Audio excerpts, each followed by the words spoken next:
Bismillahirrahmanirrahim. Assalamualaikum warahmatullahi wabarakatuh. Alhamdulillah. Alhamdulillahi rabbil alamin. Assalatu wassalamu ala asrafil anbiya'i wal mursalin Sayyidina Muhammad wa ala alihi wa ashabihi ajma'in, amma ba'd.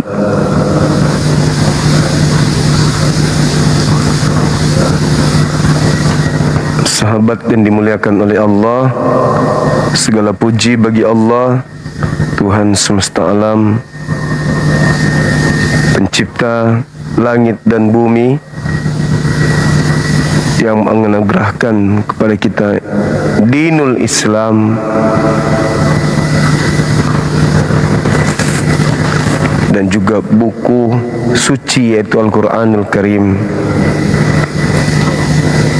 serta baginda Rasulullah Muhammad SAW, manusia mulia yang mengajarkan kepada kita tentang Islam. Salam serta taslim tercurahkan senantiasa kepada baginda Rasulullah Muhammad SAW,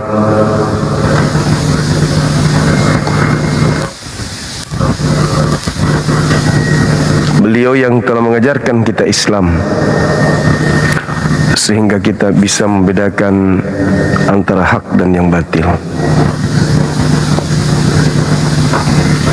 Malam ini sahabat-sahabat sekalian, kembali bahasan kita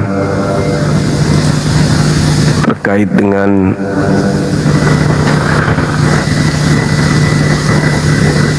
materi yang diterangkan oleh Al-Quranul Karim sehubungan dengan Nabi Isa alaihissalam yang pernah mengalami pencobaan pembunuhan dari orang-orang kafir yang tidak beriman kepadanya. Lalu diceritakan oleh mereka Nabi Isa mati atau Yesus mati dan bangkit pada hari ketiga.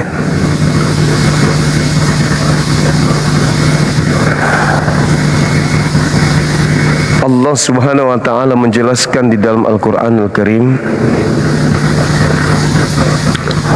Bismillahirrahmanirrahim. Wa mathalul ladzina kafaru kamathalil ladzina yan'iqu bima la yasma'u illa du'a wa nida. Summum bukmun umyun fahum la yaqilun. Seperumpamaan orang-orang yang beriman, seumpamaan orang-orang yang kufur, orang-orang yang kafir,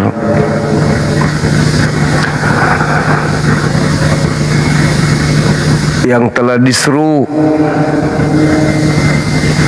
semisal mereka diseru oleh kita orang Islam adalah seperti seorang penggembala yang menyeru kepada gembalaannya atau hewannya,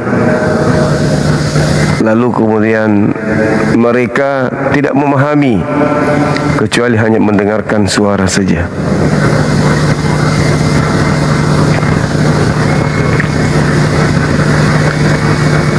Noise sekali ya teman-teman ya.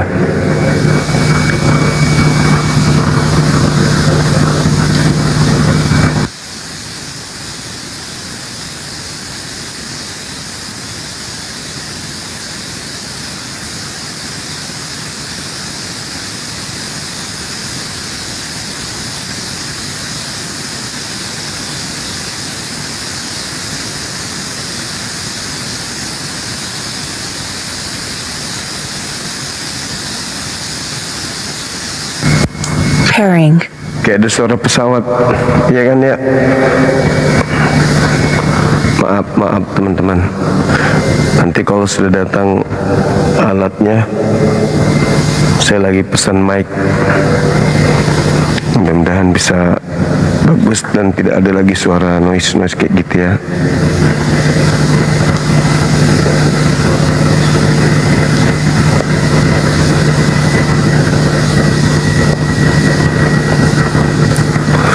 Jadi kata Quran, kita ini umat Islam ketika menyeru kepada orang-orang kafir itu seibarat seperti seorang gembala yang meneriaki hewan piaraannya. Hewan piaraan ini hanya mendengarkan suara pelangak-pelongok,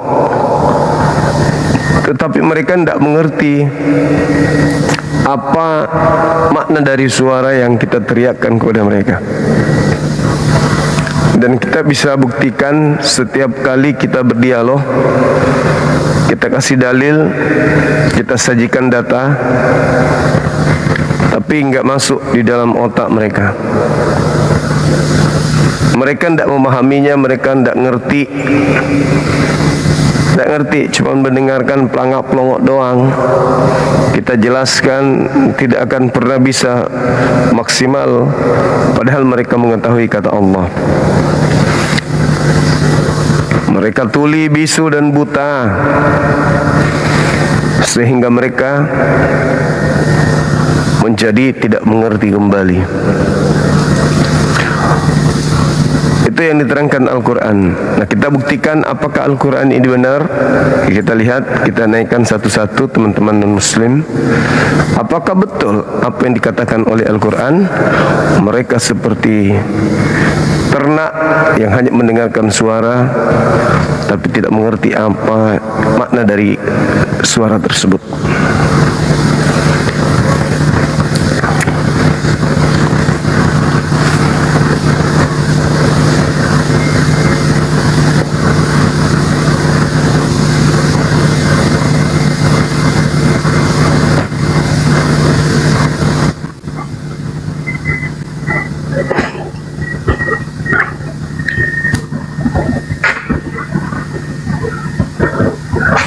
Halo, semangat malam.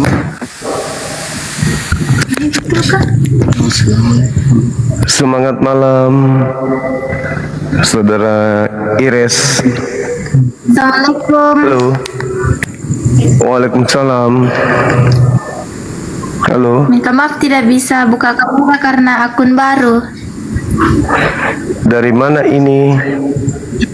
Kristen? Masih ingat saya, Om? Suaranya sih, kedengarannya iya masih.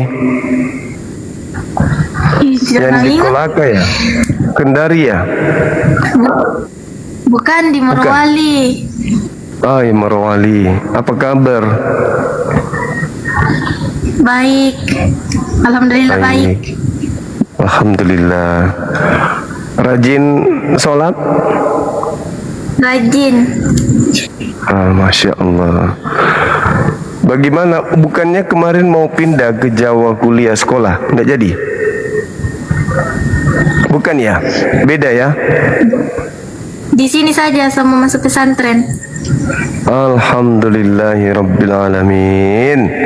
Masya Allah. Ini anak kita yang mu'alaf beberapa hari yang lalu, beberapa bulan yang lalu. Luar biasa. Ada yang ingin disampaikan Nanda Ires? Ada. Apa itu? Apa yang Nanda Ires ingin sampaikan? Teman-teman, beliau mualaf nggak bisa buka kamera karena akun baru.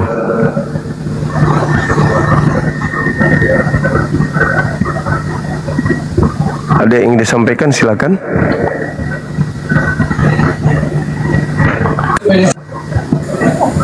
Saya mau.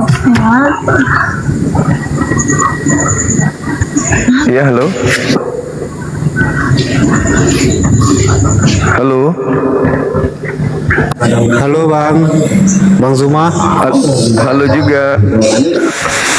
Dari izin turun Bang, saya Muslim Bang.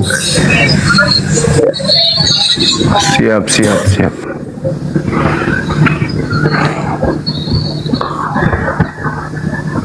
Tadi ada Minang Kristen, silakan naik. Minang Kristen tadi ada. Silakan ajukan kembali permintaan.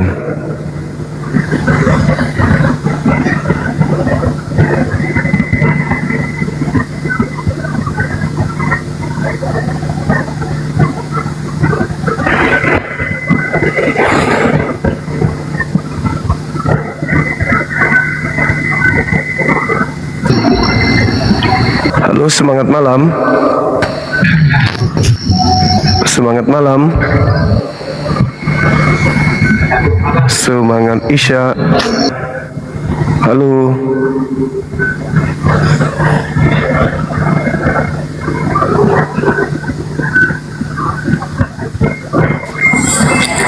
Halo, assalamualaikum Bang Zuma. Waalaikum. Dari mana, Bang? Waalaikumsalam, Aldo dari Pekanbaru, Bang Zuma. Iya. Ada yang ingin disampaikan? Yang ingin disampaikan, kebetulan Aldo baru masuk. Tadi topiknya tentang apa ya Bang Zuma ya? Biar ada kisinya sedikit aja dikasih. Yesus bangkit setelah kematian selama 40 hari. Dia ngajar apa saja? Yesus bangkit. Mohon maaf Aldo Muslim Bang Zuma. Oh iya. Ini yang masuk khusus untuk orang yang agama Mape.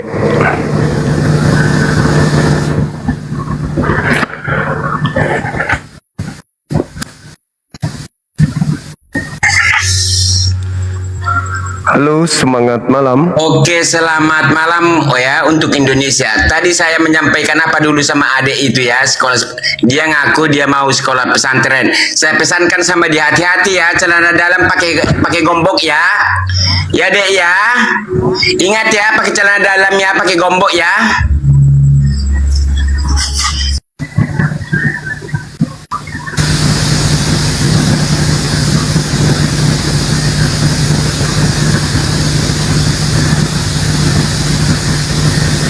Orang bisa melihat kok, bisa melihat bagaimana di luar sana yang seakidah samamu, yang menyebabkan penyakit kelamin, penyakit AIDS. Itu dari mana asalnya? Halo, selamat malam, Saudara Rumen. Halo, semangat malam. Halo, selamat malam. Gak bisa on cam, Bang. Harus on cam di sini. Mau turunkan aja, Bang. Oke, makasih.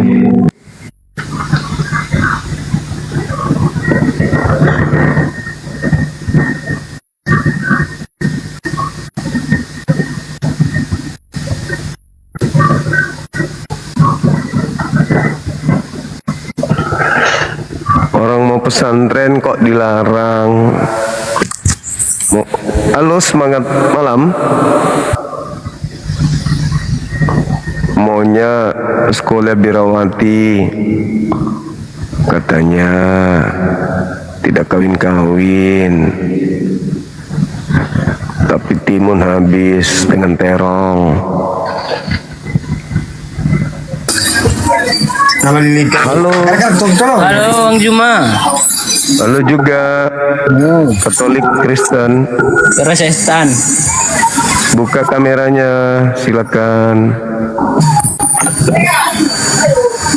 Ayo.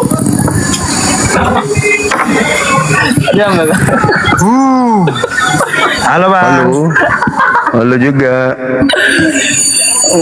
Halo. Ini tuh Apa tadi topiknya? iya topiknya Bang, bukan di topik. Iya. Bang saya. Yesus bangkit dari kubur, kemudian berkeliling 40 hari. Itu ngapain aja dia? Untuk mengajarkan agama Islam. Masuk orang generasi. Udah turun. Mabuk.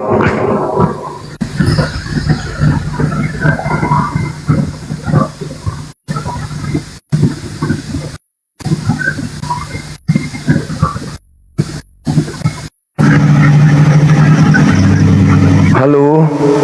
Ya, Semangat malam. selamat malam. Dari Katolik. Alhamdulillah, insya Allah saya Kristen. Silakan buka kamera.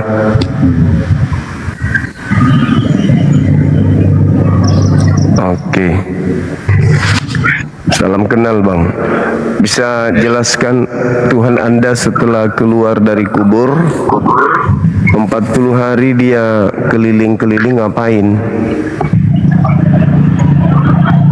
Apa yang dia perbuat selama 40 hari itu? Ya, sebentar saya terangkan. Yesus puasa 40 hari, orang Islam puasa 30 hari menurut bulan tenggelam. Jadi kalau temanya salah itu bukan puasa. Setelah dia keluar dari kubur, dia masih keliling 40 hari lamanya. Itu ngapain dia 40 hari itu, dia ngapain? di mana datanya? Di KPR 1 nomor 3. KPR. Ya, Kapurung. Kapurung 1 nomor 3. Yesus bangkit, Yesus berpuasa 40 hari. Apalah ini? 40 hari itu dia pernah mandi enggak? Kok tanya saya gimana ini? Lah kan kamu penyembahnya bang. Ya tanya sama menyembah sekalipun kau makhluk kuburan itu kau sembah kan bang? Lalu apa kalau bukan makhluk kuburan? kami nggak penyembahnya, kami berdoa itu loh. Iya, kalian berdoa kepada makhluk kuburan yang keluar dari kubur. Contohnya 40 hari dia ngapain? Begini kami berdoa dulu, ya Allah semoga kamu sehat selalu. Ya, kamu berdoa kepada makhluk yang keluar dari kubur itu. Doa saya tiap hari, nggak kojo tak tangan. Nah itu salah itu loh. 40 hari makhluk itu ngapain? Yesus puasa 40 hari, kalau orang Islam puasa menurut bulan. Bukan 40 hari puasa Bu, itu beda. Yang saya tanya pada saat dia keluar dari kubur. Keluar dari kubur, congek. Waduh. Keluar dari kubur dia ngapain makhluk itu? Nakut-nakutin orang atau apa? Keluar kuburan dia puasa loh. Setelah dia keluar dari kubur ngapain, jualan cendol atau apa? Ini ditanya baik-baik kok malah ngaur kemana-mana. Orang Islam dulu kan dia disemayamkan 3 hari, Yesus 3 hari itu. Apalah pemakan babi ini, ndak ada otaknya, ditanya baik-baik malah. Anjing gini.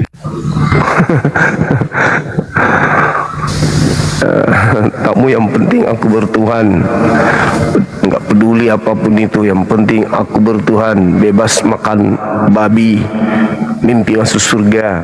Itulah kalau peduli amat mau menyembah makhluk apa yang penting keke. Halo, semangat malam. Halo, selamat malam Pak Juma. Buka kamera Bung. Ya, sebentar ya. Iya. Kristen Katolik? Kristen Pak Juma. Saya udah pernah naik juga di rumahnya Pak Juma. Oh lupa. Salam Iya. kenal. Salam kenal ya Pak Juma. Ya. Silakan boleh terangkan ke kami makhluk yang keluar dari kubur 40 hari lamanya muter-muter lagi itu ngapain aja bang sebelum dituhankan sama saudara kami Kristen? Ya. Makhluk ini. Jadi setelah Yesus bangkit dari kubur, dia menceritakan kebangkitannya, dia berjumpa dengan murid-muridnya Bang Juma. Nah, selama 40 hari itu apakah ada dia mengajarkan agama Katolik atau Kristen? Selama 40 hari dia itu selama 40 hari itulah dia menceritakan kebangkitannya gitu kan. Dia berjumpa dengan murid-muridnya, menampakkan wajahnya kepada murid-muridnya. Bahkan ada satu dari antara murid Tuhan Yesus itu ada yang tidak percaya, contohnya Thomas gitu. Ya karena Thomas menganggapnya hantu kan, teman-teman menganggapnya hantu Thomas Ya, dan tadinya dia tidak percaya. Setelah dia udah pegang tangan Tuhan Yesus, bekas daripada waktu dia dipaku gitu, baru dia percaya bahwa saja Tuhan Yesus itu bangkit dari kematian. Iya, nah setelah dia bangkit, apa yang dia ajarkan? Setelah dia bangkit, dia dia menceritakan kepada murid-muridnya, pergilah ke seluruh dunia, jadikanlah semua bangsa jadi muridku, gitu. Ya, jadi itu yang diajarkan, mengajak seluruh bangsa menjadi murid dia. Ya, menceritakan kebaikannya Tuhan dan kasih Tuhan. Nah, setelah dia pergi seluruh dunia nih, kayak abang ini ke seluruh dunia ketemu dengan kami, apa yang Yesus ingin sampaikan kepada kami nih umat Islam?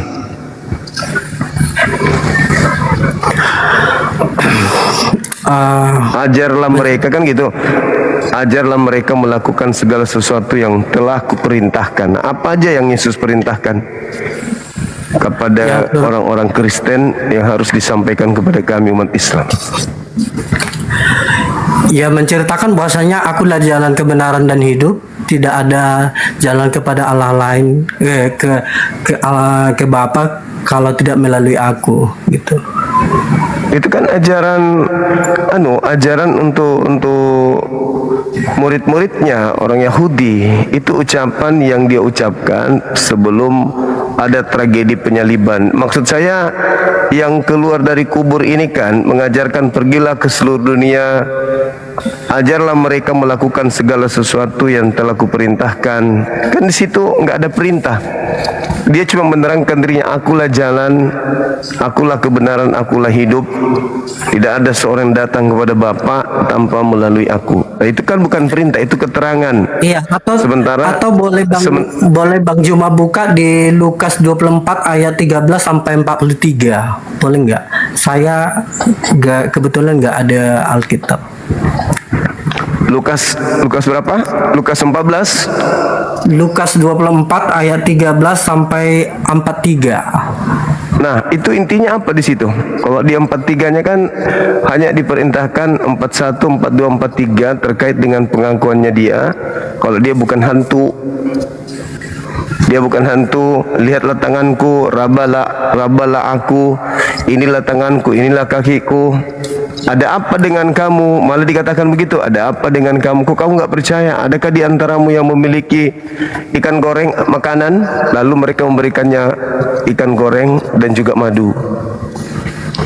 Maksud yang saya pertanyakan di sana, apa yang Yesus ajarkan setelah kemudian dia keluar dari kubur? Atau boleh abang buka juga dari Yohanes 20 ayat 26, Bang? Ya enggak, yang tadi dulu, yang Lukas 24 itu. Ya.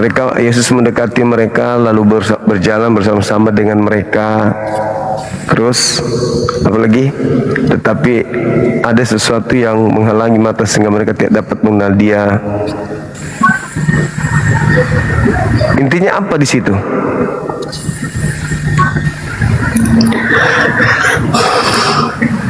Kan di Matius 28 yang Anda bawa nomor 20-nya kan jelas tuh.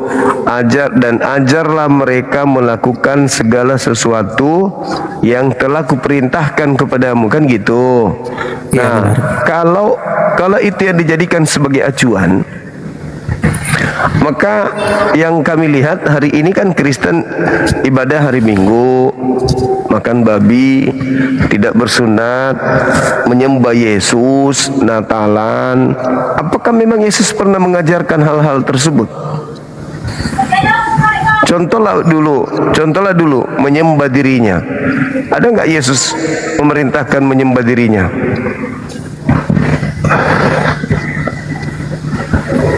Kan dia katakan, dan ajarlah mereka, pergilah ke seluruh dunia, jadikan seluruh bangsa jadi muridku, dan ajarlah mereka melakukan segala apa yang telah kuperintahkan. Ada nggak perintah Yesus menyembah dirinya? Yesus anak Maria maksudku. Pernah nggak Yesus anak Maria mengajarkan menyembah dirinya? Pernah mengatakan bahwasanya dia disembah, tapi selalu dia memberikan perumpamaan dia, Pak Juma. Misalkan kadang dia berkata dirinya itu sebagai anak-anak gitu ya Pak, gitu.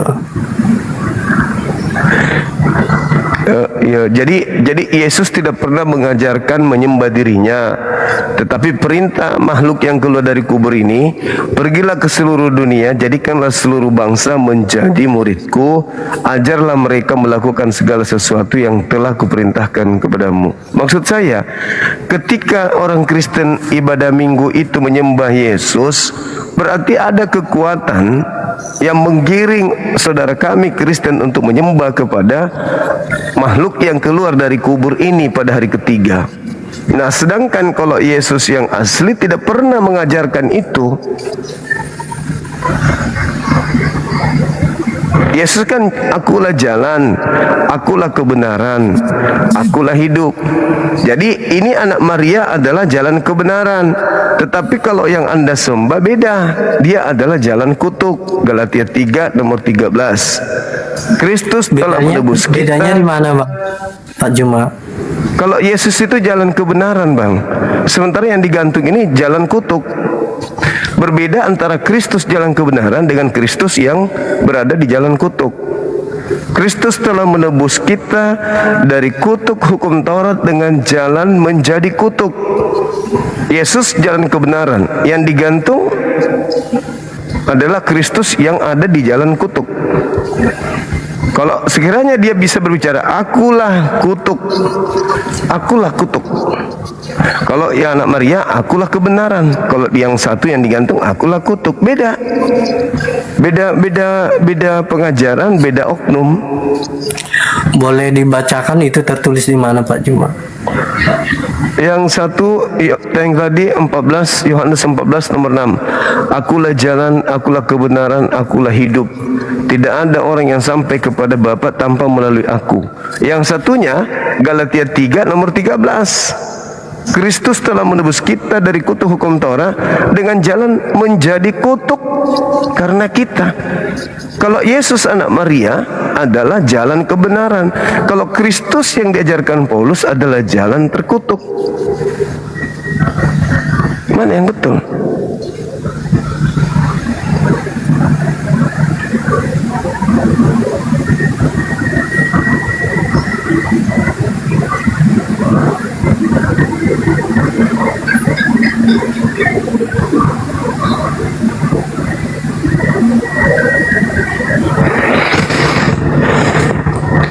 Kan Yesus itu kan jalan kebenaran.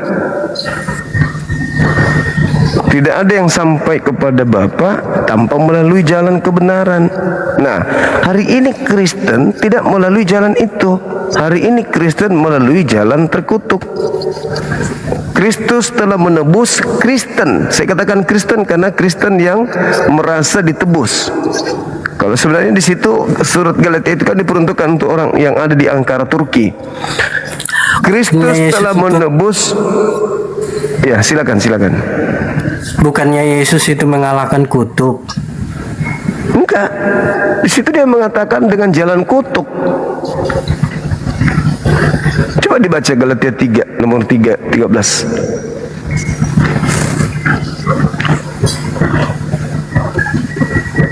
Jalan kebenaran ya jadi Yahudi. Karena kenapa? Jalan kebenaran yang dijalankan Yesus itu adalah sabat, tidak makan babi, bersunat, ibadahnya di sinagoge, mandi tahir, puasa, bersyahadat, tidak mereka bersunat. Itu jalan yang ditunjukkan Yesus tuh. Tapi kalau jalan kutuk ini ya semua apa yang diperintahkan Tuhan dilanggar, ya kutuk. Itu betul. Makanya Paulus mengajarkan bahwa Kristen itu bukan lagi hidup di bawah hukum Tuhan, karena Kristen disebut anak Tuhan, bukan lagi hamba Tuhan. Berbeda Yesus aja hamba Tuhan. Yesus ketika mengajar, dia adalah seorang Yudaism yang taat, dia orang soleh, bukan orang Kristen. Sedangkan ketika manusia mengikuti jalan kutuk yang ditunjukkan oleh Paulus, yaitu percaya kepada penyaliban sebagai jalan keselamatan, berarti jalan kutuk yang dipercayai oleh saudara kami Kristen, maka kami mengatakan antara jalan Yesus anak Maria yang adalah jalan kebenaran dengan jalan orang Kristen yang adalah anatheos itu sangatlah berbeda laksana langit dan bumi. Apa penggambarannya? Tengoklah orang Yahudi dengan orang Kristen hari ini. Apakah sama? Beda. Orang Yahudi ya jalan kebenaran. Kalau saudara kami Kristen ya menerima Yesus mati dengan jalan kutuk, dan itu adalah jalan keselamatannya Kristen. Menerima Yesus mati dengan jalan kutuk. Begitu saudaraku Januari Marbun. Ada lagi yang mau disampaikan? Hanya itu saja Bang Juma. Terima kasih. Baik Bang, baik. Sama-sama. Siap. Boleh saya turun ya Bang Juma? Iya, makasih ya Bang. Sehat selalu. Ya, semangat malam.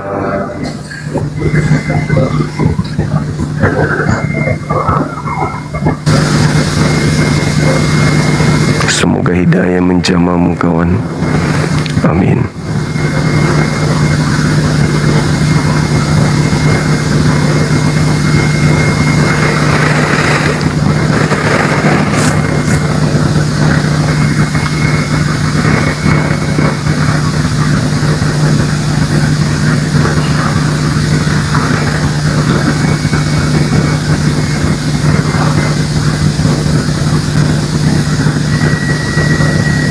Naik bang, yang non muslim silakan minta permintaan.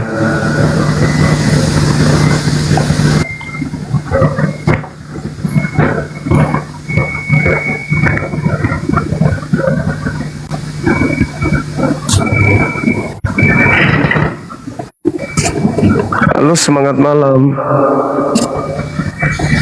Halo.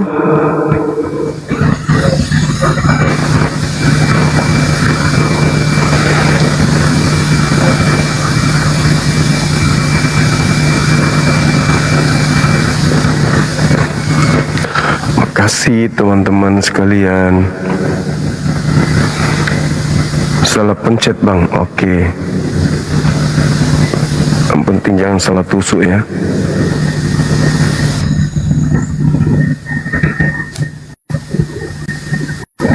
Nanti pilihannya nomor 1, jadinya pilihannya nomor 2. Halo, semangat malam. Juminten. Salah tusuk lagi.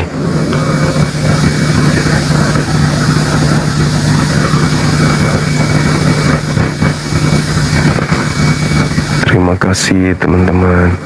Ini jaringan yang nggak bagus ya.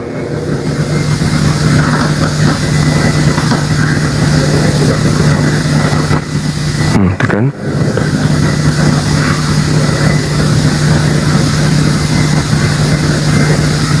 Ayo teman-teman dan muslim ajukan permintaan. Kita berdiskusi, membahas tema ini.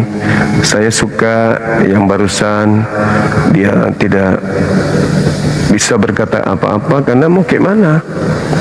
Daripada dia nyerocos tanpa ilmu, akan semakin malu, mending dia diam. Kan gitu. Itu teman kita bagus tuh. Lumayan toh. Daripada kalau naik nyerocos tidak ada dalil.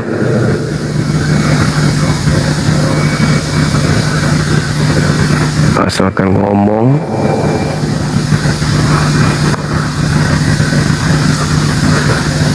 Malah mempermalukan non muslim yang lain, kan gitu.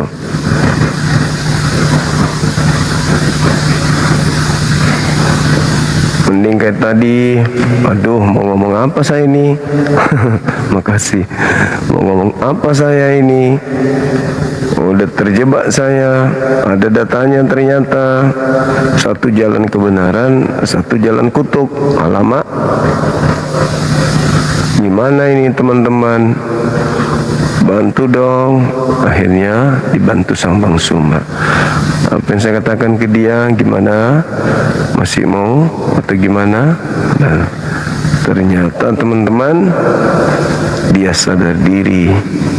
Itu yang bagus, daripada so tahu tapi ternyata tidak tahu. Bagus, keren.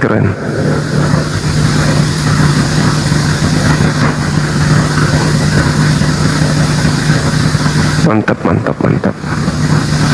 Luar biasa menurut saya.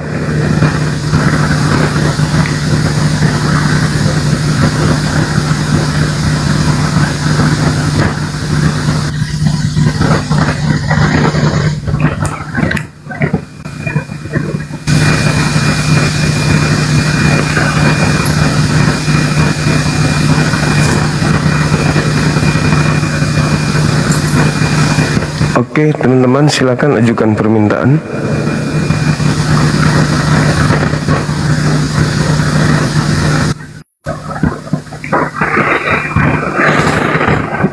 Makasih teman-teman.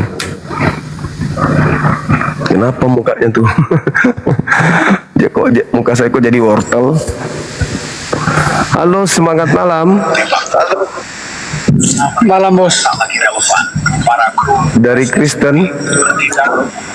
Kali ini bos dan dihubungi oleh seseorang untuk mengurus kolam Dari Kristen, Bang. bos dan beliau Saya, dari pemilik kolam tersebut. Ya. Beliau hadir. saya Katolik. Bang. Halo. Si pemilik kolam itu. Baik. Pemilik kolam tersebut. Ya, baik. Buka kamera, Bang, biar kita diskusi, silakan. Beliau menanya alasan mengapa kolam tersebut ingin dijual. Ternyata Silakan. dari hasil penjualan kolam itu ingin digunakan untuk melunasi utang dan sebagiannya untuk kebutuhan sehari-hari mereka. Ternyata kolam tersebut Malam bang. Salam kenal. Malam juga.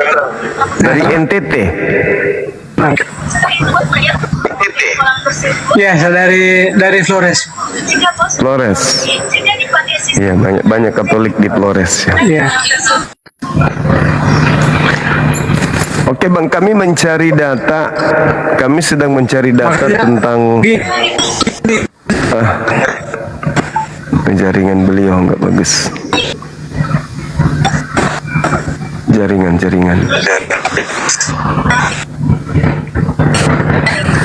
Jaringan abang ini nggak bagus, Bang, jaringannya. Buram ya, teman-teman.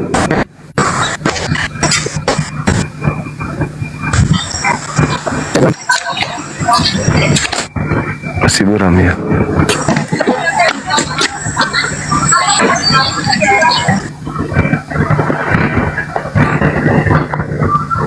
Jaringan tidak bagus.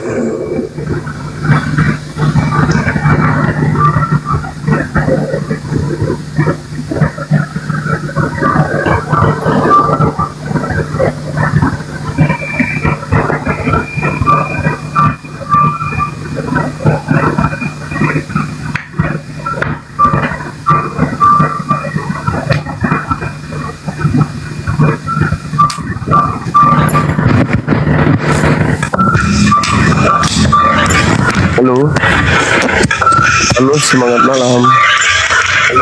Halo, assalamualaikum Om. Salam. Noise.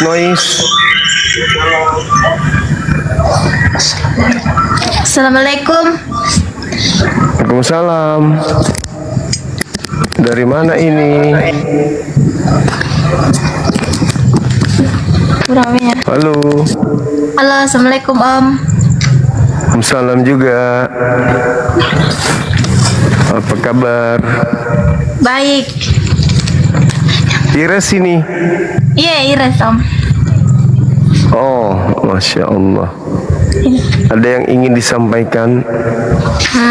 Ada. Cantik sekali dia sekarang pakai hijab. Udah kelas berapa? Kelas 9 Om. Kelas 9, kelas 3 SMP. Iya. Mau minta warna SMA. Di mana rencana SMA?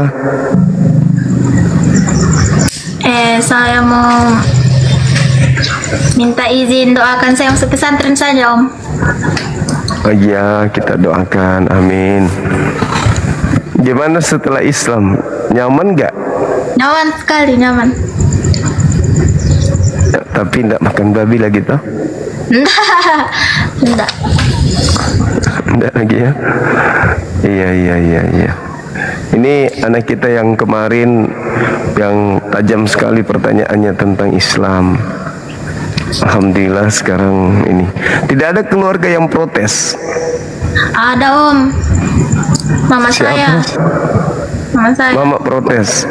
Ya, dia Di mana bilang, mama sekarang? Toraja. di Toraja. Oh, apa nasanga? Apa nakuah? Dia bilang dia fitnah bapakku, dia paksa saya masuk Islam. Islam. Padahal tidak ada yang fitnah. Padahal kemauan saya sendiri. Kemauan sendiri setelah belajar Islam kan ya? Iya. Iya. Syukur alhamdulillah. Jadi dipaksa lagi, tidak dipaksa kembali. Dipaksa juga. Oh gitu. Ya. Disuruh masuk Kristen kembali. Ya. Dia bilang berdosa sekali. Enggak mau, jangan mau. Ya, saya bilang enggak. Iya. Dia bilang tidak berdosa. Ya, saya bilang Dia yang berdosa. bilang berdosa. Kenapa bisa dia bilang berdosa? Emang ada dosa di agama sebelumnya? Setahu saya nggak ada. Kan Dia bukan bilang ini sadar. lagi. Dia bilang sadar kok. Apa? Dia bilang sadar kok. Saya bilang kita aja yang sadar. Iya. Mama yang harusnya sadar. Ya. Nah, terus apa katanya? Dia cuma lihat tidak dibalasnya. Oh begitu. Oh melalui WA. Ya. Apa itu tadi? Mentimun. Masya Allah. Jadi sekarang ini sekolahnya di SMP mana? SMP 1 Bahodopi. Oh. Kenapa dikasih kayak gitu modelnya? Lucu juga ini. Kalau pesantren di sana itu dekat-dekat mana yang ada pesantren? Di Bungku. Bungku berarti Sulawesi Tengah. Ya. Oh, banyak kalomba di situ. Mau tahu kah itu kalomba? Enggak. Oh, tanya bapak apa itu kalomba. Ya, nanti saya tanya. Morowali, kemudian Bungku. Nggak mau kira-kira ke Jawa, ke Jakarta atau kemana gitu pesantrennya? Jauh sekali, nanti saya tidak bisa ketemu sama bapakku. Oh ya, sayang sekali sama bapaknya, Le. Iya. Syukur alhamdulillah. Kita naikkan siapa tahu ada onten di bawah yang Ada hal yang mau saya sampaikan. apa itu? Silakan. Tentang mama saya juga. Kenapa Mama? Itu yang tadi Mama saya bilang. kenapa? Yang bawa saya masuk Islam karena paksaan bapak saya, padahal bukan. Terus Mama tidak mau berdiskusi dengan saya. Nggak berani. Tapi dia tahu Bang Zuma. Mungkin. Oh gitu. Nggak pernah Jina sebut nama aku berarti toh. Jangan kau terpengaruh itu. Bang Zuma itu penjual obat dan bilang je begitu. Nggak. Cuman itu yang mau disampaikan atau ada lagi?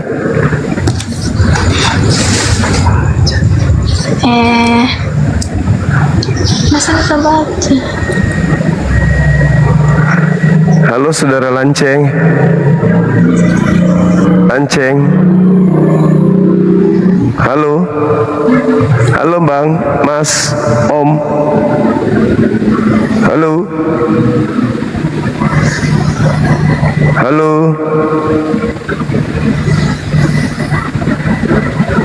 Ini yang di bawah ini siapa nih? Boneng. Boneng. Saya dong. Koneng. Diam-diam baik dia. Jadi persiapannya ini sudah, mentalnya udah kuat ini, mau ke pesantren. Alhamdulillah. Yang penting rajin sholat, rajin mengaji. Bisa nggak mengaji, Res? Pas ada Iqra 5. Masya Allah, luar biasa. Udah Iqra 5. Mantap itu. Iya, lama-lama bisa. Apa kalau Tinggal nadanya. Iya. Gampang lah dipelajari itu nadanya nanti. Di pesantren itu belajar nada. Tilawah kan maksudnya? Selamat malam, Bang. Ya, malam. Dari mana? Saya dari NTT, Bang. Katolik, Protestan? Katolik. Bisa buka kamera? Iya, bisa. Gimana, Ya, Bang? buka. Silakan.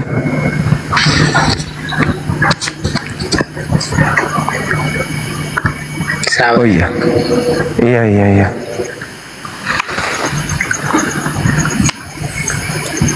Abang ini masih rajin ke gereja? Iya, Rajin.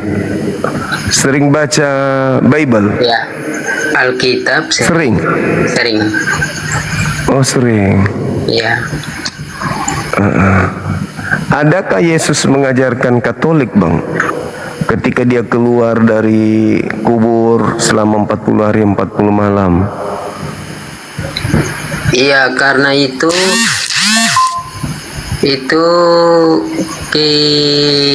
gimana ya? Dia ke 40 hari 40 malam itu dia puasa gitu. Setelah dia keluar dari kubur maksudku. Oh, setelah dia keluar dari kubur. Dan itu dia ini Yesus itu penebus dosa-dosa umat manusia itu, Bang. Tebus kemana? Menebus dosa-dosa umat manusia, Bang, itu. Iya, Yesus menebusnya kemana dosa itu? Entah kemana pun, saya juga tidak tahu.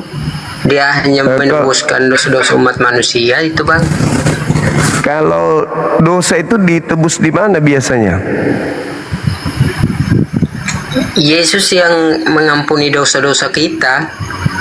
Mengampuni karena dia anak tunggal ini Allah kan. Kalau dia mengampuni, tidak mungkin dia disetarakan dengan hewan binatang kurban, tidak mungkin. Kenapa disetarakan dengan binatang kalau dia mengampuni dosa? Dia kalau setarakan dengan apa? Manusia, hewan. Disetarakan dengan binatang, iya. Oh, itu tidak itu. Lah, orang Yahudi menebus dosa pakai binatang. Kristen menebus dosa pakai Yesus. Itu di ayat berapa ya, Bang, di Alkitabnya itu? Yohanes 1 nomor 29 coba dibaca. Katanya sering baca Bible. Yohanes 1 berapa? 29. Yohanes 1 nomor 29. Soalnya, Bang, ini sekarang ini saya lagi di luar ini. Saya belum masuk ke dalam. Ini saya di luar ini. Katanya sering baca Bible. Iya, saya sering baca, Bang. Nah, di situ dikatakan inilah anak domba dewa yang akan. Bukan anak domba dewa itu. Akan Theos. Dikatakan ini anak domba dewa, enggak ada tulis begitu. Coba. Abang tunjukkan apa Alkitabnya itu. Baik. Kita coba lihat ya. Kalau anak domba Allah ada tuh. Baik. Kalau anak domba hewan tidak ada tuh. Kita lihat dulu ya. Aku cari datanya dulu ya. Iya, cari aja. Oke. Tunggu. Sabar ya, Bang. Iya, Bang. Nggak buru-buru kan? Ya, enggak. Nyantai-nyantai aja, Bang. Soalnya Iya. diskusi kan ini. Iya. Diskusi kita. Iya, Bang. Tunggu ya. Saya tunjukkan datanya dulu ya. Iya, tunjukkan aja. Supaya Nggak saya lebih buru-buru, kan? tahu dan lebih memahami lagi. Iya. Nggak buru-buru kan? Iya, enggak buru-buru. Saya tunjukkan dulu deh, yang gitu ya. Iya. Sabar Nggak dulu apa-apa, ya, kan? Bang. Iya. Sabar, tunggu ini 1-2 menit dulu ya. Soalnya saya masih Mau kemana? buang air kecil ini. Sabar ya. Iya. Sabar. Baik.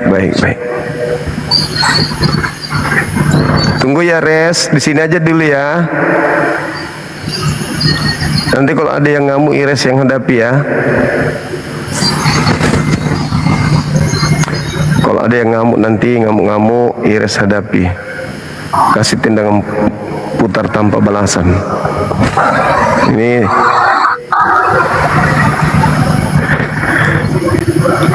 Yohanes 1. Pada keesokan harinya Yohanes melihat Yesus kepadanya dan apa ini? Melihat Yesus datang kepadanya. Ini ya, Bang ya.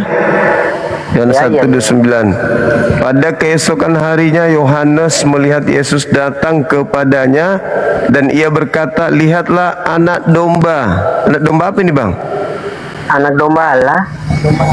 Iya, yang menghapus dosa dunia. Coba kita lihat apakah jujur dia menerjemahkan. Kita lihat Allah di sini apakah betul ini ya. Tadi Kita klik, bilang ini. kita klik dulu, Bang.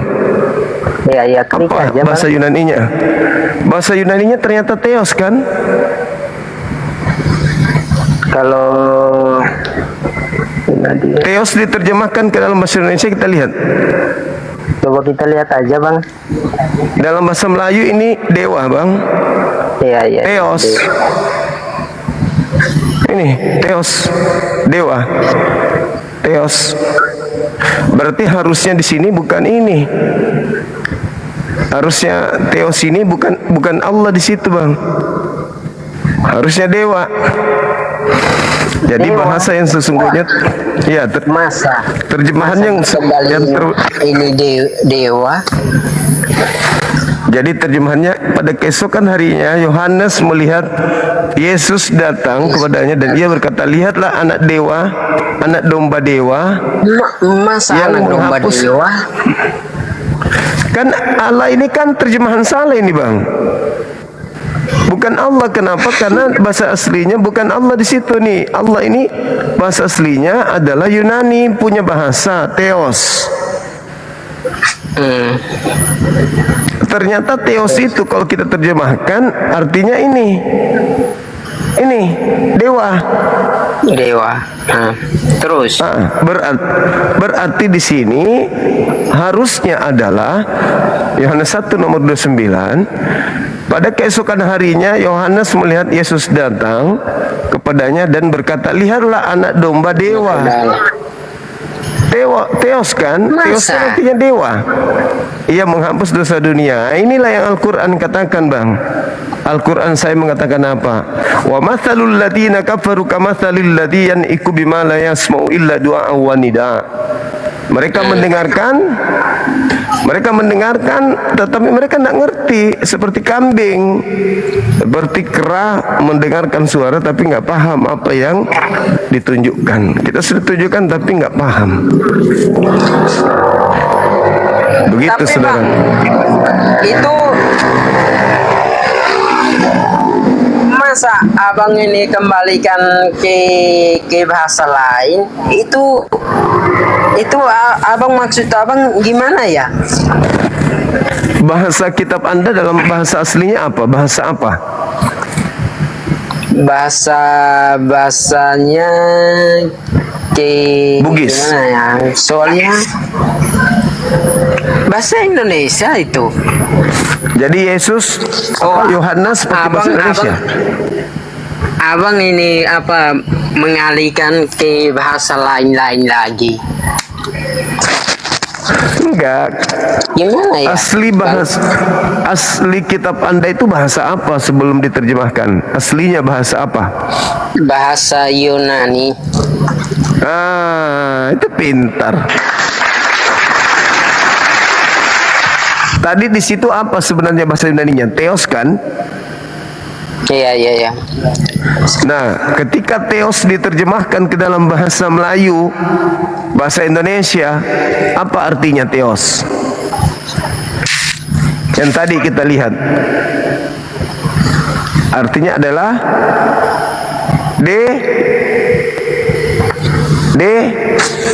Dewa, betul. Betul. Dewa. Berarti Yesus ini anak dewa kan? Masa anak dewa? Bukan anak Allah. Wa mathalul ladzina kafaru kamathalil ladzi yan'iqu bima la yasma'u illa du'a wa nida. Summum bukmun umyum fahum la yaqilun. Makanya banyak orang jadi mu'allaf, Bang. Karena mereka sudah mencapai tingkat kebenaran, sudah ditunjukkan kebenaran itu.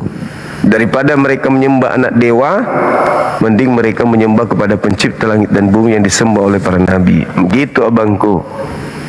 Ya, ini apa menciptakan langit dan bumi itu adalah ini Tuhan kan? Ya, bukan dewa. Bukan dewa kan? Bukan makhluk-makhluk yang hidup kan? Bukan Ya. makhluk hewan. Ya, bukan Yesus. Itu Allah yang Yesus menciptakan. Yesus kan makhluk, Bang. Masa Yesus makhluk? Lalu Yesus mau dalilnya? Mau.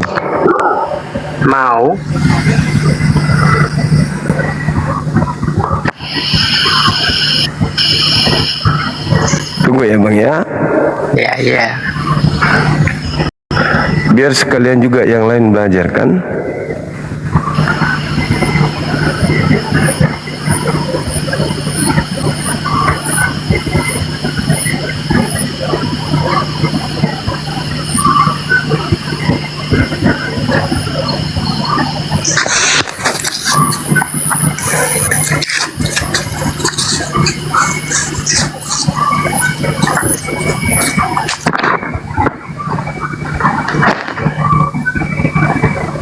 Manusia itu makhluk nggak, Bang? Manusia itu bukan makhluk. Hah? Manusia itu bukan makhluk. Manusia bukan makhluk. Iya. Wih, mati meja. Masa? Jadi makhluk itu apa?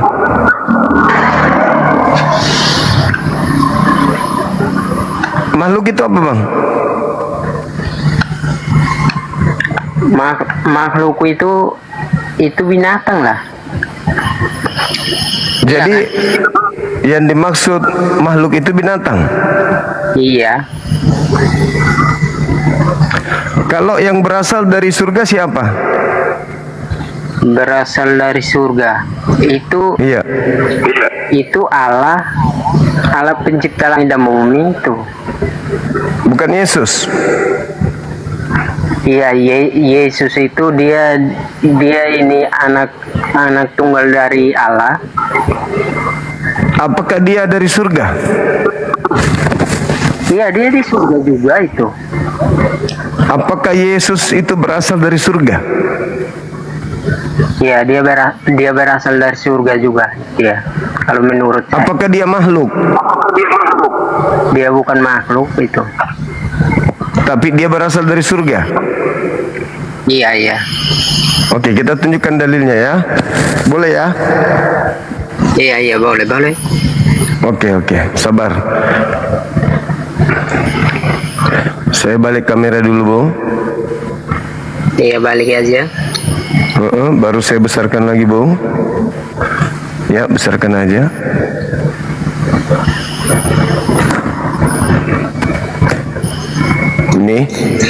Ini siapa ini menurut saudara ini? Sama dengan dia yang berasal dari surga. Itu siapa? Yesus kan? Iya. Dia yang datang dari surga, betul?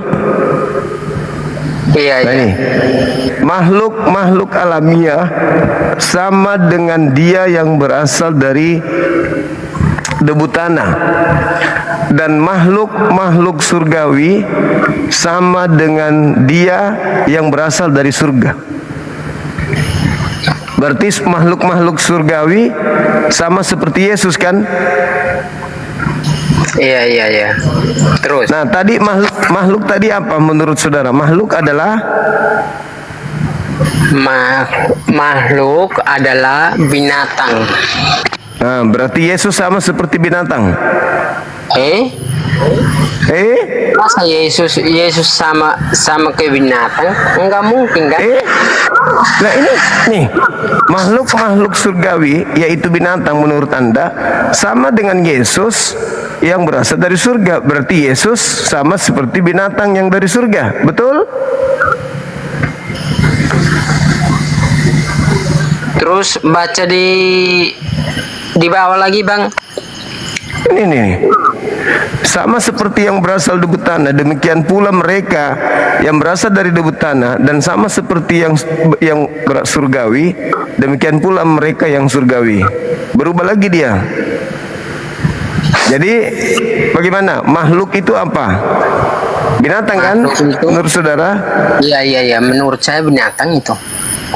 Nah, berarti binatang dari surga sama seperti Yesus yang berasal dari surga. Gimana ya? Bagi dua aja. Itu Bang, itu kayak gimana ya? Soalnya saya melihat Alkitab juga, tapi apa saya di luar ini, Bang? Ya, nggak apa-apa, biar saya tunjukkan, nggak masalah. Bagaimana? Jadi sepakat kita Yesus itu dalam agama Anda disetarakan dengan binatang kan ya? Karena juga dia disembeli. Yesus itu disembeli kan? Iya. Iya, Bang. Yesus disembeli kan? Iya, Bang. Nah, berarti yang disembeli itu apa? Binatang kan? Iya. Terus? Iya, berarti Yesus disembeli.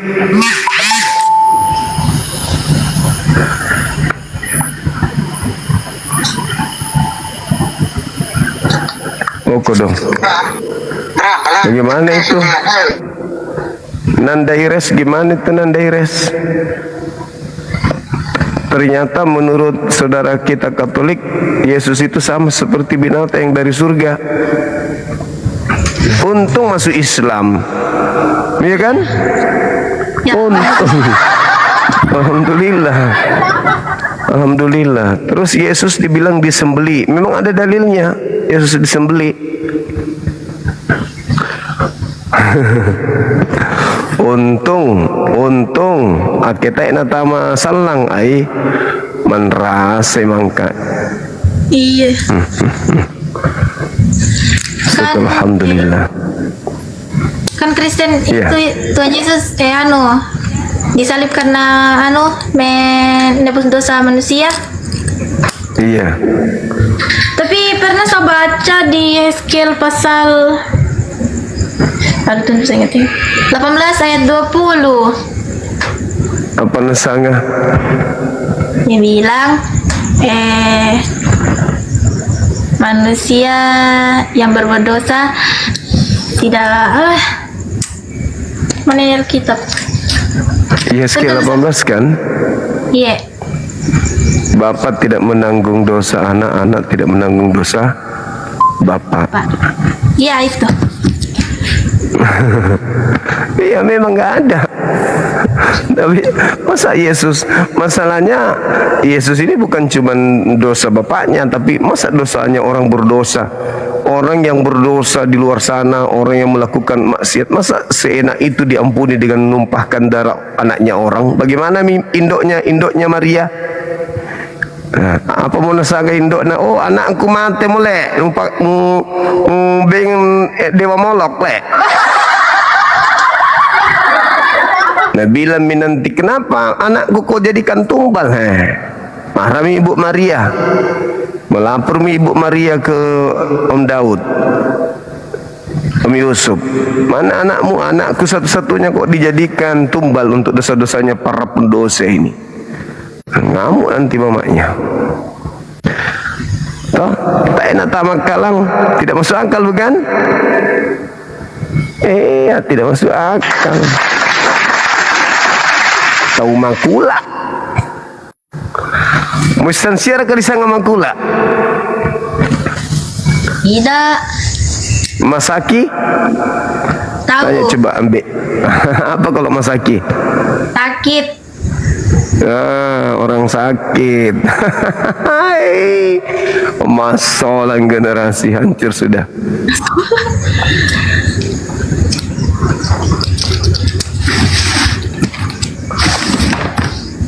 Coba ada ndak di sini papi gembala yang bisa mengajar masalah generasi, anaknya orang disembeli jadi tumbal dosa. Halo, semangat malam. Halo. Mah tumbai nama lai.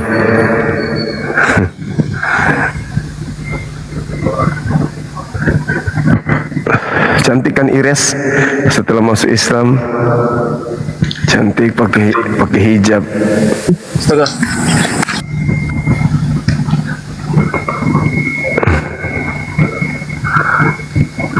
Ini dari tadi minta naik, ini sudah berulang-ulang nih. Alhamdulillah. Mana dia?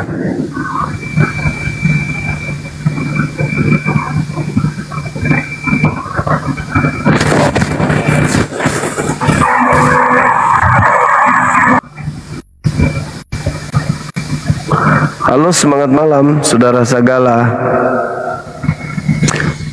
Halo, saudara Sagala, puru-puruan kapelokmu. Naru aku penyakit Sagala le. Maka atik pelok nanti mai. Oh, Sagala. Maka atik pelokmu narua Sagala. Kita bahasa Thailand sekali-sekali teman-teman. Jangan terlalu tegang. Orang Sulawesi pasti tertawa itu, dengar itu. Polokna narua, makatik polokna. Halo, semangat malam. Apa jaringannya sudah bagus, Bang? Bagus bosku, bagus. Iya, tadi nge-lag. Silakan buka kamera.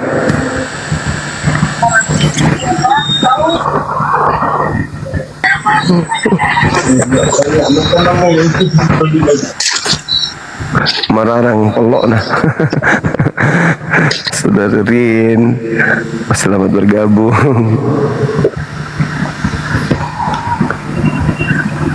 Teman-teman yang ingin mendukung anak mualaf kita ini, beliau masih sekolah baru kelas 3 SMP, silakan ya. Serta dia membeli jilbab. Halo Mas. Kok Mas pula? Halo Bang. Malam bos ganteng. Mantap sekali Abang ini. Ya. Abang masih sering ke gereja?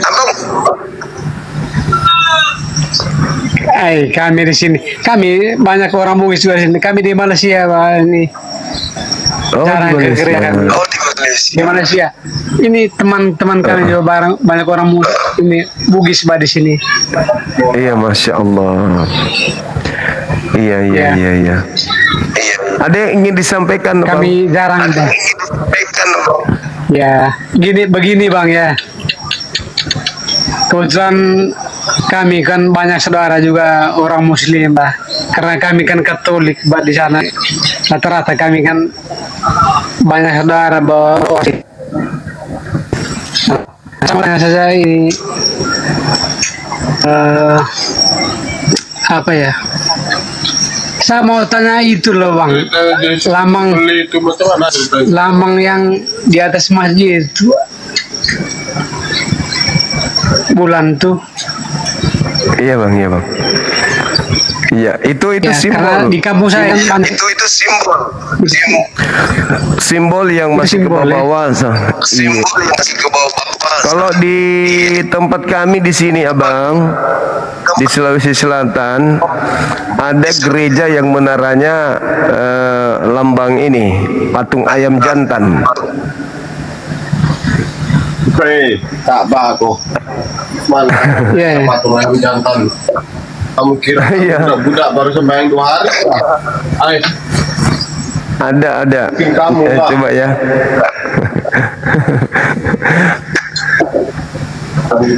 Kalau untuk cari popularitas jangan begitulah. Tunggu ya Bang ya. Tapi kalau kami yang Katolik ini memang jarang Mbak ikut berdebat, gabung. Iya. Kami hewan. Saya karena kasih kami ini. Ya. Oke bos. Iya, kita lihat data Bang ya. Oke bos. Ini Bang, gereja kami di Makassar nih Bang. Ayam. Ya. Menaranya manuk. Tuh. Ini yang disampingkan saja ini. Ini Tottenham Hotspur nih. Tuh. Udah ya, saya tidak fitnah ya. Manuk. Yamite di sangat manuk. Itu apa arti? Itu apa artinya bos? Ayam itu? Enggak tahu, mungkin karena Yesus berkokok ayam 3 kali, mungkin sampai Petrus menyangkal dia, sampai gereja ini menggunakan lambang ayam. Ya, itu mungkin. Itu mungkin tuh bos ya. Mungkin gara-gara itu Pak Petrus menyangkal tuh, mungkin begitu sudah. Mana kawan kita tadi yang enggak terima? Ini manuk ini. Dia orang dia orang Jawa tapi dia Kristen, tapi saya Katolik. Ini ayam putih. Ya. Nah, ini bagus ayamnya nih, ayam hitam. Tapi Ini bagus. Tuh. Ayam hitam. tapi jarang saya lihat ada di atasnya bos. di kampung saya banyak gereja-gereja begini banyak. Ini mana nih bos? Di Sulawesi Selatan ada.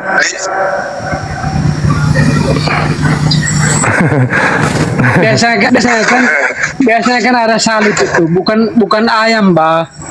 Ya itu dia, makanya saya pun biasa bertanya kok ada ayam di sini. Mungkin pendetanya hobi ayam atau apa gitu. Saya pun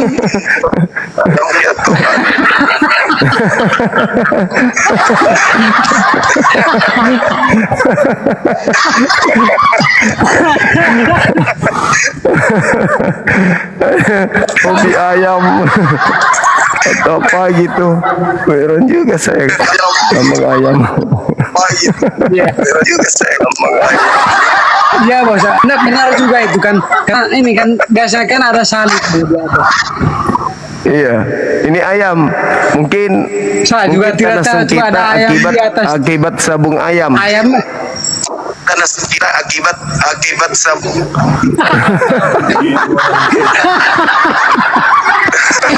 Habis sabung ayam mungkin.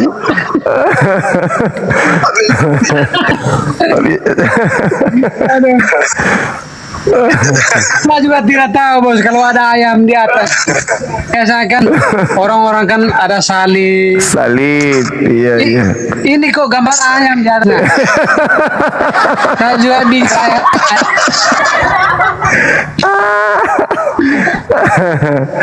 Allahu Akbar. Saya juga nggak tahu sudah itu kalau ada ayam tuh. Dia orang ada Itu dia salib. makanya. Ada ayam. Ayam itu Lucu juga.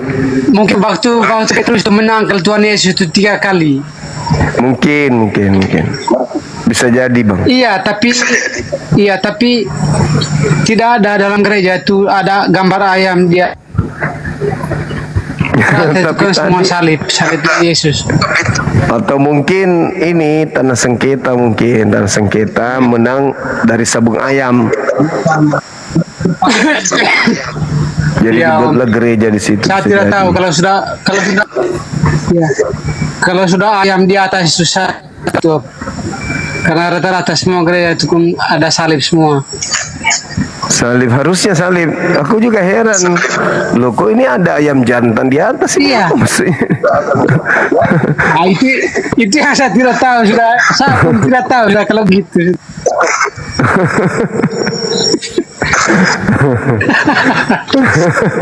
Ini di Sulawesi ya. Sulawesi.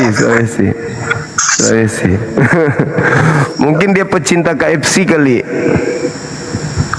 Bukan Om, itu mungkin salah satunya gereja yang ada ayam di atas. Mungkin di situ di Sulawesi saja. Barangkali Karena lain mungkin. tempat tidak ada seperti itu di tempat lain. Bisa jadi bang, bisa jadi. Bingung juga saya kok ada ayam di atasnya tuh. Ayam. Tak merpati mungkin lah. Tapi begini kalau saya begini Bang Juma, saya begini. Iya, gimana bang? Kita sebenarnya satu, tapi cara menyembahnya kita itu mungkin berbeda-beda, tapi tetap tujuannya kita itu sebenarnya sama. Itu menurut saya. Tidak tahu yang lain. Iya, pasti tujuannya mau selamat lah, itu pasti. Iya, Mas. Cuman yang Semua orang itu pingin selamat. Ya. Iya. Cuman cara penyembahannya itu tidak mungkin lain-lain, Mbak. Saya juga tidak tahu. Iya benar. Itu menurut saya, Mbak. Iya benar. Ya, karena kami juga di sini kami di sini teman-teman Mugis di Malaysia ini banyak teman-teman kan baik-baik Mbak di sini. Iya bang. Alhamdulillah. Tapi mungkin kita memang di dunia kita ini memang banyak tantangan banyak inilah, tapi sebenarnya kita itu satu tujuan, cuman cara kita menyembah Tuhan, cara kita menyembah Allah itu mungkin caranya lain-lain. Itu menurut saya. Tapi sebenarnya cuma satu tujuan. Ya. Makanya saya kalau saling olok-olok itu sebenarnya kita semua berdosa jadinya kita nih saling olok. Karena apa? Tuhan sudah memberikan kita agama kita untuk berbagai macam cara menyembah Tuhan tuh memang seperti menyembah Tuhan itu memang cara berbeda-beda. Cara kita itu berbeda-beda, tapi satu aja tujuan kita. Iya. Assalamualaikum warahmatullahi Waalaikumsalam warahmatullahi wabarakatuh. Waalaikumsalam warahmatullahi wabarakatuh. Ya, selamat malam. Siapa Malam ini juga. Adinda ya. Maaf tadi ada pelayanan, ada pendeta mau belajar Islam kan. Nah, selama banyak yang menyimak kan, jadi jemaat ini hidup udah oleng. Iya.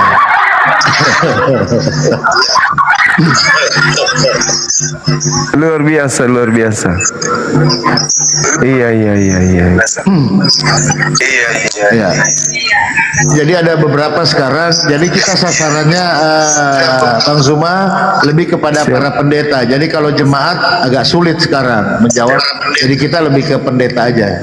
Kita sasaran kita karena memang jemaat ini agak susah, orang nggak baca Bible kan. Jadi asal bukti begitu kita ke pendeta aja. Mungkin begitu. Mantap. Sekarang mau jadi sasarannya pendeta. Ya, jadi pendeta sekarang. Karena begini, jadi sekarang ini Komal ini Bang Zuma, Yohanes 14:1 itu tergoncang gereja. Nah itu jadi 3, jadi 2 Tuhan itu. Janganlah gelisah hatimu katanya. Percayalah kepada Allah, percaya juga kepadaku. Ada berapa yang kita percaya? 1 katanya. 1.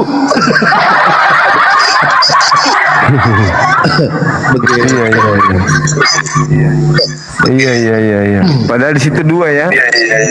Padahal 2. Iya. Antara 2 ini yang mana yang Tuhan? Dua-duanya katanya. Ya 2 Tuhannya. Iya. Bukannya mereka percaya harus 3? Ditambahin lagi 1, ditambah lagi nanti 1. Bapa, Putra dan Roh Kudus. Nah, jadi 3 dia Tuhan. Iya. Luar biasa. Tapi saudara kita mengaku 1, Tuhannya 1. Itu. Ya Pak ini noise ya. Kalau saya tuh ya.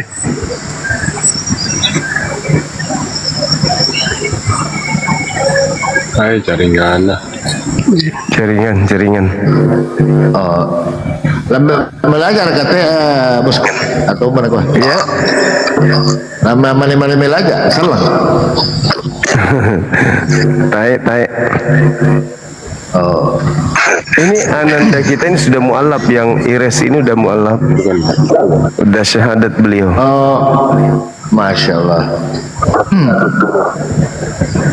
Ya, tadi malam juga ada edukasi lah atas nama Mei itu kan dengan ya banyak lah teman-teman ya. Jadi memang sekarang kalau memakai akal ya memang harus meninggalkan ajaran 3 Tuhan ini. Gak bisa. Harus. Iya. Gitu. Jadi makanya sekarang lebih berantem di internal. Kekristenan. Jadi belum final, betul ya kata Al-Maidah 14 ya Bang Zuma ya. Mereka akan berselisih sampai kiamat. Mungkin begitu ya teman-teman ya.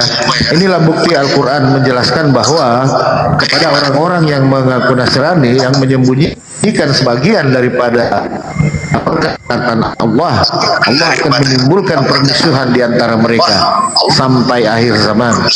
Nah, itu kira-kira ya. Bang Tripek noise Pak, gambling Pak. Iya.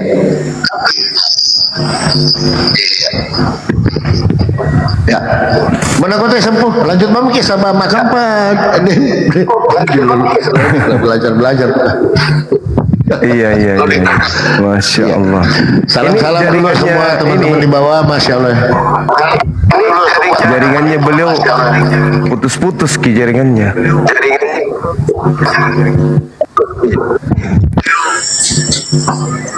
Putus-putus jaringannya. Iya. Gak bagus ini. Dia lagi di Malaysia. Oh. Kayak gimana di Laudi ini kok biasanya ya di Pastor Loading tadi ngapain di sana? Apa masalah? Ada kareba apa di situ? Ya biasa masih di seputar Yohanes 14:1. Ini sudah seminggu ini kita angkat itu. Mutar-mutar. Nggak mutar kita, jadi tetap fokus ke topik. Jadi kita lebih fokus ke konsep ketuhanan. Karena rusaknya di sini sebenarnya, rusaknya di sini Bang Zuma. Jadi kita nggak usah dulu bagaimanakah ini. Yang penting kita perbaiki Tuhannya dulu. Insya Allah kalau Tuhannya baik, semua akan baik. Mungkin itu sih. Jadi Tuhannya dulu ya. Tuhannya dulu, ya kan? Jadi untuk membuang rasa benci, rasa terhadap Islam, ya kan? Itu nantilah. Yang penting Tuhannya dulu. Kalau Tuhannya benar, insya Allah semua akan baik. Karena selama ini mereka memframing bahwa Islam itu begini kan? Karena Tuhannya salah. Coba kalau Tuhannya benar, pasti semua akan baik-baik saja. Abe, benar gak sih? Iya. Kadang-kadang saya salah loh. Benar gak sih? betul. Iya. Jadi lebih ke konsep ketuhanan aja dulu. Kalau ke penyaliban gampang lah itu kan. Kalau sudah Tuhannya benar, baru gugur semua itu. Mungkin begitu deh. Siap, mantap kali Bang. Mantap, luar biasa. Keren. Kalau begitu,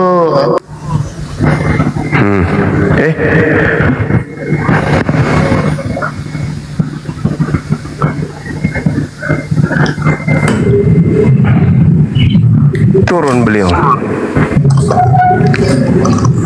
Halo Bu Karyana, semangat malam. Selamat malam. Malam. Iya. Ini Pendeta, yang mualaf sama yang Kristen. Pendeta. Iya, Pendeta Ringo nggak kesini lagi. Udah malas dia katanya debat-debat. Gak ada gunanya. Oh iya. Gak akan didengar perkataanku katanya. Oh gitu ya. Cepat begitu putus asa dia. Halo adik Laude. Tante, assalamualaikum. Waalaikumsalam. Setahu saya Bang Juma, Laude itu di mana ya? Laude itu marga ya rata-rata Muslim. Iya memang. Banyak teman saya Laude itu marga kan. Iya. Kalau Nanda ini orang Toraja dia. Orang Toraja. Laude itu marga. Setahu saya. Iya, benar ya? Makassar atau Makassar? Atau Manado? Bukan. Di Tenggara dia, Sulawesi Tenggara. Ya, Laude. Kebanyakan Laude Muslim kan? Iya, Muslim. Iya, benar. Laude Muslim. Ya, berarti dia bukan Kristen, bukan mualaf kan? Mualaf beliau, mualaf.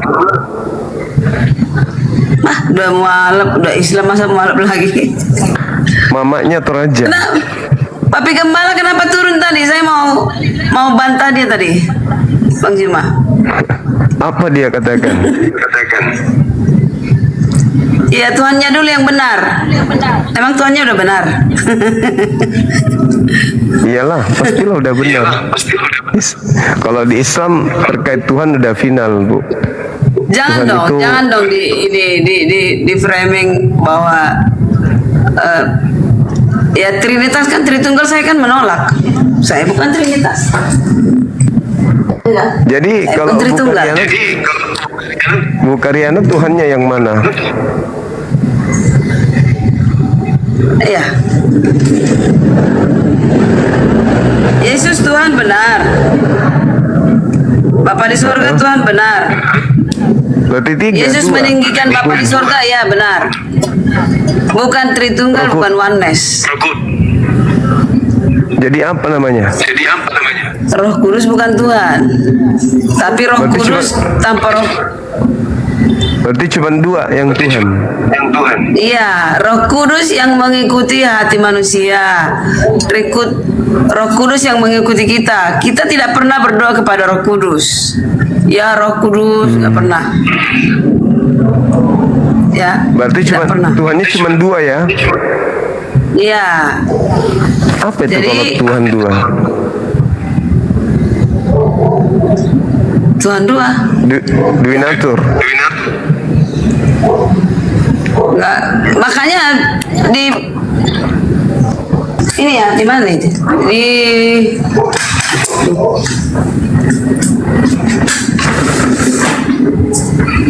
Injil Matius, Markus, Lukas sini.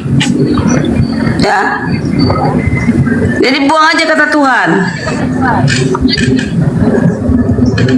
Itu yang membuat kita jadi keliru. Ya, Bang Aldo, saya belajar Aramaik nih.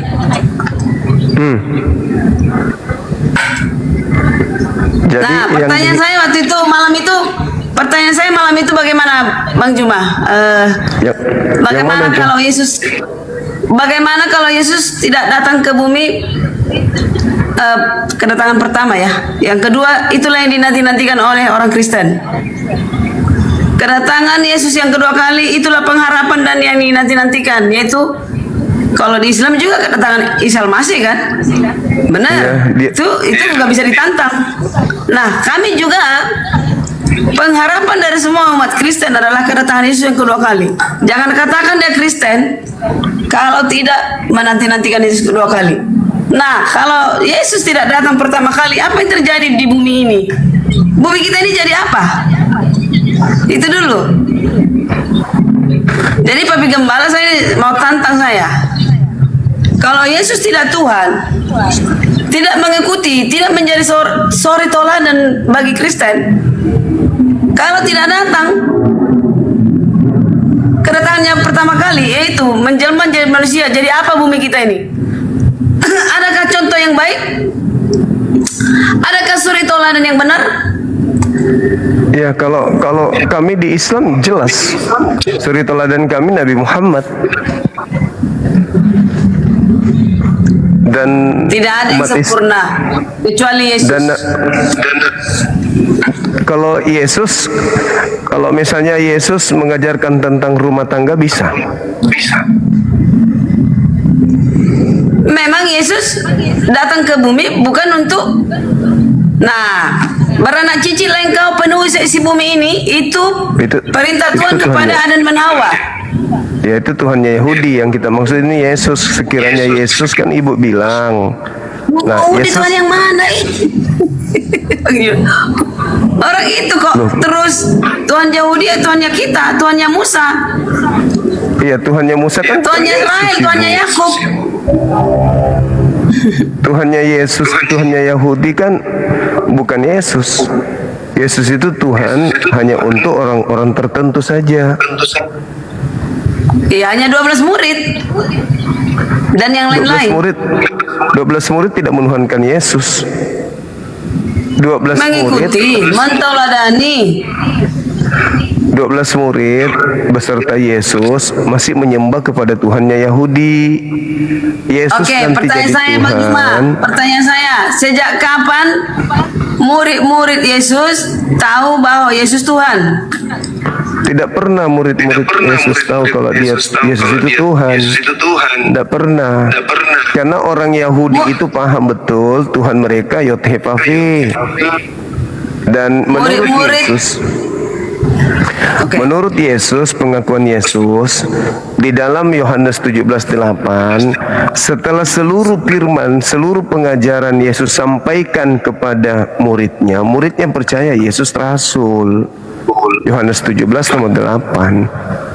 Cuman orang Kristen di luar Yahudi lah yang selalu beranggapan bahwa Yesus itu Yesus yang anak Maria itu Tuhan. Padahal yang Tuhan itu adalah yang keluar dari kubur, itu yang Tuhan. Beda dengan anak Maria. Anak Maria itu rasul.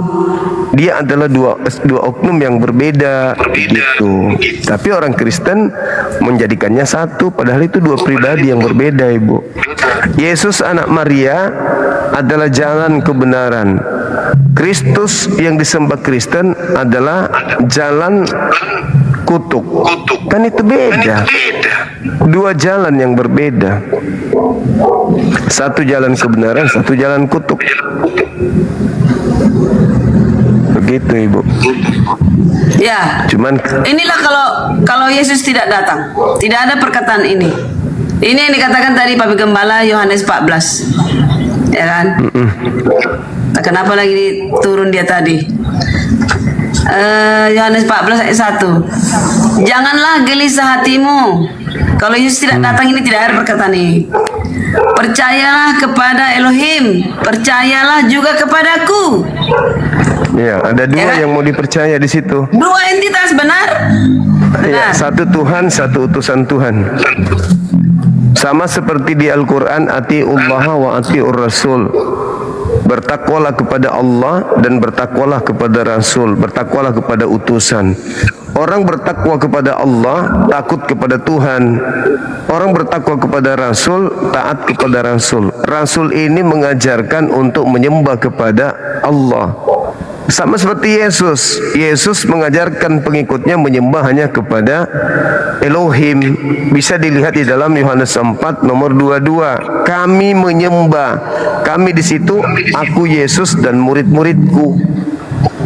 Berbeda dengan Yesus Kristus yang datang kepada Paulus. Memang dia spesial Tuhan untuk orang-orang di luar Yahudi. Ini adalah dua pribadi yang berbeda. Yesus harus dipercayai sebagai apa? Sebagai Rasul. Apa pembuktiannya? Baca Yohanes 14:12. Nomor 12-nya coba dilihat. Apa kata dia? Aku berkata kepadamu, sesungguhnya barang siapa yang percaya kepadaku, ia akan melakukan juga pekerjaan-pekerjaan yang aku lakukan. Bahkan pekerjaan yang lebih besar daripada itu, sebab aku pergi kepada Bapa. Pergi kepada Bapa. Nomor 21-nya, barang siapa yang memegang perintahku dan melakukannya, dialah yang mengasihi aku. Dan barang siapa mengasihi aku, dia dikasihi oleh Bapakku, dan aku pun akan mengasihi dia dan akan menyatakan diri kepada dia. Jadi kalau umat Islam mendengarkan data-data begitu, ya Yesus Rasul, bukan Yesus Tuhan. Tapi kalau orang Kristen yang sudah terkontaminasi terhadap pengajaran Kristus Paulus yang mengajarkan tentang Kristus, maka orang Kristen menilai ucapan Yesus ini adalah ucapan Tuhan. Padahal tidak, itu adalah ucapan Rasul. Oke, jadi Bang Juma, sang sumber, yaitu Bapa di sorga, tidak pernah mengutus manusia berdosa kepada manusia dosa. Semua manusia Berdosa. adalah berdosa. Tidak pernah Bapa di sorga mengutus manusia dosa kepada orang manusia dosa, manusia berdosa. Tapi iblis diutus kepada manusia berdosa, bisa enggak Ibu? Tidak pernah iblis diutus. Kata siapa? Iblis itu mencari mangsa, menyesatkan. Oh enggak bisa. diutus. Tuhan coba Anda pernah mendengarkan Simon, iblis telah diberi izin untuk itu jelas itu. Beda diberi izin. Oke, kalau dia diberi izin, artinya ketika Tuhan mengatakan, aku mengadakan permusuhan, aku. Jadi Tuhan memang yang mengadakan permusuhan antara iblis dengan keturunan Adam. Berarti memang betul Tuhan sendiri yang mengadakan permusuhan itu. Tuhan yang mengadakan permusuhan. Ya. Artinya jadi Elohim membiarkan iblis datang menyesatkan kepada manusia, tidak diutus. Begitu. Ada, coba kita lihat salah satu data yang biasa saya baca di dalam 2 Tesalonika 2 nomor 11 misalnya. Dan itulah sebabnya Tuhan mendatangkan kesesatan atas mereka dan menyebabkan mereka percaya akan dusta. 1 Samuel 16:14 juga ada. Tetapi roh Tuhan telah mundur daripada Saul dan sekarang ia diganggu oleh roh jahat yang daripada Tuhan. Dari Tuhan roh jahatnya. 1 Samuel 18 nomor 10. Keesokan harinya roh jahat yang daripada Tuhan berkuasa atas Saul sehingga yang kerasukan di tengah-tengah rumah. Itu jelas tuh dari Tuhan semua tuh. Artinya kalau dia dari Tuhan berarti itu adalah utusan Tuhan.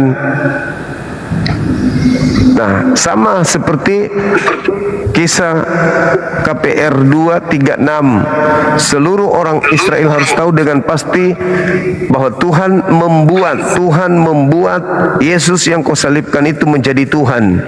Tuhan menjadikan Tuhan. Untuk siapa Tuhan ini dibuat? Ya untuk orang-orang yang menyalib Yesus, untuk orang jahat. Jadi Bang Juma, di Lukas 10 ayat 18 dikatakan, lalu kata Yesus kepada mereka, aku melihat iblis jatuh seperti kilat dari langit. Iya, berupa cahaya. Iya, bukan diutus, jatuh. Ya, itu Dia tidak layak di surga. Iya kan Yesus lagi di bumi. Bapak di atas mengutus turun, berarti dia seperti jatuh kan, dia kata seperti jatuh dari atas kan diutus dari atas iblisnya. Bukan. Jadi pada saat Yesus belum di bumi, iblis sudah di bumi. Pada saat dia menggoda Adam dan Hawa, dia memang targetnya bumi kita ini. Target iblis bumi. Kan, kenapa? Tuhan yang membuat permusuhan itu. Tuhan yang mengadakan permusuhan, berarti Tuhan yang menciptakan kejahatan. Bukan. Aduh, Bang Juma, urutannya ini dulu.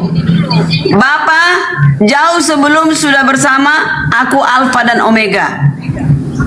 Dia Yohanes 1 ayat 1 yaitu dia bersama Alfa dan Omega. Siapa Alfa dan Omega?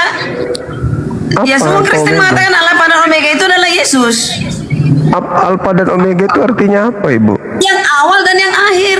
Salah. Saksi amin ciptaan yang sulung. Arke kai telos itu baru awal dan akhir. Kalau Alfa dan Omega itu abjad doang, AO. Itu dimaknai kemudian oleh saudara-saudara kami Kristen. Sedangkan Tuhan itu tidak awal, tidak akhir kalau Tuhan. Kalau ada awalnya itu berarti ciptaan. Kalau ada akhirnya itu berarti ciptaan. Sementara Tuhan itu maha awal, maha akhir. Artinya tidak berawal, tidak berakhir. Itu Tuhan. Yes, benar. Sang sumber Bapa di sorga adalah tidak berawal, tidak berakhir. Tapi Yesus berakhir. Aku Alfa dan Omega. Tapi ciptaan faktanya dia berakhir. Anak yang sulung. Berarti ciptaan kan? Tidak berakhir tapi berawal. Anakku engkau hari ini kuperanakan. Nah itu berawal dia. Dan 1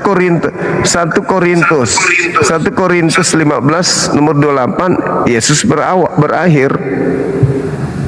Yesus lenyap, dia hilang. Tidak pernah. Tidak lenyap. Coba dibaca 1 Korintus 15:28. Sebentar ya.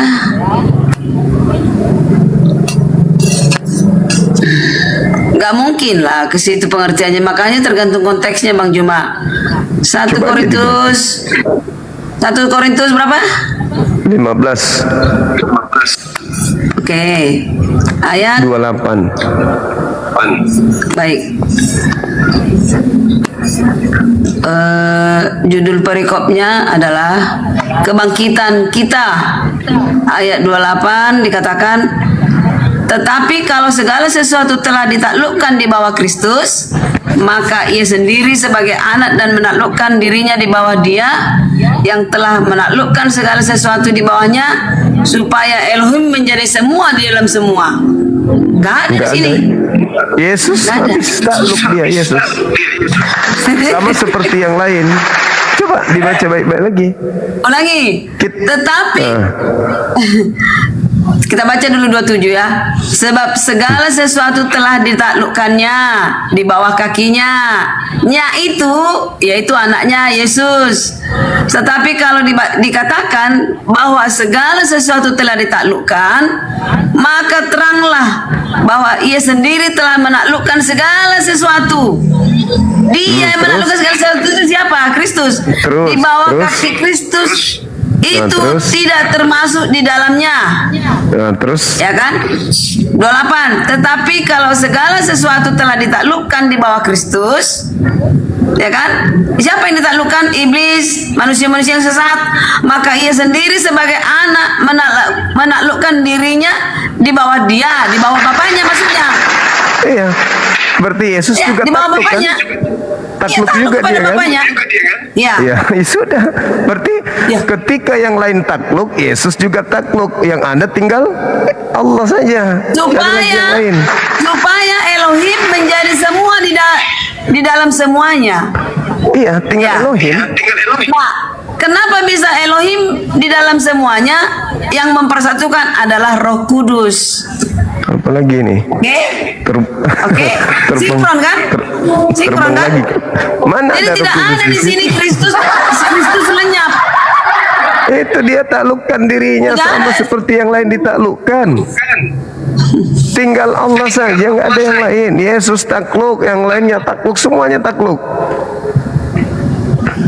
Yesus juga takluk. 29 ya Bang Julma.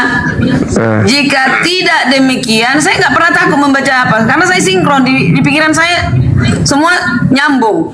Jika tidak demikian, apakah faedahnya perbuatan orang-orang yang dibaptis bagi orang mati?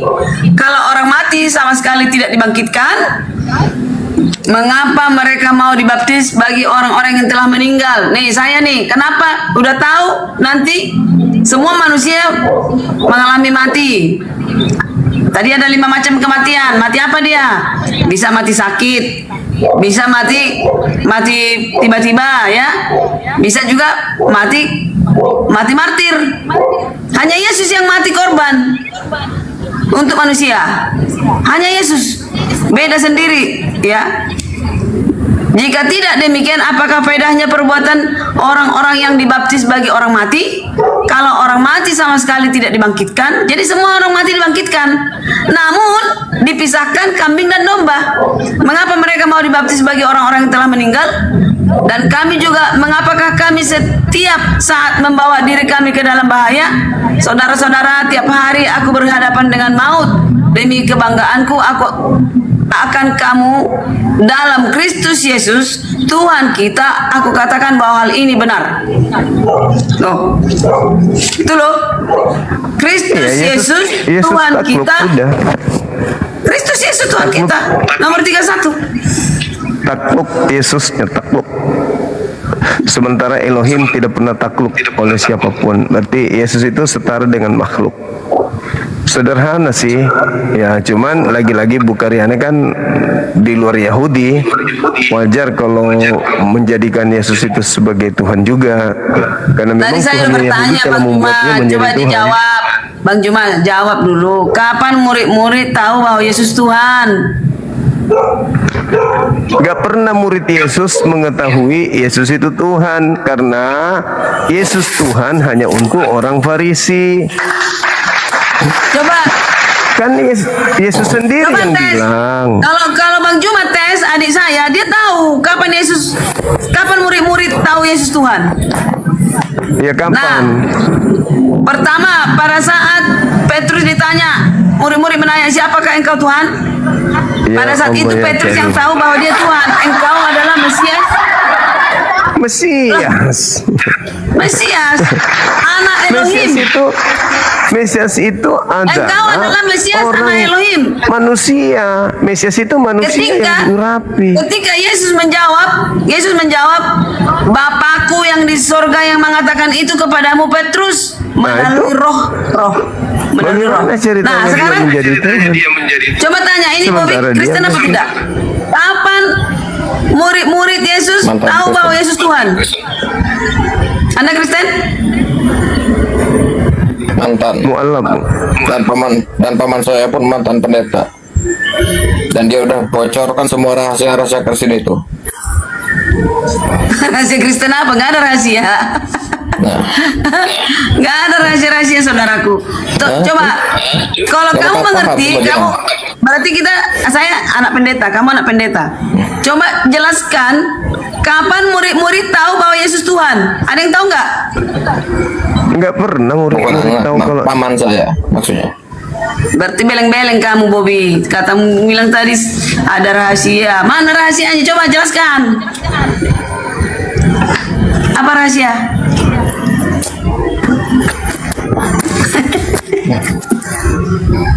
Jangan suka berbohong. Anda tahu Yesus itu Tuhan dari siapa?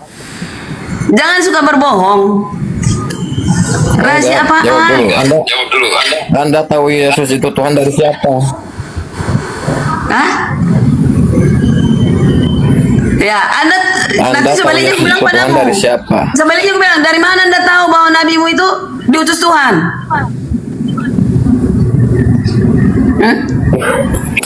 Semua yang menerima kitab suci dari Allah ada 4. Nabi Musa menerima wahyu dari Allah. Nabi Daud menerima Jabur menerima wahyu dari Allah.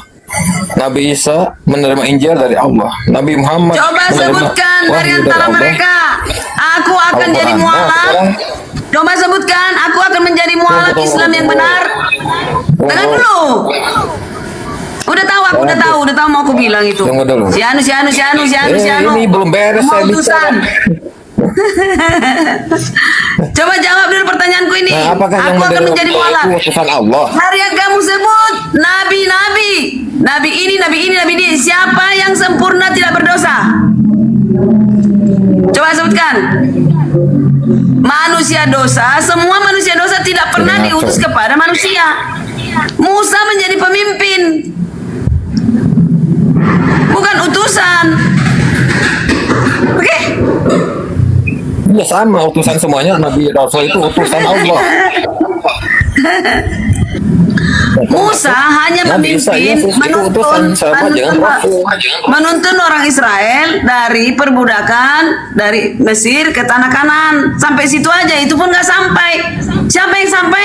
Kaleb dan Joshua.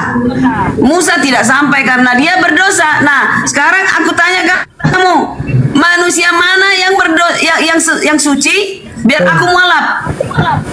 Dosanya Musa apa, Ibu Karyana? Dosa Musa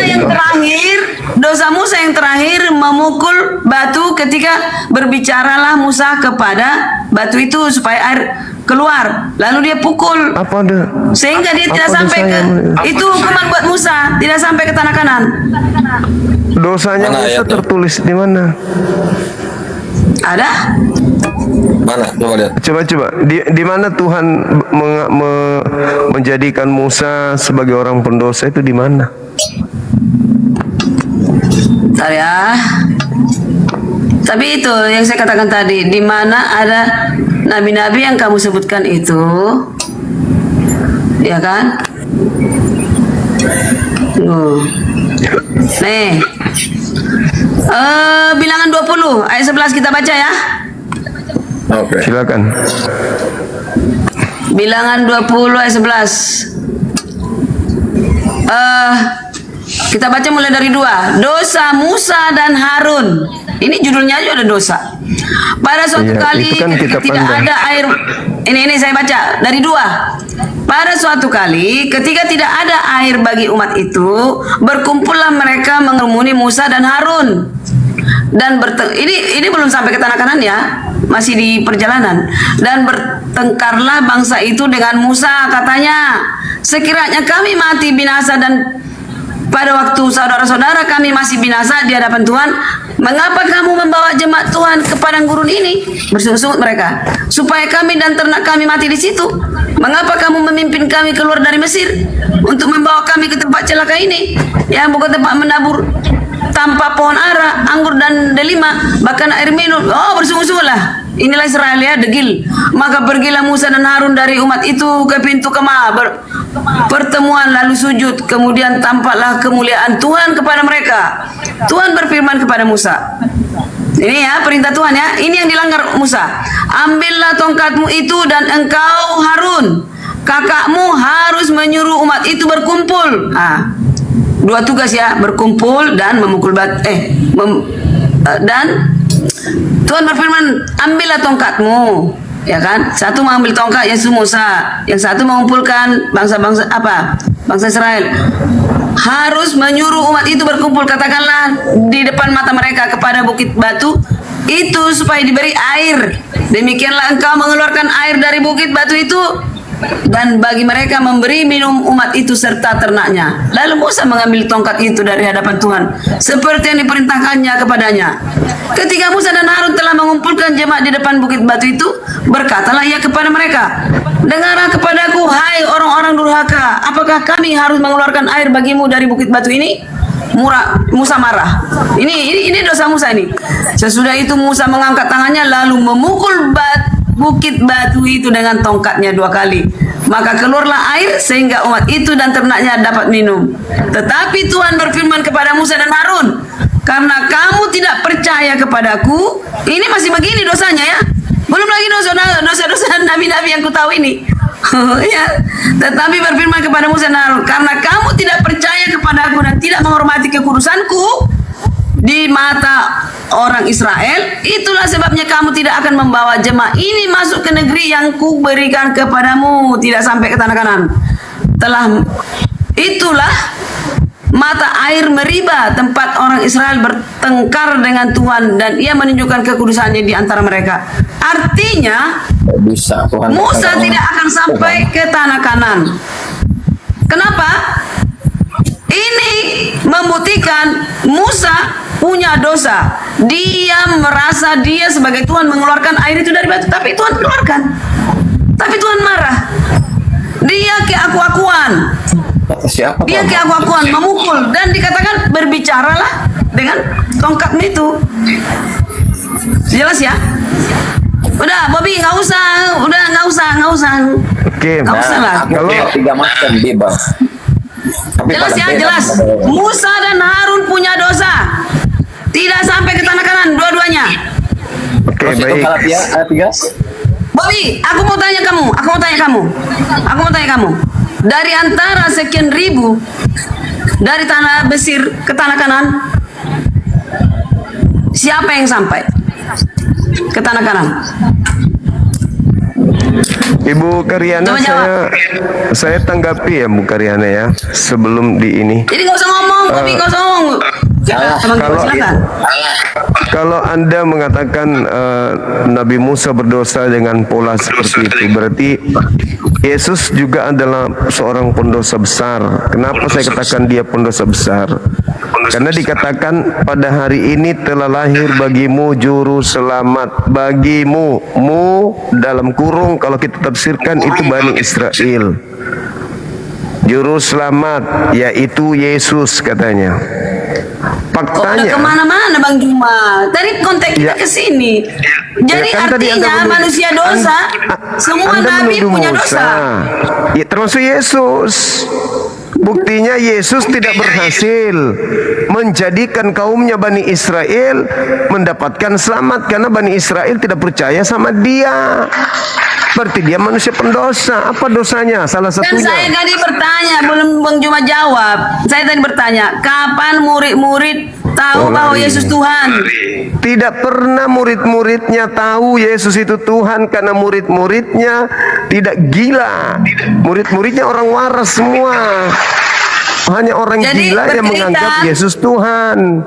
Tidak ada murid Yesus menganggap Yesus Tuhan. Tidak ada, Bu. Tidak ada. Siapa murid yang menganggap dia Tuhan? Karena dia mengatakan yang mencucuk lambungnya, siapakah aku ini?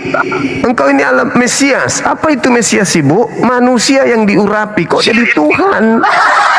Gak ada. Yesus memproklamirkan iman muridnya, tentang muridnya, keberadaan muridnya. Segala firman yang Bapa berikan kepadaku telah aku sampaikan kepada mereka, dan mereka telah menerimanya, dan mereka percaya dengan pasti bahwa engkaulah yang telah mengutus aku. Murid percaya Yesus adalah utusan Tuhan mereka. Kalau Musa gagal masuk sampai ke tanah Kanaan, Yesus gagal menjadikan dan menyelamatkan Bani Israel sebagai juru selamat dirinya, itu tidak berhasil. Bani Israel sampai hari ini tidak percaya kepada Yesus, gak berhasil, berarti dia berdosa dong, sama seperti Musa berarti. Nah, Musa nggak bisa menghantarkan ke tanah Kanaan, faktanya sampai. Yesus juru selamat bagi Bani Israel, faktanya enggak. Bani Israel tidak percaya, malah membunuhnya. Gagal dia, gagal total. Sementara orang Kristen menjadikannya Tuhan, oh beda, itu Yesus lain. Itu bukan Yesus anak Maria yang mereka sembah orang Kristen. Beda oknum, nama sama, beda oknum. Titik.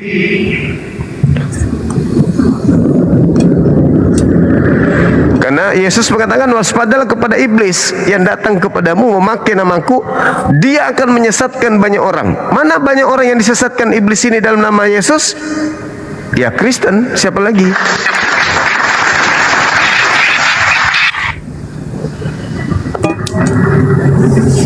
Jadi Bang Juma, itu tadi pertanyaanku, ada kaitannya dengan bagaimana bumi kita ini kalau Yesus tidak turun yang pertama kali, ya? Yesus sudah turun, Bu.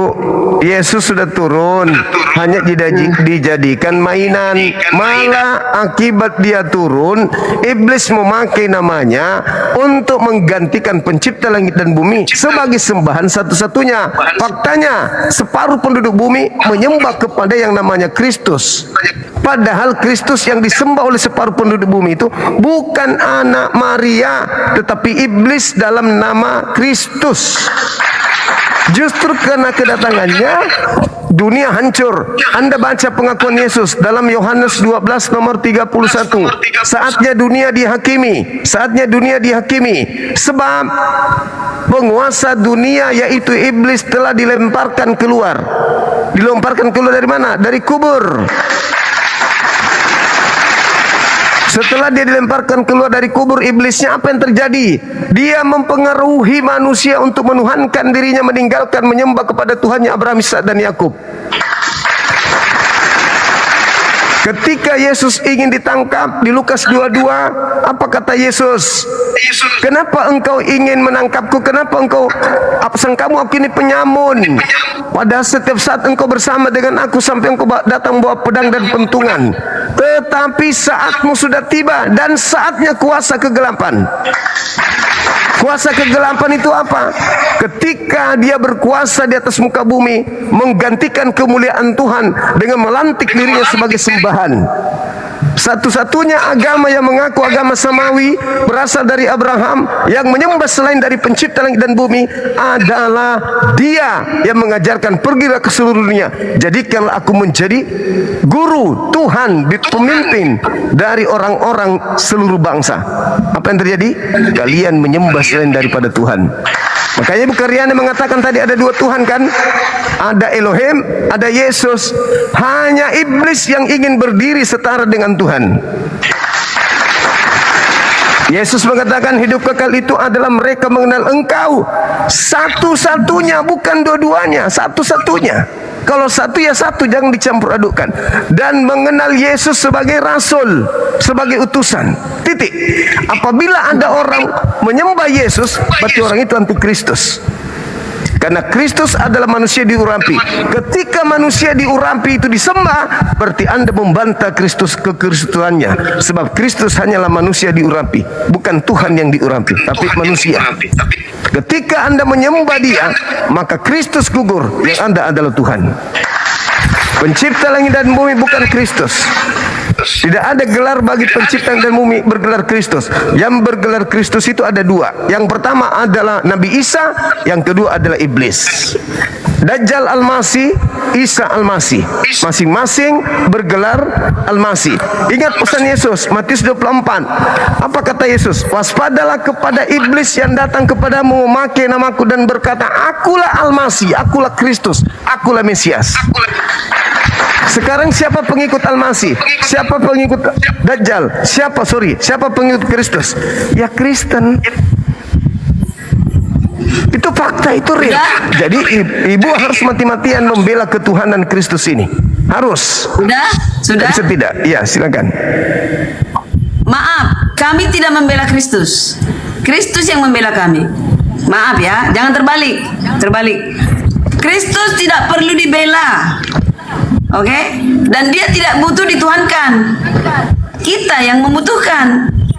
Nah, tadi kita udah bahas tentang dosa-dosa manusia. Bilang saya akan mualaf kalau ada yang bisa menunjukkan keturunan Adam, nabi-nabi, rasul yang tidak berdosa. Bahkan Elia yang sudah di sorga adalah manusia dosa.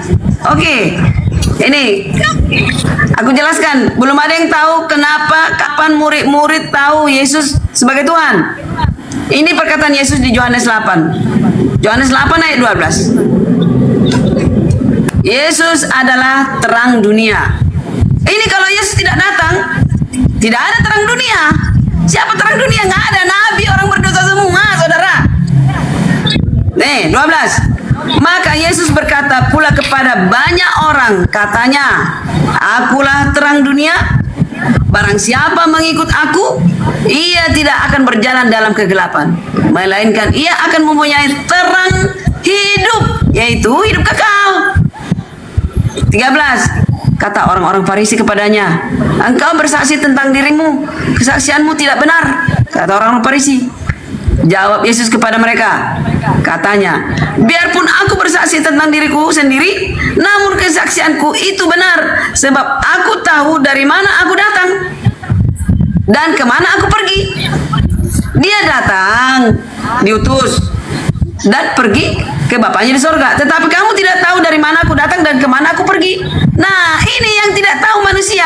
Jadi orang-orang yang tidak mengakui utusan, tidak menerima utusan yang diutus oleh Elohim, ya, neraka hukumannya. Dilenyapkan Tuhan. Hati-hati, Bobby. Ya, nggak usah tunjuk-tunjukkan Bible. Kalau kamu tidak mempercaya itu apa? Nggak perlu. Oke. Ya. Yesus Ini Bang Juma, jangan nomor 5. Bang Juma sedikit lagi, jangan nomor 15 ini. Kamu menghakimi kalian semua ini. Berapa? 11.000 teman-teman di bawah. Kamu menghakimi menurut ukuran manusia. Oh, kalian begini, kalian begini. Aku tidak menghakimi seorang pun. Ya, tidak menghakimi kalau mengikut yang diutusnya. Oke, thank you. Silakan. Oke. Yesus terang dunia kan? Sebagai terang dunia, dia mau dipercaya sebagai Tuhan atau utusan Tuhan? Utusan Tuhan. Nah, sudah.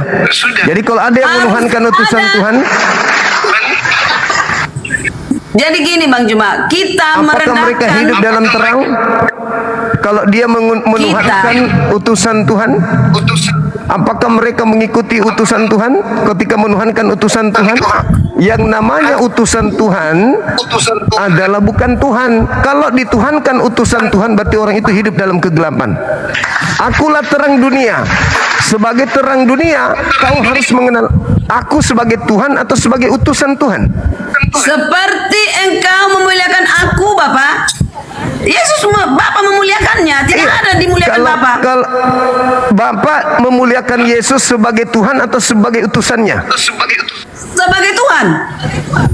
Di mana Tuhan melantik Yesus menjadi Tuhan? Coba.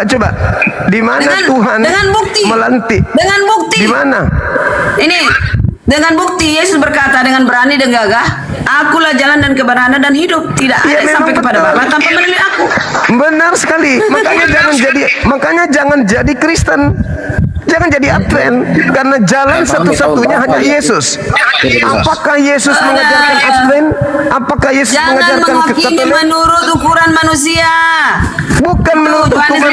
Yohanes 8 ayat 15. Kenapa jadi menangis, Ibu? Sekarang kalau Yesus adalah jalan kebenaran dan hidup, tidak ada yang sampai kepada Bapa. Kenapa berubah jalan kebenaran itu menjadi jalan kutuk di atas salib? Ayo. Kenapa berubah jadi jalan kutuk?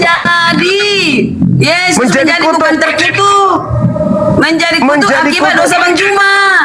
Lah, kenapa Selalu jadi kayak mengukur begitu? menghakimi manusia Bu- menurut ukuran manusia. Bukankah dia adalah kebenaran? Bukankah dia adalah kebenaran? Sebagai kebenaran, sebagai kebenaran, kenapa dia jadi kutuk? Coba. Ntar dulu saya lobet Bang Juma. Sebagai kebenaran, kenapa dia jadi kutuk?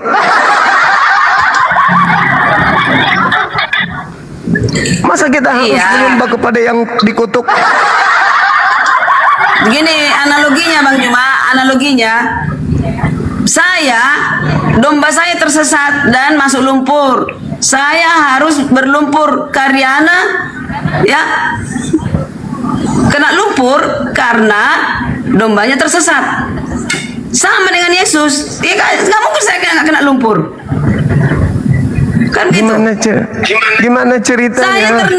Saya ternoda, saya kena duri, saya kena menyelamatkan domba saya yang sesat. Ya seperti itu. Ya, akulah jalan, akulah kebenaran. Sebagai jalan, dia mengajarkan kemudian menyembah dirinya atau menyembah Elohim. Bapa di sorga memuliakan anaknya. Nah, kok jadinya lari ke situ jawabannya. Sebagai jalan, apakah dia yang disembah, yang diibadahi, yang diilahi, atau yang di surga, yang di langit? Yesus meninggikan Bapanya di sorga. Ya sudah, ikuti jalan itu, yaitu meninggikan Sang Bapa. Jangan Yesus disetarakan dengan Sang Bapa, karena yang tinggi cuma satu-satunya, yaitu Bapa. Yesus memang tidak setara. Yang mengatakan hanya setara rasul. itu Hanya rasul Yesus itu. Jangan dituhankan. Halo saudara tembak, selamat malam. Selamat malam juga. Assalamualaikum. Dari mana Bang?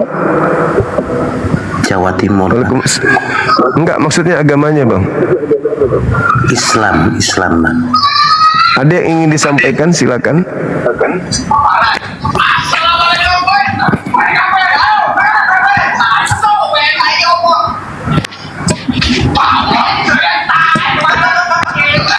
Oke Bang, kita cari yang Kristen. Salam kenal Abang, kasih. Yang Muslim mohon untuk jangan percaya diri, minta naik dulu ya, karena kita tidak lagi butuh narasumber dari Islam. Kita masih butuh narasumber dari Kristen aja dulu.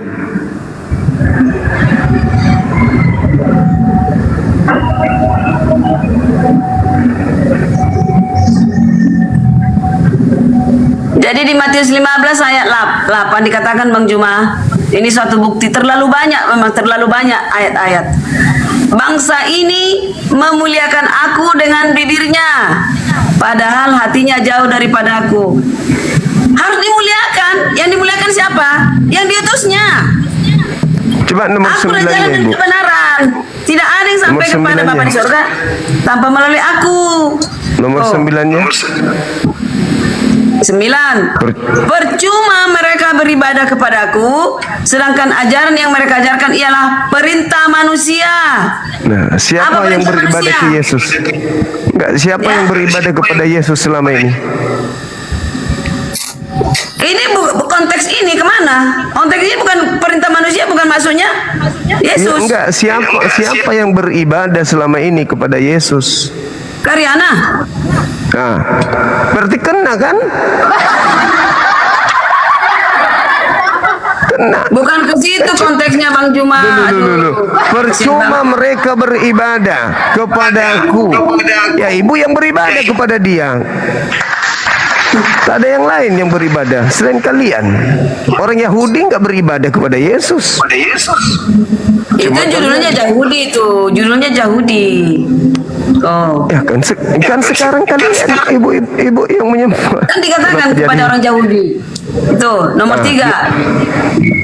Giliran kayak gitu orang Yahudi, giliran aku akan pergi ke rumah Bapak menyediakan tempat untuk kalian. Nah, kalian yang merasa padahal itu untuk orang Yahudi. Saudara Enigma, selamat malam. Bang Juma, begini Bang Juma. Yahudi itu orang Israel ada dua golongan, satu yang menolak Yesus, satu yang menerima. Ya, Matius 3. Yesus berkata, mengapa kamu melanggar perintah Elohim demi ada istiadat nenek moyangmu? Sebab Elohim berfirman, hormatilah. Ya kan? Nah, ini perintah-perintah yang diberikan Tuhan kepada manusia. Nah, ini jatuh. Hormatilah. Gimana katakan tadi? Hormatilah ayah dan ibumu. Dan lagi siapa yang mengutuki ayahnya atau ibunya pasti dihukum mati.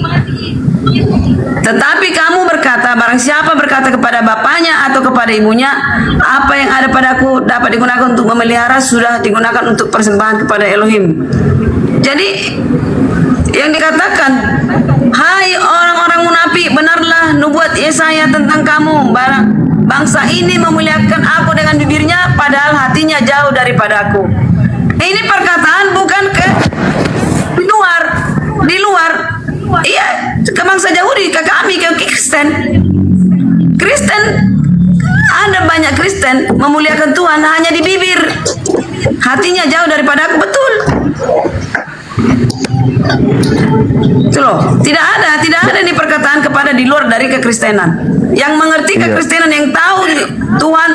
Jadi ada 3 golongan, Bang Juma, 3 golongan. 1, manusia. Tadi 2. Golongan. Maksudku gini, ada 3 jenis kategori orang-orang yang yang manusia sesat. Manusia sesat 1. Manusia tahu Tuhan tapi tidak menerimanya. Dia keliru. Nah, ini adalah domba-domba tersesat. Yang kedua, domba yang hilang. Dia tahu dia hilang, tapi tidak tahu pulang. Nah, kategori mana? Ada juga, akan ada di Bible itu. Ada koin yang hilang, dia tidak tahu dia hilang, tidak tahu dia pulang. Jangan-jangan ini Bang Juma nih.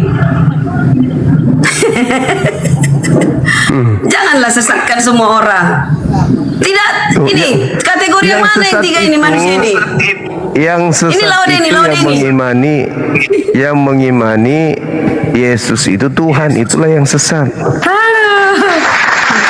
Jadi itu orang sesat itu. Koin yang hilang adalah dia tidak tahu pulang, tidak tahu dia hilang, dan tidak tahu pulang. Nah, bagaimana kalau bukan domba tapi mengaku domba? Apa namanya? Golongan apa itu? Ayo. Itulah. Bukan domba itu tapi mengaku domba itu.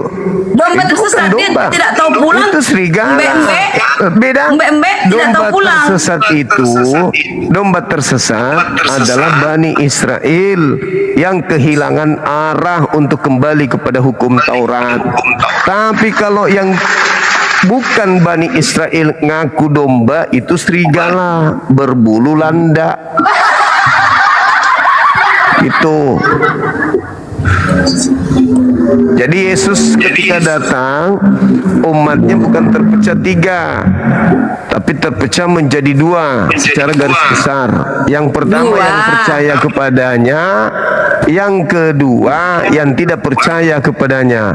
Nah, yang tidak percaya kepadanya inilah yang menyalib Yesus. Kristen adalah pengikut para penyalib.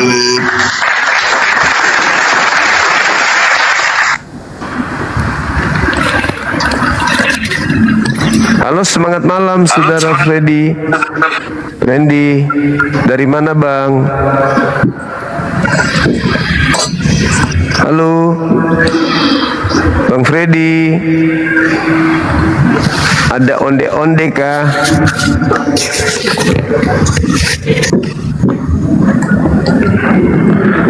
Naik aja pasang gaya. Macam paling bener aja gayanya.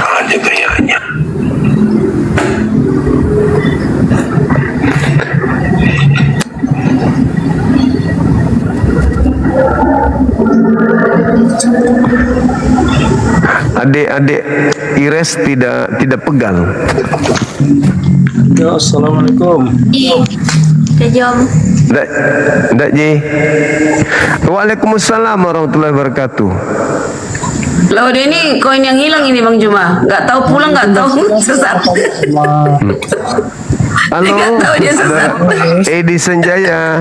Ya, Dari mana Bang? dari Polman. Enggak, agamanya yang saya tanya Bang. Muslim Bang semua. Oh, siap. Ada yang ingin disampaikan? Mohon izin Bang semua, saya mau tanya sama siapa nih Bu Karyana? Silakan. Selamat malam Bu Karyana. Ya, silakan. Edi Sanjaya. Ya, saya mau tanya. Kenapa turun? Moderator nggak izinkan ibu disiksa Banyak sama belajar ya. Iya, dia udah pasti menghujat dia. Udah tahu moderator.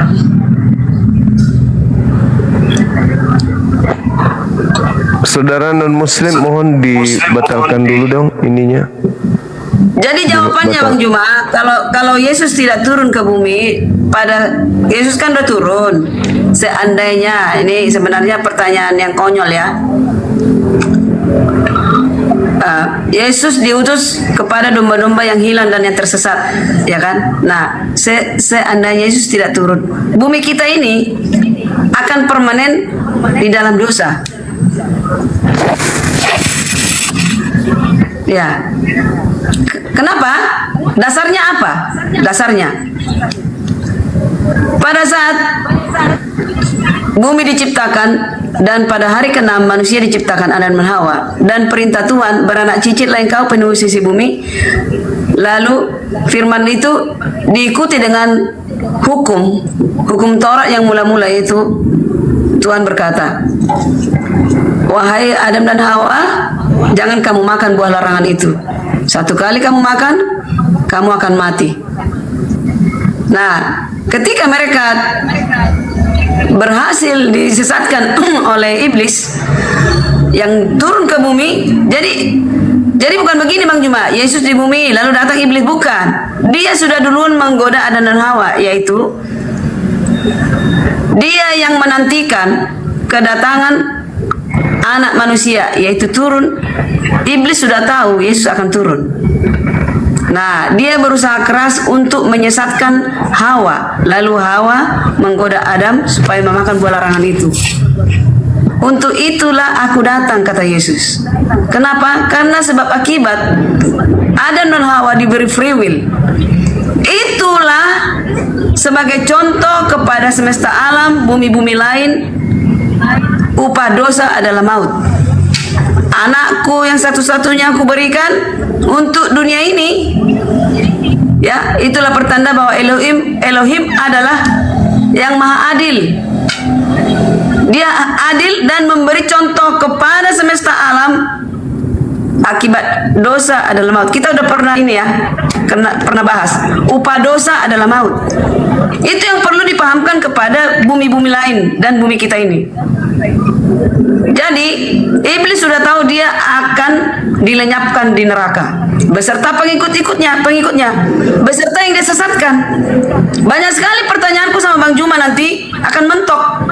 Belum tentu Bang Juma bisa jawab. Pertanyaanku, untuk apa iblis menyesatkan manusia? Itu dulu Bang Juma. Silakan. Oke. Baik. Untuk apa iblis menyesatkan manusia?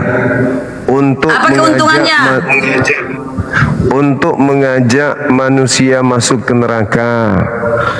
Keuntungannya adalah memuaskan rasa sombongnya. Itu aja. Nah, sekarang saya ingin tanggapi tadi yang Ibu jelaskan. Kalau Yesus itu datang untuk menyelamatkan manusia, saya katakan amin. Itu betul dalam perspektif iman kami sebagai seorang muslim Nabi Isa ya.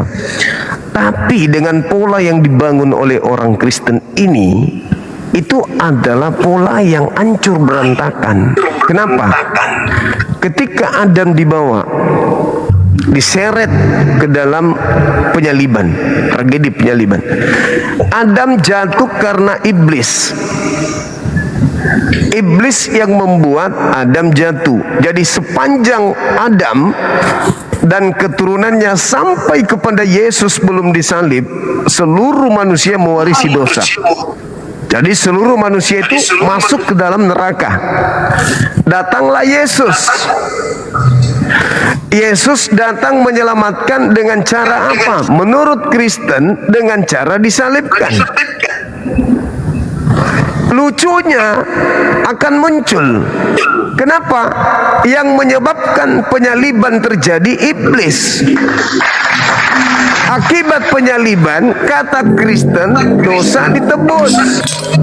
Dosa dari Adam ditebus. Berarti iblis menginginkan manusia masuk surga. Sekiranya Yesus tidak disalibkan, maka tidak ada penebusan dosa. Seluruh keturunan Adam masuk neraka sampai kiamat sekiranya tidak ada penyaliban.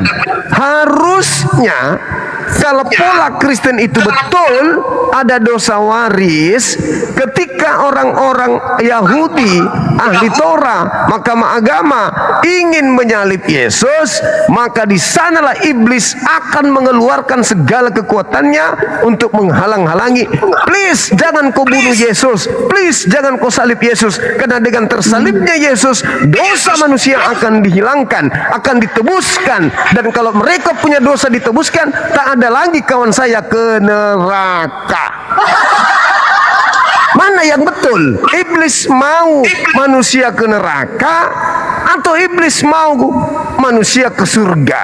Kalau iblis mau manusia ke surga, maka iblis akan menyalibkan Yesus. Tapi kalau iblis tidak mau manusia ke neraka, ke surga, maka iblis tidak akan menyalibkan Yesus. Atau jangan-jangan iblis tahu bahwa dengan penyaliban ini akan banyak orang percaya, orang-orang yang suka maksiat, orang-orang yang suka melanggar perintah Tuhan, merasa sudah ditebus dengan penyaliban. Maka dijadikanlah penyaliban ini sebagai simbol yang diputarbalikkan, bahwa penyaliban adalah simbol keselamatan. Padahal kalau kita lihat Bible, penyaliban itu adalah justru membatalkan misi penyelamatan yang Yesus lakukan. Saya kasih analisa sederhana. Yohanes 3 nomor 16. Begitu besar kasih karunia Tuhan akan dunia ini, sehingga dia menganugerahkan Yesus. Barang siapa yang percaya Yesus tidak binasa, melainkan memperoleh hidup yang kekal. Penyaliban terjadi karena irinya orang-orang yang menolak Yesus terhadap Yesus, yang semakin hari semakin banyak orang percaya. Orang-orang yang ingin menyalibkan Yesus tidak mau Yesus ada yang percaya. Maka mereka menyalibkan supaya Yesus itu hilang di atas muka bumi. Agar apa? Agar tidak ada manusia yang percaya dia.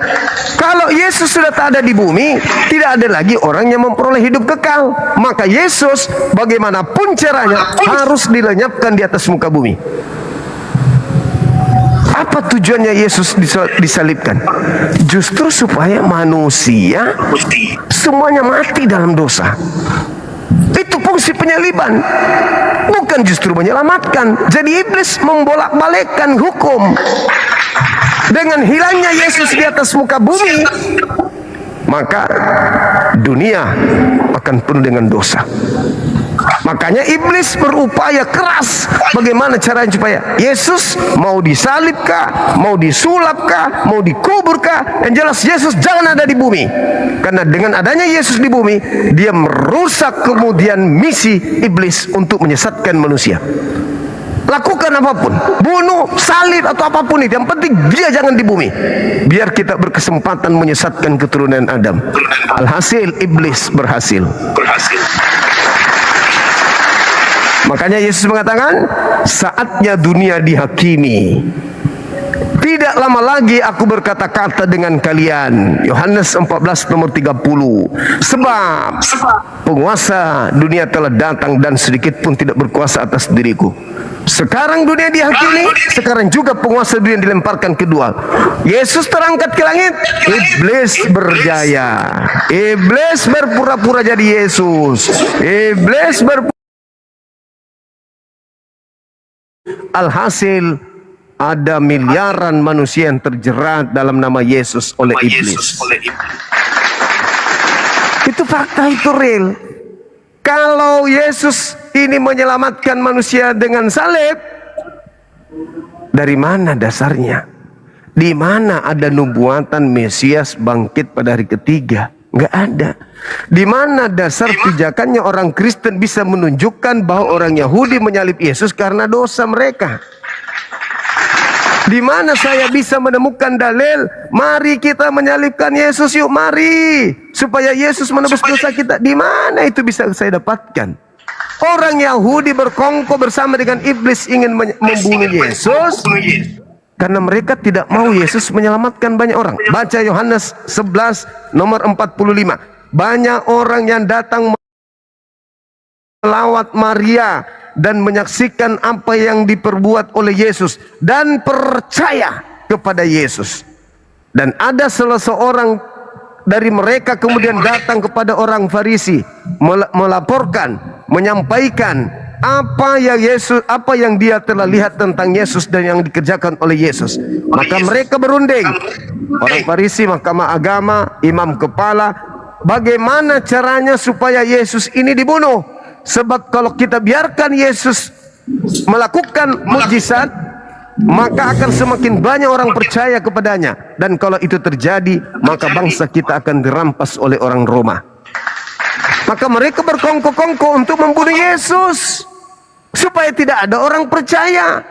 Karena kalau orang percaya Yesus, orang itu akan mendapatkan hidup kekal. Tidak boleh, neraka harus penuh. Hentikan misi Yesus. Nah, maka berupayalah iblis untuk membunuh Yesus. Berapa kali iblis datang mencobai Yesus, membawanya ke bumbungan bait suci, membawanya ke gunung yang tinggi untuk membunuh Yesus, tapi tak berhasil. Tak berhasil. Upaya terakhir, iblis melibatkan imam kepala mahkamah agama, Yudas, dan seterusnya. Tuhan mengangkat Yesus, selamatkan, sehingga dia akan turun ke dunia untuk menghakimi pengikut iblis. Begitu Ibu, silakan. Oke, jadi itu Bang Juma benar yang Bang Juma katakan, ya kan, bahwa Yesus datang ke bumi. Dikatakan kadang-kadang Bang Juma satu sisi benar, kadang-kadang beleng-beleng, saya nggak ngerti. Gini loh Bang Juma, jangan Bang Juma katakan bahwa iblis menginginkan Yesus mati. Sejujurnya tidak. Nih ya, ini satu apa nih? Tulisan saya bacakan. Penyiksaan, ancaman, ejekan, cambuk, fitnah yang disemburkan kepada Yesus menjadi sarana oleh iblis untuk menekan kedagingan Yesus sepanjang perjalanan dari mulai sampai ke Golgota, mulai dari penghakiman. Itu loh. Saya baca ulang. Penyiksaan, ancaman, ejekan, cambuk, ya kan, fitnah, itu disemburkan kepada Yesus menjadi sarana oleh iblis, bukan menginginkan Yesus disalibkan. Nah, karena itu sudah ketetapan. Jadi sia-sialah yang dikatakan Yohanes 10:11. Akulah gembala yang baik memberikan nyawanya kepada dombanya. Ya. Nah, ini sangat pertanyaan yang sangat, Bang Juma kadang di satu sisi memang Bang Juma katakan ada yang lucu ya kan, seakan-akan Yesus itu, iblis jadi membantu pembunuhan Yesus untuk menyelamatkan manusia. Bukan. Sejujurnya yang paling kecewa ketika Yesus disalibkan, iblis lah yang paling kecewa, karena dia sudah game over. It's game over, selesai. Dia tinggal menerima hukuman. Nah, pertanyaan tadi saya tanyakan kepada Bang Juma, Apa keuntungan iblis menggoda? Karena dia sudah kalah kan? Artinya dia sudah kalah total dalam Yesus dibangkitkan oleh Bapa di sorga. Karena Yesus sudah taat takluk. Pernah Edis bilang itu, dia menjalani dengan sempurna. Itu benar yang dikatakan Edis. Dia menjalani penyalipan itu dengan sempurna. Namun iblis tidak menginginkan Yesus bangkit, tidak menginginkan penyalipan itu. Nah, kekalahan iblis di sini, dia sudah dibangkitkan oleh Bapaknya. Kalau tidak bangkit, berarti Yesus melakukan dosa. Sama dengan Musa. Sama dengan Musa, itu contoh saingan. Seandainya Musa berbicara kepada batu itu, dia gagal. Seandainya dia tidak memukul, artinya Musa, ini aku nih, biar tahu kalian ya. Woi Israel, biar tahu kalian nih, kupukul nih, keluar juga. Tapi Tuhan marah kepadanya. Itu kegagalan Musa. Yesus tidak gagal. Iblislah yang paling kecewa pada saat Yesus dibangkitkan. Nah, sekarang keuntungan apa tujuan iblis menggoda kita? Satu-satunya alasannya, tujuan dari iblis menggoda manusia menyesatkan di zaman sekarang ini, supaya dosa karyana ditanggung olehku sendiri di neraka dengan dia. Tapi kalau aku bertobat sebagai domba, ya, aku bertobat, dosaku ditumpahkan kepada dia yang menggoda aku. Siapa yang membisikkan aku? Curilah, udah fitnah aja, bencilah Bang Juma. Siapa yang membisikkan itu? Dosa itu akan ditangguhkan kepadanya. Karena saya menyesal dan bertobat. Begitu. Jadi Bang Juma, mohon maaf, saya tidak ada kebencian kepada Islam. Tidak ada apa-apa karena setiap hari saya bersama umat Islam. Jadi kalau saya di sini nggak ada beban untuk berbicara. Bagi orang yang merasa terbeban berarti ada sesuatu yang mengganjal di hatinya kebencian. Saya tidak. Itu loh. Saya mengatakan kebenaran yang benar. Jadi Bang Juma, jangan katakan iblis membantu penyalipan supaya manusia selamat. Itu salah. Itu yang mau saya jelaskan kepada Edis. Kalau dikatakan karya iblis, bukan karya iblis. Iblis tidak berkarya apapun. Dia hanya menyesatkan dan merusak, dan dia hanya sudah jatuh ke dalam dosa tidak terampuni lagi. Iblis bisa bertobat nggak? Tidak bisa. Judas bisa nggak kesempatan bertobat? Bisa. Tapi dia tidak mau, malah bunuh diri. Iblis tidak ada kesempatan untuk bertobat karena dia sudah dibuang dari sorga. Terima kasih Bang Juma, silakan. Oke, baik. Jadi salib adalah keberhasilan Yesus dan kematian iblis. Mari kita buktikan. Apakah salib itu mematikan iblis atau justru salib adalah puncak kejayaan iblis? Saya akan buktikan kepada Anda. Sederhana saja. Ketika murid-murid datang di Bukit Zaitun bertanya kepada Yesus, Guru, apa tanda kedatanganmu? Berarti ini berbicara tentang akhir zaman. Antara akhir zaman dengan masa murid bertanya, ada tragedi terjadi di tengah-tengahnya. Apa itu? Penyaliban. Kita lihat. Guru, apa tanda kedatanganmu dan tanda akhir dunia ini?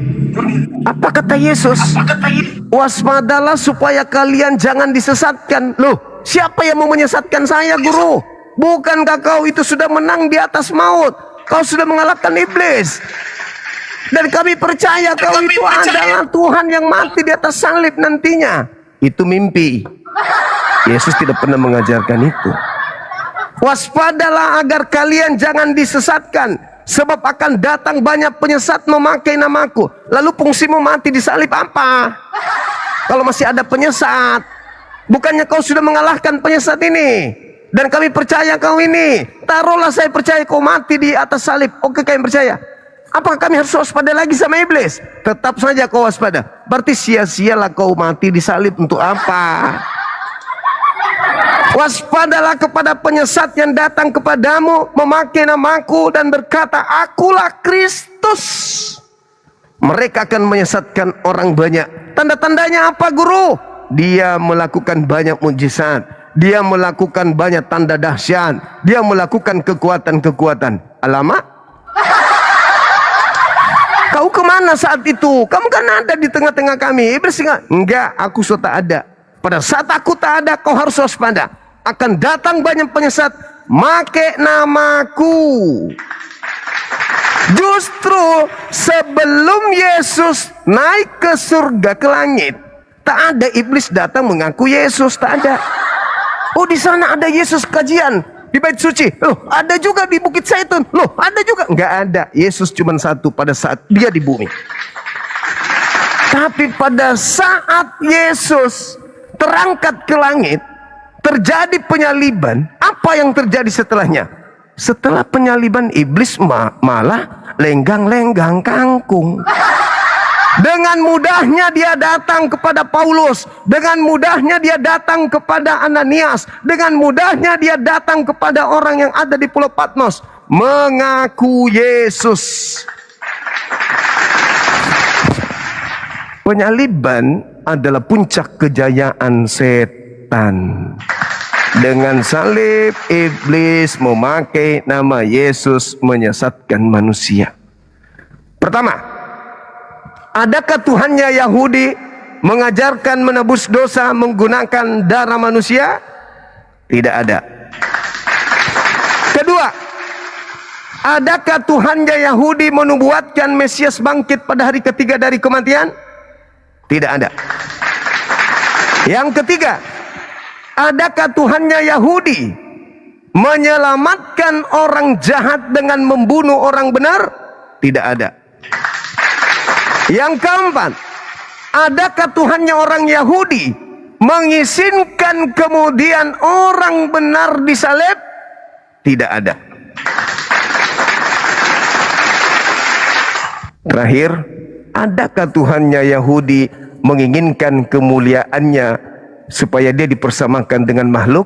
Tidak ada. Jadi waspadalah kepada penyesat yang datang kepadamu memakai namaku, menyesatkan banyak orang. Mereka melakukan tanda dahsyat. Apa tanda dahsyat itu?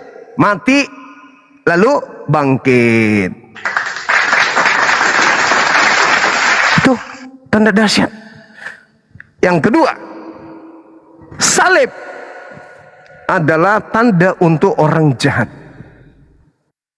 Ketika orang Farisi ahli Taurat datang kepada Yesus, Guru, berikan tanda kepada kami. Yesus mengatakan apa? Angkatan jahat dan angkatan tidak setia ini minta satu tanda, menuntut satu tanda, dan tidak akan diberikan satu tanda apapun kepada mereka orang-orang jahat dan angkatan tidak setia ini, selain tanda Yunus. Sebab Yunus 3 hari 3 malam dalam perut ikan, demikian juga Anak Manusia akan berada dalam perut bumi selama 3 hari 3 malam. Kalau 3 hari 3 malam, mutlak wajib dia keluar pada hari ketiga dari kubur. Itu tanda untuk siapa? Orang jahat. Yang ketiga, baca data yang selanjutnya ketika angkatan jahat berkarya. Ada kemudian iblis masuk ke dalam tubuh orang yang bertobat sebanyak 8 iblis. Orang ini digenapi oleh angkatan jahat ini. Dia adalah orang yang bertobat tadinya, tetapi setelah bertobat bukan malah lebih baik, malah semakin jahat, karena iblis yang masuk ke dalam tubuhnya bertambah menjadi 8 iblis. Apa yang dilakukan oleh orang yang semakin jahat ini? Mengajarkan kemudian untuk menyembah kepada Yudas Iskariot dalam nama Yesus. Terakhir, ini 3. Anda mau tinggal pilih nanti yang mana yang ibu mau tanggapi. Yang jelas saya katakan salib adalah puncak kejayaan setan. Celakalah engkau wahai ahli Taurat, celakalah engkau wahai orang Farisi, celakalah engkau wahai orang munafik. Engkau menjelajahi daratan, engkau menyeberangi lautan, untuk mentobatkan orang menjadi pengikut agamamu, dan setelah kau jadikan pengikutmu, kau jadikan dia menjadi orang neraka dan 2 kali lebih jahat daripada engkau sendiri. Pertanyaannya muncul, siapa ahli Taurat, orang Farisi, menyeberangi lautan, menjelajahi daratan sampai ke Antioquia, mentobatkan orang di sana, menjadi pengikut agamanya, apa nama agamanya, dan orang tersebut menjadi orang neraka mutlak 2 kali lebih jahat daripada orang Farisi itu sendiri. Siapa orang Farisi yang ke Antioquia, mentobatkan orang di sana menjadi pengikut agamanya? Waktu dan tempat disilahkan.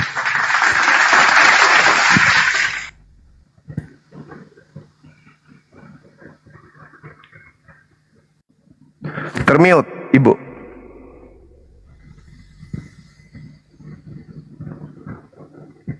Matius 23 nomor 15. Termute, Ibu. Oke, aku pilih yang ketiga, Bang Juma. Itu udah mengarah ke Rasul Paulus.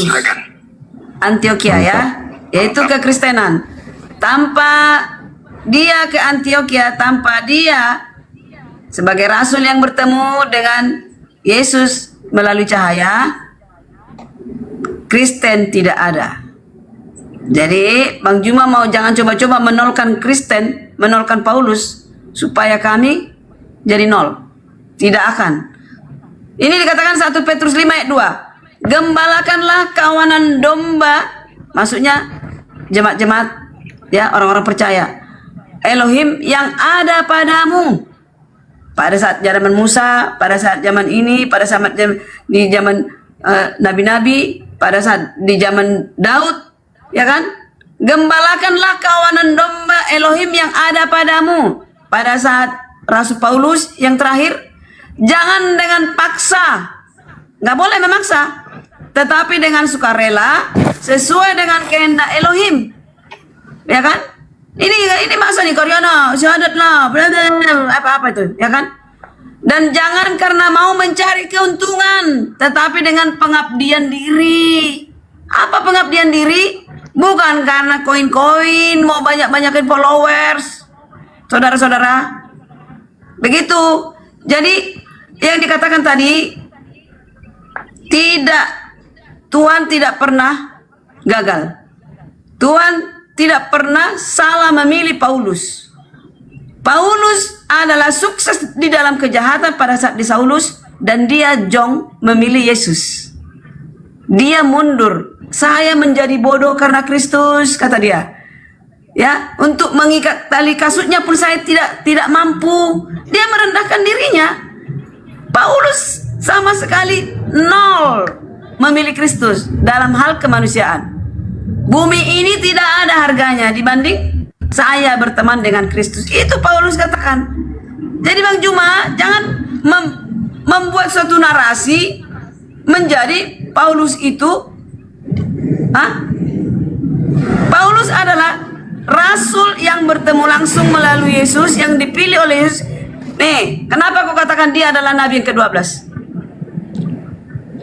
12 rasul murid Yesus di zaman Yesus, Judas mengaku-ngaku dia yang mendaftarkan diri menjadi murid.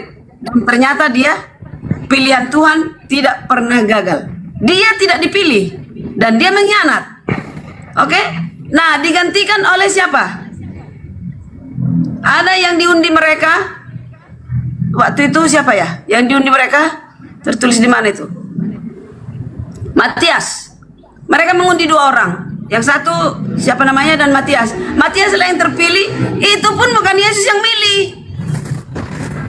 Ini Bang Juma, bukan Yesus yang memilih Matias. Yang memilih Matias adalah murid-murid yang ke-11. Mereka mengundi salah satu dan memenangkannya nama Matias yang muncul. Itu bukan Yesus yang memilih. Yang dipilih Yesus adalah Paulus setelah Yesus naik ke surga dan bertemu melalui cahaya. Nah, yang di Gunung Sinai bertemu dengan Musa, memberikan hukum Taurat, itulah Tuhan juga yang bertemu dengan Paulus melalui cahaya. Kupastikan 1000% itu sama, Tuhan yang sama, yaitu yang diutus. Bapa tidak akan pernah turun ke bumi. Jadi itu Bang Juma, kami mati pun jadi. Kalau Anda menolakkan Paulus, kami adalah mengakui Paulus sebagai rasul yang diutus oleh Tuhan, yaitu nabi yang diutus yang ke-12. Jadi batal ya. Matias dipilih oleh murid-murid, Judas mendaftarkan diri, ada tertulis di Bible. Kalau ada orang Kristen mengatakan Judas selamat ke surga, nih. Jadi kita ada pola ukur, ada ukuran kita untuk keselamatan seseorang. Kalau kita sudah mengetahui kebenaran. Tanpa itu, tanpa roh yang mengatur pikiran Karyana, saya tidak berkata dari diriku sendiri, dan saya tidak bermegah dari hatiku sendiri. Saya ini, kata Yesus, yang kau berikan kepada orang hina ini, yang kau lakukan kepada orang hina ini, yaitu saya, sama dengan yang kau lakukan kepada aku, kata Yesus. Apakah itu sudah saya? Belum tentu. Ya, yang hina menurut Yesus itulah yang the best bagi Tuhan. Oke, thank you. Oke. Terima kasih sudah memilih poin yang ketiga tadi. Celakalah engkau wahai orang Farisi. Celaka ya, bukan selamat. Celakalah engkau wahai ahli Taurat. Celakalah engkau wahai orang munafik. Engkau menjelajahi daratan. Ibu sudah mengakui itu adalah Paulus. Celakalah Paulus. Pengikut Paulus menjadi apa kata Yesus? Menjadi orang neraka. Dan 2 kali lebih jahat daripada Paulus itu sendiri. Al-Quran saya mengatakan, fawailul lilladzina yaktubuna al-kitaba biaidihim thumma yaquluna hadza min indillah. Celakalah orang yang menulis buku kitab dengan tangannya sendiri. Galatia 6 nomor 11. Apa yang dia katakan? Lihatlah betapa besar huruf-huruf yang telah kutuliskan dengan tanganku sendiri. Paulus sendiri yang mengatakan itu. Nah, sekarang Yesus mengatakan celakalah ahli Taurat. Al-Quran saya mengatakan celakalah orang yang menulis kitab dengan tangannya sendiri. Dari Al-Quran, dari Yesus menuding kepada orang Farisi yang menulis kitab dengan tangan sendiri dan mengatakan itu dari Allah.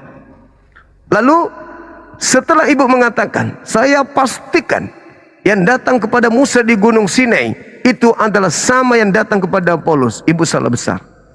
Karena yang datang kepada Musa itu adalah malaikat. Tertulis di Kisah Para Rasul KPR 7 nomor 35, 38 dan 53. Yang datang kepada Musa berfirman kepadanya memberikan Torah di Sinai itu adalah malaikat.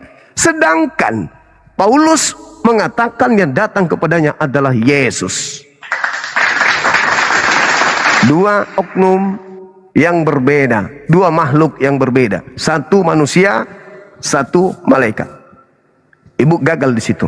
Kembali kepada tema yang Anda pilih, poin yang ketiga. Apakah benar yang menjelajahi daratan adalah Paulus yang celaka dan pengikutnya Kristen ini yang orang neraka? Celakalah engkau wahai ahli Taurat, celakalah engkau wahai orang Farisi, celakalah engkau wahai orang munafik. Celakalah engkau wahai ahli Taurat. Paulus ahli Taurat, pengakuannya sendiri, aku adalah ahli Taurat yang tidak bercacat. Filipi 3. Celakalah engkau wahai orang Farisi. Filipi 3. Aku adalah orang Farisi, keturunan Benyamin. Kemudian celakalah engkau wahai orang munafik. Anda baca kemudian 1 Korintus 9 nomor 19, 20, 21, 22, 23. Bagaimana Paulus kepada siapapun dia mengaku, aku sama seperti kalian. Kepada orang ahli Torah, sama, aku juga taat ke Torah. Kepada yang tidak taat ke Torah, sama, tidak taat kepada Taurat. Kemanapun Paulus selalu berubah-ubah. Munafik. Celakalah engkau menjelajahi daratan. Siapa ahli Torah? Siapa orang Farisi? Siapa orang munafik yang sampai ke Antioquia, Turki, mengajarkan orang-orang di luar sana untuk menjadi pengikut agamanya? Siapa itu? Paulus. Dan kau jadikan pengikutmu menjadi orang neraka. Pengikut Paulus siapa? Kristen. Dan 2 kali lebih jahat daripada engkau. Apa kejahatan orang Kristen yang 2 kali? Orang Kristen melantik makhluk yang keluar dari kubur itu menjadi Tuhan. Padahal Tuhan yang sesungguhnya bukan manusia dan bukan anak manusia. Tuhan yang sesungguhnya bukan makhluk. Tuhan yang sebenarnya tak serupa dengan apapun. Sedangkan kejahatan yang dilakoni oleh orang Kristen hari ini adalah satu, menjadikan lambang kutuk sebagai lambang agama. Dua, menjadikan makhluk yang dikutuk menjadi sembahan. Dan yang ketiga, menjadikan buku-buku atau catatan-catatan pengajaran yang menyesatkan masuk ke dalam kitabnya orang Yahudi. 2 Petrus 2 nomor 1. Sebagaimana dahulu di tengah-tengahmu tampil nabi-nabi palsu, demikian juga sekarang muncul pengajar-pengajar palsu yang memasukkan pengajaran sesat ke dalam pengajaran Tuhan. 13 kitab Anda masukkan ke dalam kitabnya orang Yahudi bercampur dengan firman Tuhan. Itulah kesesatan 2 kali yang dilakukan oleh saudara kami Kristen.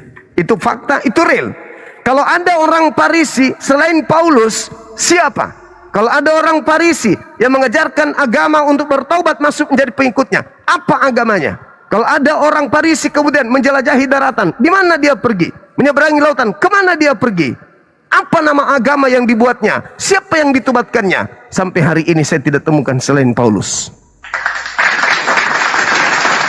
Saya kira begitu, Ibu. Silakan.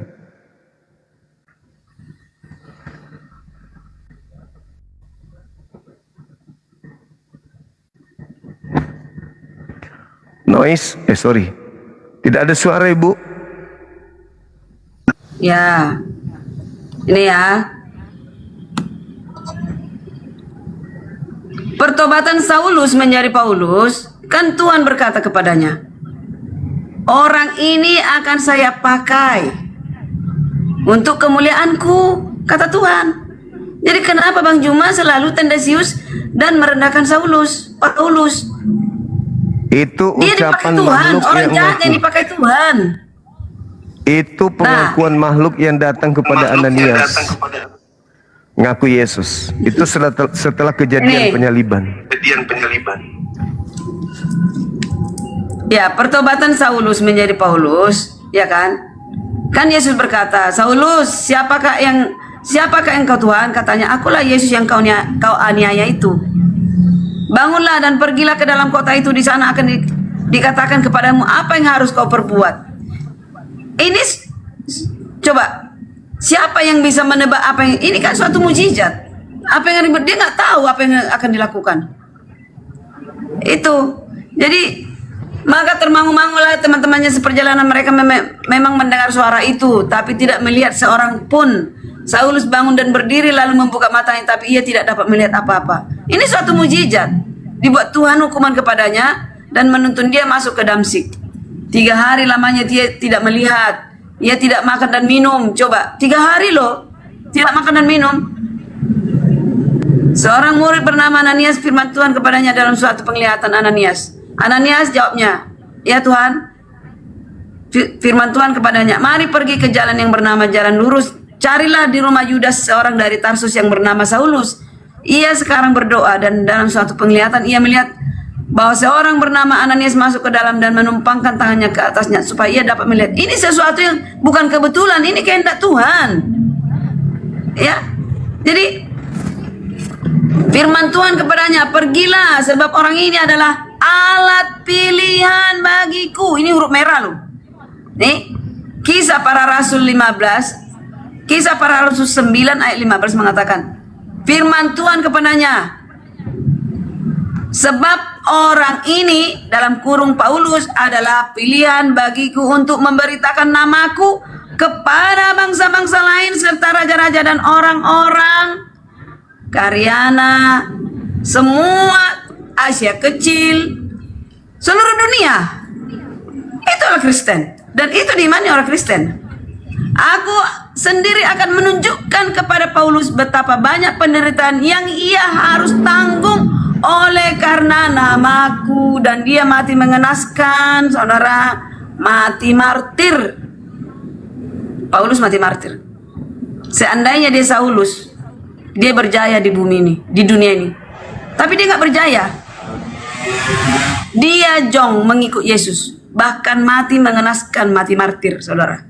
Jadi jangan ada yang mengatakan Paulus adalah, termasuk Pak Dehe ya, saya sedih kalau rasul yang dipilih Tuhan direndah-rendahkan, dihina. Memang dia mati mengenaskan dan mati martir.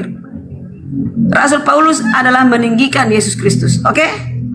Terima kasih Bang Juma karena ini sudah jam 007. Makasih Bu.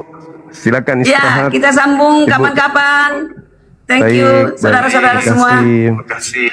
Tuhan Yesus memberkati. Iya, silakan Ibu.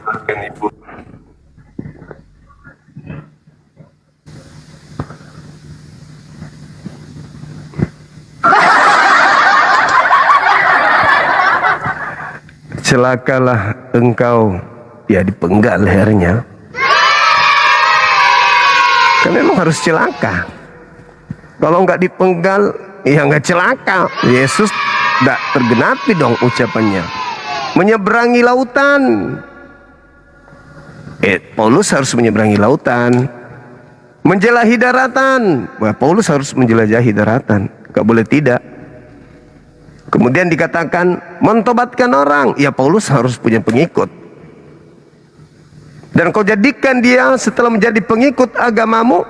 Di dalam KPR 11:26, pengikut Paulus pertama kali disebut Kristen.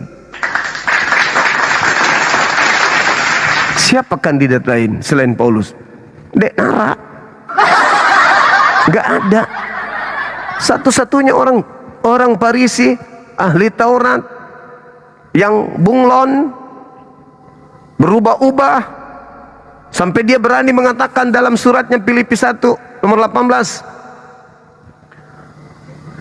Yesus diberitakan baik dengan maksud mengelabui, maksud berpura-pura. Coba, mengelabui, berpura-pura dengan maksud palsu atau jujur. Aku Paulus tetap bersuka cita. Cobalah itu. Tergenapi semuanya. Munafik, menyeberangi lautan, menjelajahi daratan, mentobatkan orang menjadi pengikut agamanya. Sayangnya, setelah menjadi pengikut agamanya bukannya menjadi selamat, tapi menjadi orang neraka. Siapa dia ini? Yesus. Siapa dia ini? Yesus yang berkata, bukan Al-Quran. Yesus berkata ada orang Farisi mentobatkan orang. Kristen ini dari mana rupanya? Siapa yang mengajarkan pertama kali orang di luar Yahudi mengambil nama Yesus, mengambil kitabnya Yahudi? Siapa rupanya? Dan apa nama agamanya? Setelah Yahudi apa agama itu? Kan Kristen, Cak Ayu. Tapi apakah kalian akan menyadarinya? Apakah kalian akan mengatakan, oh iya juga ya? Enggak. Kenapa bisa begitu Bang Suma? Summum bukmun umyum fahum la yaqilun. Sebab neraka juga butuh penghuni. Itu jelas itu. Walaqad zara'na li jahannam. Sudah menjadi ketetapan Allah. Jahannam, neraka akan dipenuhi manusia. Karena mereka punya hati, mereka tidak gunakan melihat kebenaran. Punya mata, punya telinga, tapi mereka tidak gunakan. Udah dijelaskan, masih sempat-sempatnya berkata, Tuhan Yesus memberkatimu Bang Suba. Yesus Tuhan untuk siapa? Ya untuk Paulus and the gang, bukan untuk alam semesta. Sebab Yesus yang benar juga bertuhan. Bukan ateis dia, tapi dia adalah hamba Tuhan yang taat bertuhan kepada Tuhannya. Begitu saudara-saudara. Jadi sekali lagi saya katakan, satu-satunya orang Farisi yang kita temukan hari ini yang ke Antiokhia mentobatkan orang menjadikan orang pengikutnya hanya Paulus, dan mereka disebut Kristen. Siapa Kristen menurut Yesus dalam Matius 23 ini? Orang neraka. Menurut Yesus, bukan menurut saya. Karena orang Farisi punya pengikut orang neraka. Siapa orang Farisi? Baca Filipi 3. Paulus adalah orang Farisi. Itu fakta, itu real. Apakah saudara kita akan menyadari itu? Apakah saudara kita akan dengar? Tidak. Kenapa bisa? Al-Quran sudah menjelaskan. Summum bukmun umyum fahum la yarji'un.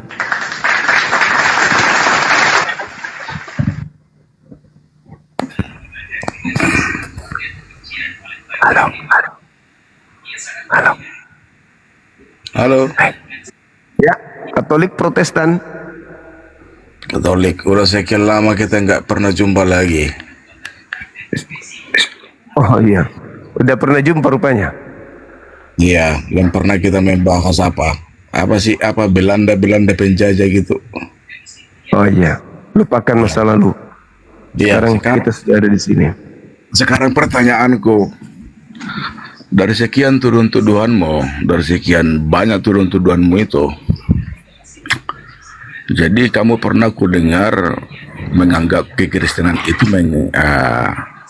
membuat atau menjadikan Yesus itu sebagai Yesus yang bukan Yesus yang asli.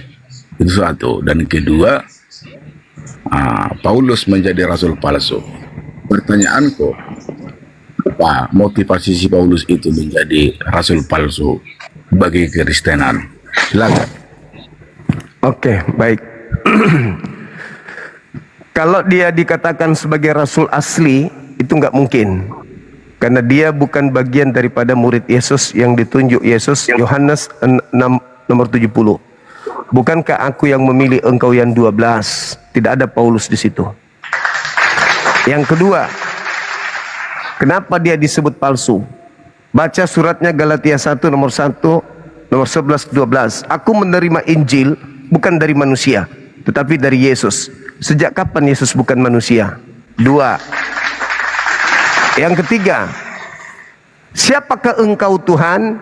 Dari mana Yesus tahu, Paulus tahu kalau itu adalah Tuhan? 3. Yang keempat, dia mengatakan bahwa dia berkata-kata bukan dari firman Tuhan, melainkan orang bodoh yang ingin bermegah. 5. Itu sudah cukup bahwa Paulus itu adalah rasul palsu. Pertanyaan yang kedua, pertama tadi tentang Yesus. Paulus mengatakan bahwa Kristen adalah Kristus yang mati dengan jalan kutuk. Sedangkan Kristus anak Maria, dia datang dengan jalan kebenaran.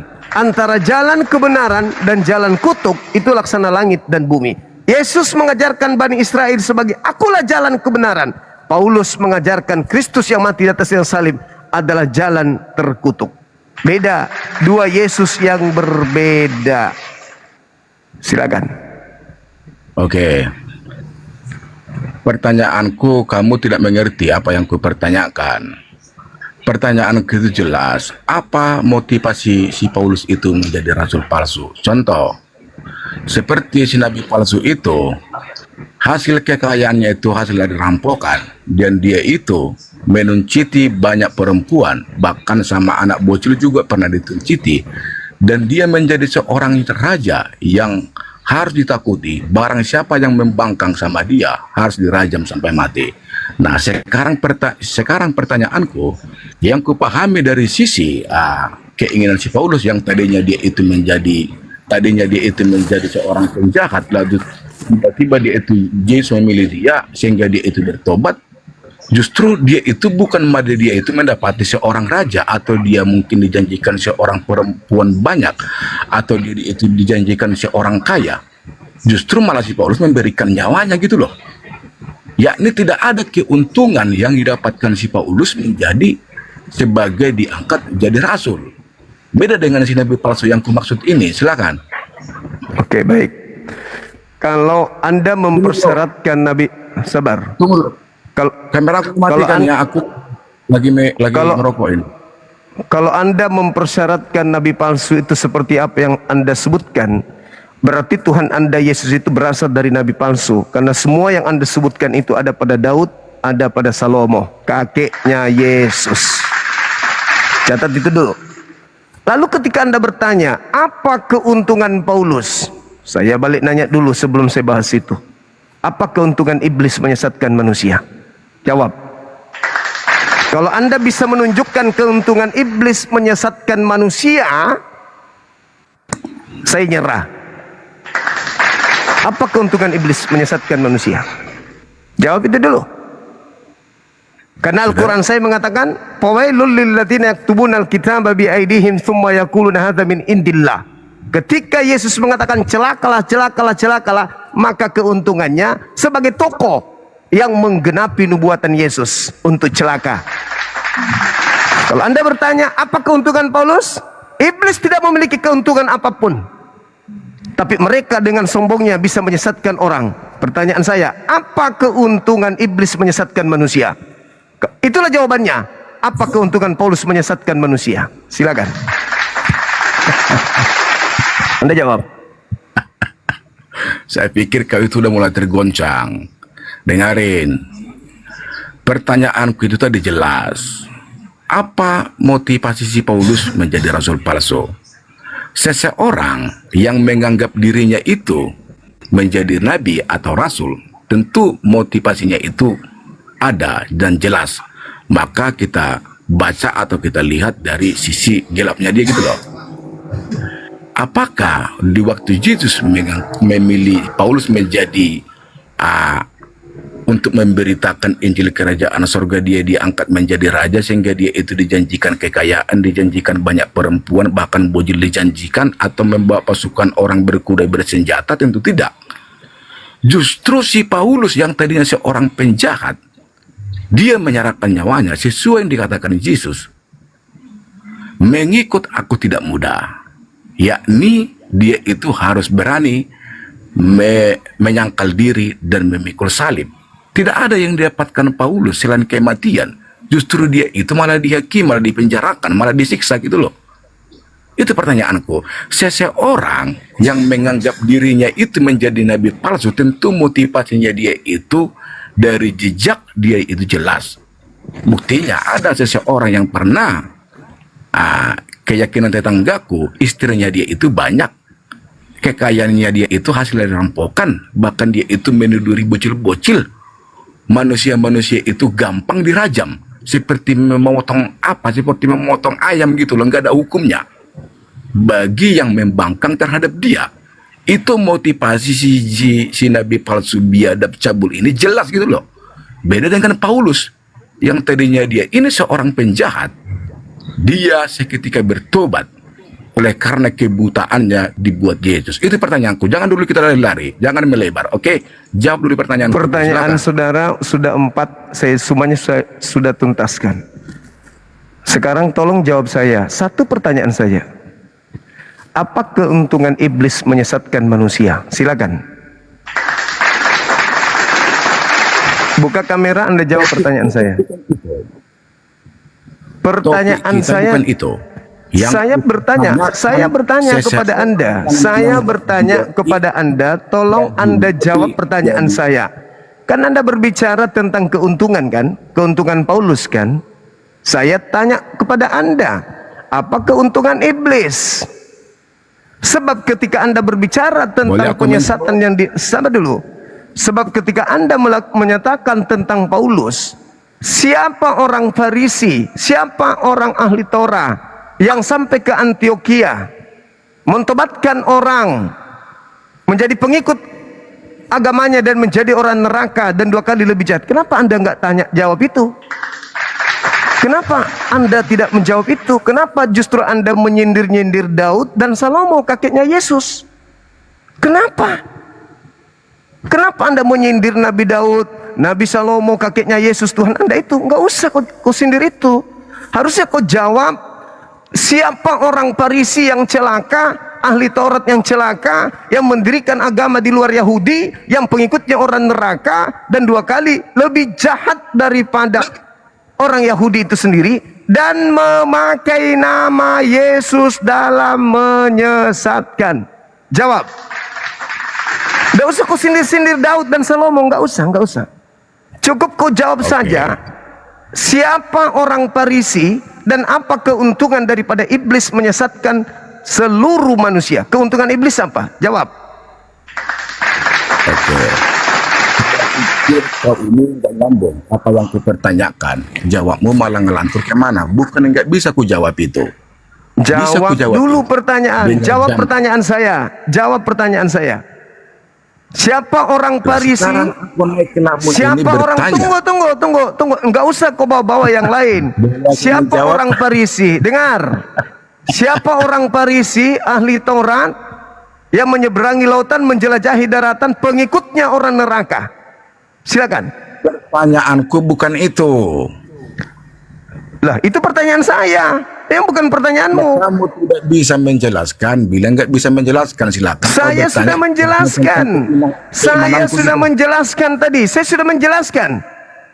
Sudah Yang kujelaskan samamu. Yang kau jawab apa? Sudah menjelaskan. Saya sudah jelaskan kepadamu dan saya katakan keuntungan Paulus itu adalah menjadi seorang tokoh yang menggenapi nubuatan Yesus. Itu keuntungannya. Paham? Belum masuk di otak? Jadi nggak usah kau sindir-sindir kakeknya Yesus. Jangan kau sindir kakeknya Yesus. Boleh kau jelaskan? Jangan. Silakan. Ingat pertanyaan saya. Siapa orang Farisi yang mendirikan agama pengikutnya 2 kali lebih jahat dan dia adalah pengikutnya orang neraka? Oke. Jawab itu. Jangan kau bawa Nabi Daud dan juga Salomo. Silakan. Jikalau Anda memalsukan Rasul Paulus untuk menggugurkan aku itu menyembah yang salah, itu jelas kamu salah. Sementara aku tanpa Saya pertanyaannya apa, Bung? Pertanyaan saya apa, Bung? Pertanyaan saya apa? Boleh aku Siapa orang Farisi? Dengar. Siapa orang Farisi? Dengarkan itu. Yang menyeberangi lautan, menjelajahi daratan, pengikutnya menjadi orang neraka, 2 kali lebih jahat. Boleh yang aku sampai ke menjawab? Antioquia. Silakan kau jawab sesuai dengan pertanyaan. Silakan kau itu naik ke roomku. Bebas. Silakan. Nggak usah kau curhat. Jangan kau bawa kakeknya Tuhanmu. Daud dan Salomo nggak perlu kau pamer di sini kelakuannya. Ngerti? Boleh aku menjawab? Silakan. Oke. Silakan. Jikalau patokanmu mengatakan Paulus itu menjadi rasul palsu untuk menggugurkan aku, meyakini. Kenapa jadi saya yang kau tuduh, Bahlul? Aku menjawab. Yang saya tanya Yesus. Boleh aku Yesus mengatakan, dengar.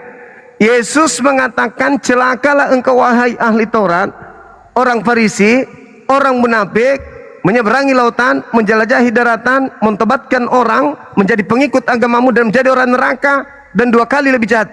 Siapa orang Farisi itu? Jangan kau pamer. Daud, Salomo kau singgung-singgung, nggak perlu.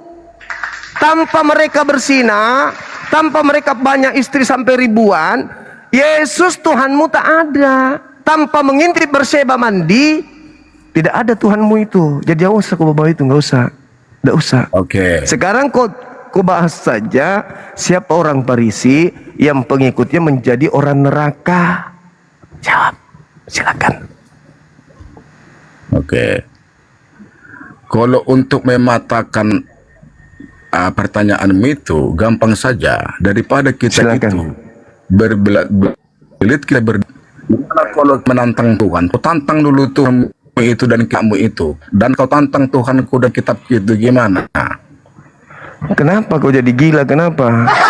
Saya bertanya apa? Kenapa kamu lari? Kamu malu? Kamu malu mengakui Paulus dan Kristen orang neraka? Malu kau? Hah? Setelah kau permalukan dirimu menyembah keturunan pezina, kenapa kau jadi malu? Kau bahas siapa orang Farisi? Siapa orang Farisi? Ahli Taurat, orang munafik yang menjelajahi daratan. Turun aku sekali, aku naik lagi. Ya, silakan. Kau siapkan Turun jawaban. sekali, aku naik lagi. Silakan. Silakan. Turun dua aku sekali, lagi. Silakan.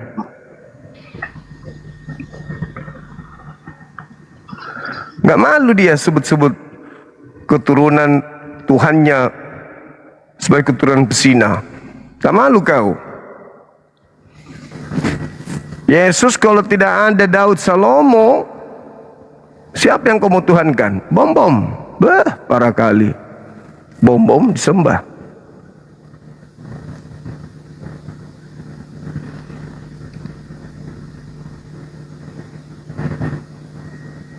Sudah naik lagi.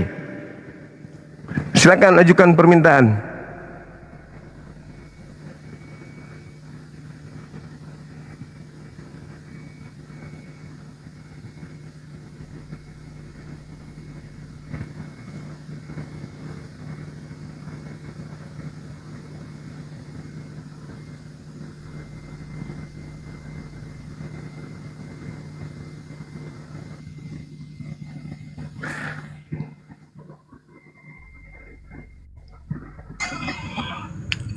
Silakan jawab pertanyaan. Ini suaraku udah bagus. Udah. Oke. Tapi nggak usah aku on cam ya. Kalau aku on cam jaringanku jadi lelet ini. Buka kameranya, buka. Kalau aku on cam masalahnya jadi lelet. Enggak, alasanmu aja itu. Oh, alasan. Aku nggak pernah alasan sama kau itu. Ya sudah, buka kameramu. Jawab pertanyaannya. Kalau open cam kayak gini yang ada jaringanku jadi lelet. Ini kan aku sama aku didelay ini. Silakan kau jawab pertanyaan saya. Siapa orang Farisi yang pengikutnya orang neraka dan lebih jahat daripada orang Farisi? Silakan. Kenapa kau malah melebar ke sana? Loh, itu yang kita bahas tadi. Yang kita bahas tadi itu. Kenapa kau malu? Yang kita bahas mengenai tentang Paulus, motivasi dia menjadi rasul palsu itu loh. Sekarang saya tidak berbicara tentang rasul palsu. Enggak. Saya berbicara siapa orang Farisi yang celaka, yang nyeberangi lautan menjelajahi daratan, 2 kali lebih jahat dan pengikutnya orang neraka. Aku naik itu loh. Untuk membungkam mulutmu sesuai yang kamu Enggak bisa kau bungkam, saya enggak bisa. Enggak bisa kau bungkam, enggak bisa. Enggak bisa. Ya itulah orang-orang jahat yang ditobatkan sama dia dan menjadi orang neraka. Makanya kau jawab. Aku menyembah Yesus tanpa menggunakan kitab Paulus, tanpa menyebut enggak ada urusan, enggak ada urusan. Enggak ada urusan dengan sebab dengar dulu dengar saya dengar nabi palsu ini. Kalau mau masuk ke agama ini harus mengucap nama si yang nabi palsu menyeberangi ini. lautan itu siapa? Itu motivasinya dia itu menjadi nabi palsu. Kristen mula-mula muncul. Kristen mula-mula muncul dari ajaran dia. Itu dulu kau jawab. Apa pengertian Kristen? Itu kau jawab dulu. Saya nggak butuh itu. Kau jawab dulu. Kamu jawab. Apa pengertian Kristen yang kamu ketahui? Kau jawab dulu. Siapa orang Farisi, orang munafik, ahli Taurat yang menyeberangi lautan, menjelajahi daratan, mentobatkan orang di luar agamanya, menjadi pengikut agamanya, dan 2 kali lebih jahat daripada orang Farisi. Berdebat itu mulutmu 2. Loh, saya bertanya apa, kau jawab apa? Saya tidak mau keunggulan-keunggulan Paulus. Gimana ini? Saya tidak mau tahu itu keunggulan Paulus. Begini Justru Paulus, kalau dia terbukti yang dimaksud Yesus, berarti orang yang neraka itu kalian. Nah, supaya bukan kalian, coba kau jawab siapa orang Farisi yang dimaksud oleh Yesus. Mengucapkan nama Paulus? Tidak ada urusan dengan itu. Yang saya tanya, siapa orang Farisi? Nabi palsu, kau menyembah si Baal itu harus mengucapkan nabi palsu. Astagfirullahaladzim, ya Allah ya Kau memasuki agama si Baal harus mengucapkan nama nabi palsu. Itu loh. Motivasinya dia itu kenapa jelas. Kamu nggak berani jawab? Kenapa kamu nggak berani jawab? Nah, terus kau jawablah sekarang. Kau jawab. Siapa orang Farisi yang menyeberangi lautan? Itu melebar. Siapa? Kemana-mana. Muncul kau itu bisa dilawan gitu loh. Gak bisa mulus kau itu dilawan. Siapa orang Farisi yang pengikutnya menjadi orang neraka? Siapa? Alah. Kan murid Paulus, aku ini muridnya Yesus. Loh. Siapa orang Farisi yang celaka menyeberangi lautan, menjelajahi daratan, dan pengikutnya menjadi orang neraka? Itu siapa? Siapa ibunya Paulus? Astagfirullahaladzim, ya Allah ya Karim. Kau itu butuh Yang rumah kalau sakit kamu jiwa. beranggapan Paulus itu orang Farisi, siapa ibunya? Bukan Siapa saya, ibunya bukan Paulus? saya, weh. Bukan saya bertanya. Bukan saya. Saya bertanya samamu. Melebar kian kemari gitu loh. Saya tidak melebar kemana-mana. Kau bilang Paulus orang baik, katamu. Maka saya bertanya, siapa orang Farisi, ahli Taurat, oke? Kemudian orang munafik yang menjelajahi daratan, mentobatkan orang di luar Yahudi menjadi pengikutnya, dan 2 kali lebih jahat daripada dia dan menjadi orang neraka? Itu siapa? Jawab Jadi kau dulu. beranggapan Paulus? Saya tidak bilang Paulus kan. Saya bertanya samamu, siapa? Orang-orang Farisi yang bukan Paulus. Nah, siapa?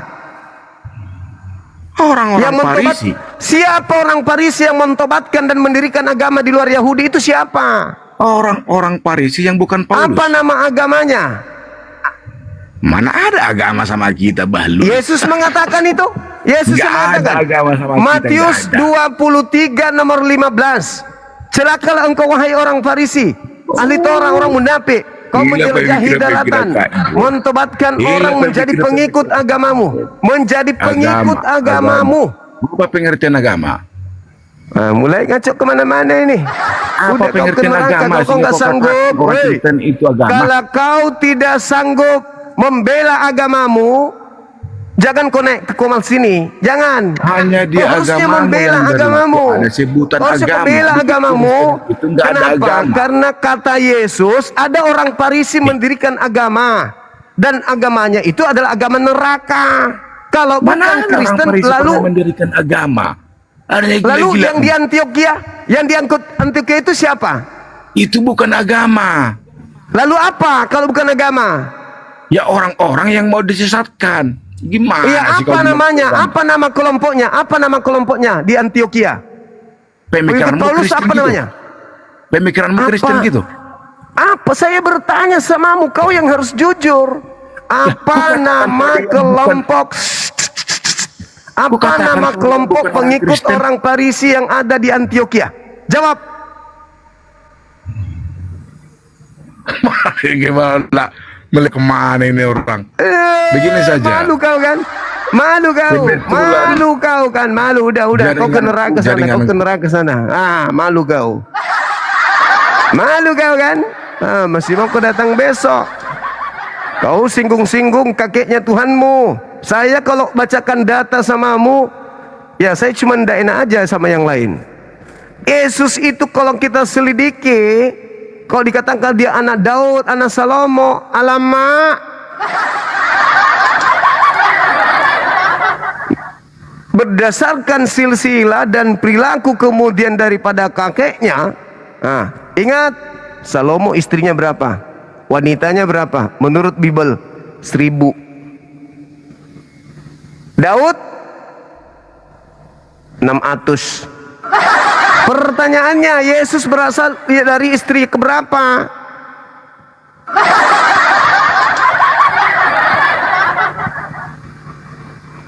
Istri keberapa Yesus itu? Tuhan kau itu. Jadi jangan kau singgung-singgung pada saat kau ingin menang dalam dialog. Jangan kau singgung kakeknya Tuhanmu, malu kau nanti. Oke? Gak ada jawaban kan? Gak bisa kau menjawab. Kau mau arahkan kemana orang Farisi tersebut? Dan agama apa yang didirikan oleh orang Farisi selain agama lu? Malu kau kan? Malu kau. Pasti kau malu. Karena tak ada orang Farisi yang membuat agama di luar Yahudi. Solai ha.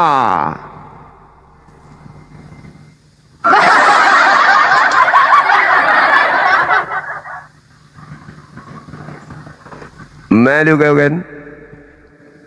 penghujat murahan. Malu kau kan?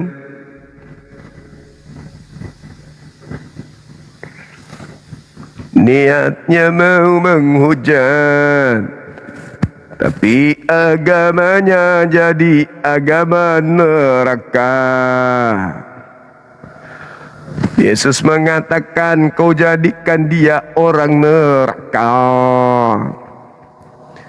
Kau cari keuntungan. Apa keuntungannya dia jadi rasul? Sebagaimana iblis tidak dapat keuntungan apa-apa selain menjadi tokoh. Kata Al-Quran, dia hanya mendapatkan keuntungan yang sedikit. Apa keuntungan sedikit itu? Ya, disebut namanya sebagai acul. Itu doang. Halo, semangat subuh. Halo. Halo. Katolik Protestan.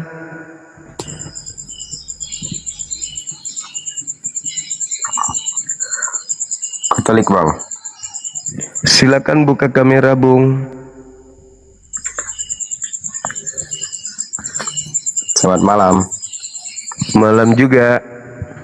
Salam kenal. Salam kenal. Siap. Sering baca Bible?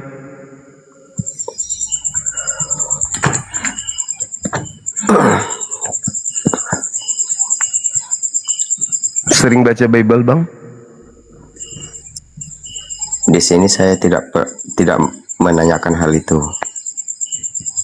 Ya lo, mau apa? Cari nomor buntut? Enggak, saya cuman mau tanya abang aja. Apa itu? Berani lawan Edis enggak? Edis itu murid saya. Sejak kapan? Loh, aku yang kasih ilmu bahwa salib itu adalah karya iblis. Dan aku juga yang kasih dia ilmu kalau Yesus itu bertuhan. Iya, Kak. Bahkan kemarin pertemuan terakhir, dia mengakui di depan gurunya bahwa Yesus itu taat kepada iblis sampai dia disalib. Murid Hebat. saya itu. Berarti hebat berarti Anda. Kalau sebut nama aku di Edis, dia tuh mencret. Abang ya, Kak? Bisa masuk ke YouTube saya. Masuk ke YouTube saya, cari namanya Edis Sidabutar. Kau periksa, kau tonton bagaimana saya sering membuat kepalanya itu berubah menjadi kemiri. Iya. Nah, Zulkifli Abbas Official. Habis itu ketik Edis Sidabutar versus Bang Suma. Nonton semua itu video. Video-video itu ada puluhan di situ. Udah kalah kok Bang Juma. Kenapa? Udah kalah kok Bang Juma. Kalah? Iya. Kalahnya di mana? Iya kalah. Kalahnya di mana? Dari bicaranya aja yang enggak abang aja ngawur kok. Oh ya udah, terserah, itu penilaian karena sama-sama penyembah iblis kan? Ya. Anda dan Edis sama-sama menyembah iblis yang keluar dari kubur. Yang bicara itulah yang nyembah iblis. Lah, kalau bukan iblis lalu apa yang keluar dari kubur? Menurut saudara? Yang bangkit. Apa itu yang keluar dari kubur? Terus Tuhanmu enggak keluar, Kak. Sampai sekarang enggak keluar dari kubur tuh kenapa? Kenapa ada Tuhan keluar dari kubur? Iya. Saya tanya samamu, apa yang keluar dari kubur? Setahu kamu yang keluar dari kubur itu apa? Yang keluar dari kubur itu ya berarti ya penguasa.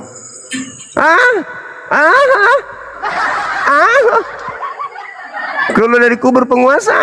Iya. Dapat ilmu dari mana? Yang nggak keluar dari kubur itu yang buntu jalannya. Mamanya Yesus keluar dari kubur nggak? Ya keluarlah. Maria keluar dari kubur juga? Iya. Penguasa juga dia? Iya, karena dia dibangkitkan. Oh mama Makanya aku tanya, kau sering baca Bible? Terus sampean suka baca Al-Quran juga kah? Oh iya pasti, tiap hari aku baca kitabku. Aku cinta kitabku. Oh iya, pantas penyembah. Penyembah apa? Penyembah orang mati. Orang mati disembah. Yang mati di atas tiang salib siapa? itu bangkit, Bang. Enggak, saya tanya, yang mati di atas salib siapa? Ya, Yesus, tapi bangkit. Siapa yang nyembah Yesus? Orang mati ini? Saya. Sudah, ngapain kau tuduh saya nyembah orang mati? Situ dengan Edis mirip. Cara diskusinya selalu KO. Setiap kata yang keluar pasti KO. Tapi faktanya yang mati, yang kalian sembah itu nggak hidup sampai sekarang.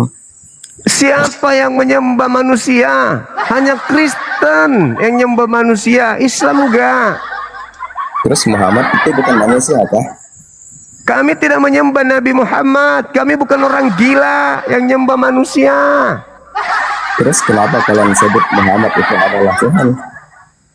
Di mana kami menyebut Nabi Muhammad adalah Tuhan? Ini muridnya Edis betul-betul stres, orang gila. Itu bahasa kalian itu sekitar itu menambah itu kata-katanya itu. Di mana umat Islam menyembah Nabi Muhammad? Koplak. Jadi bahasa ya itu. Mana buktinya kami menyembah Nabi Muhammad?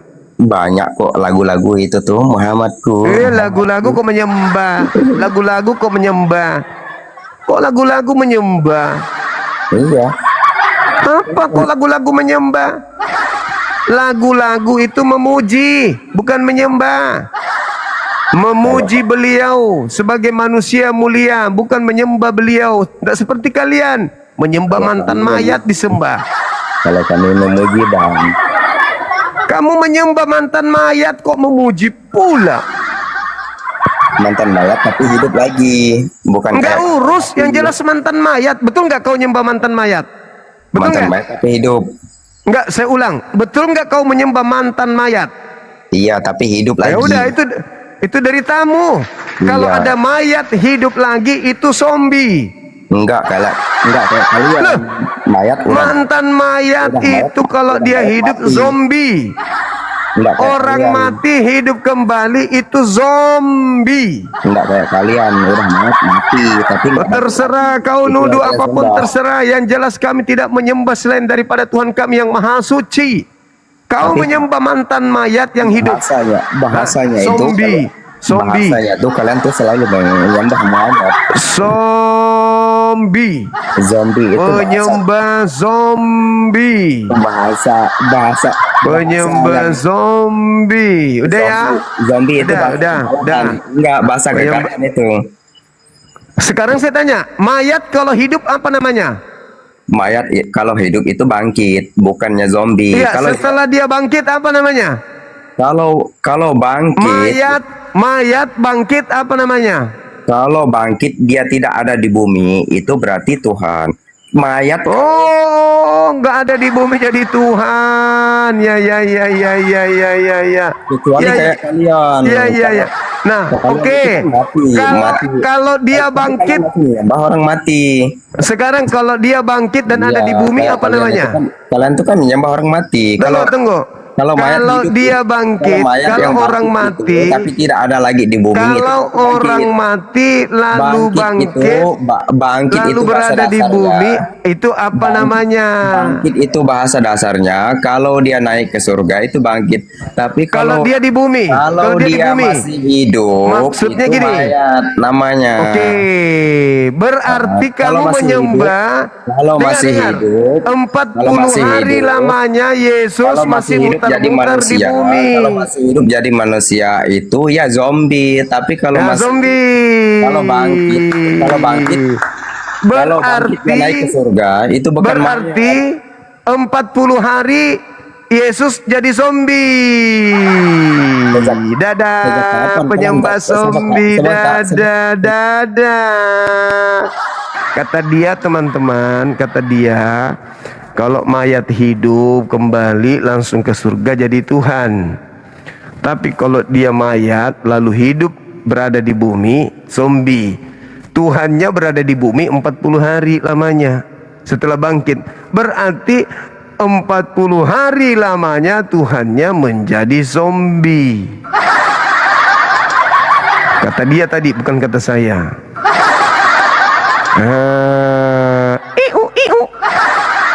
Selama dia jadi zombie apa ajarannya?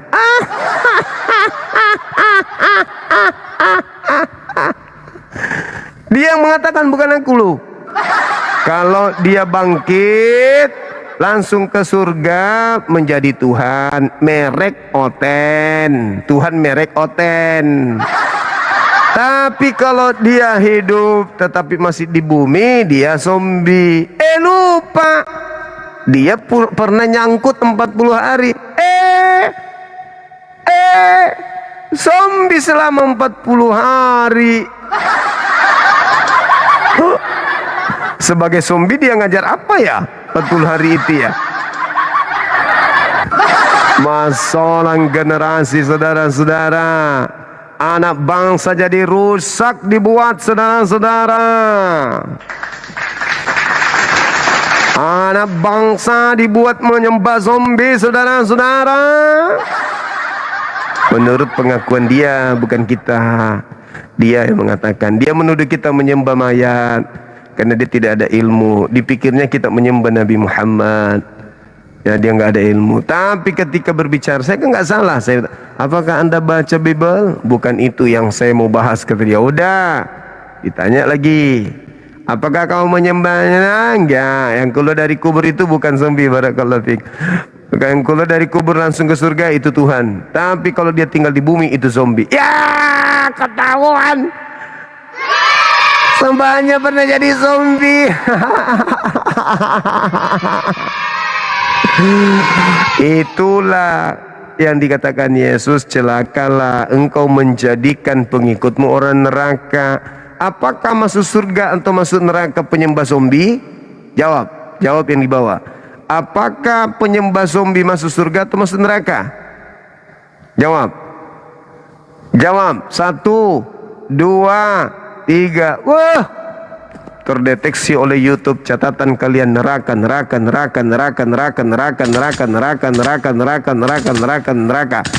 Berarti tergenapi. Celakalah engkau wahai ahli Taurat, celakalah engkau wahai orang Farisi, celakalah engkau orang munafik. Engkau menjelajahi daratan, menyeberangi lautan, mentobatkan orang di luar engkau, dan setelah kau tobatkan kau jadikan mereka orang neraka. Penyembah zombie adalah neraka. Benar kau Yesus. Yesus, kau kali ini benar sekali. Top. Hari ini kami menjadi saksi atas apa yang kau sabdakan. Mereka menjadi orang neraka. Kenapa? Karena mereka menyembah zombie. Wow, untung saya turunkan. Kalau tidak, mencret dia teman-teman. Nggak tega sih kan dia nggak belajar Bible.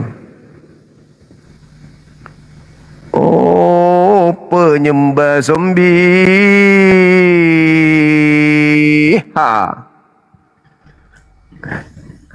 Asalatan yang mau penyembah Asalatan yang mau penyembah berek.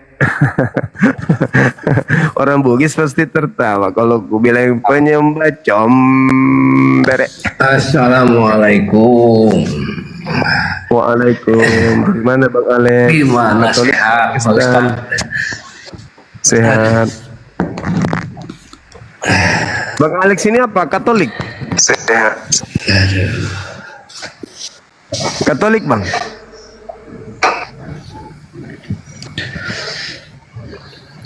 Abang Katolik atau Protestan Bang Alex?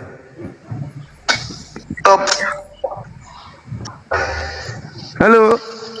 Ada zombie naik.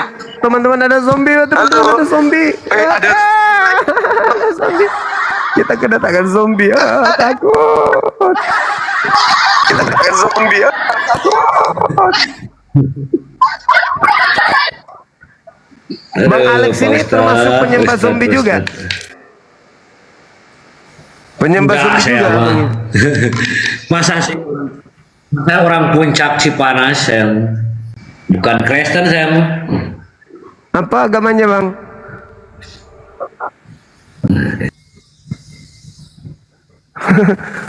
Mau ngapain abang tadi itu?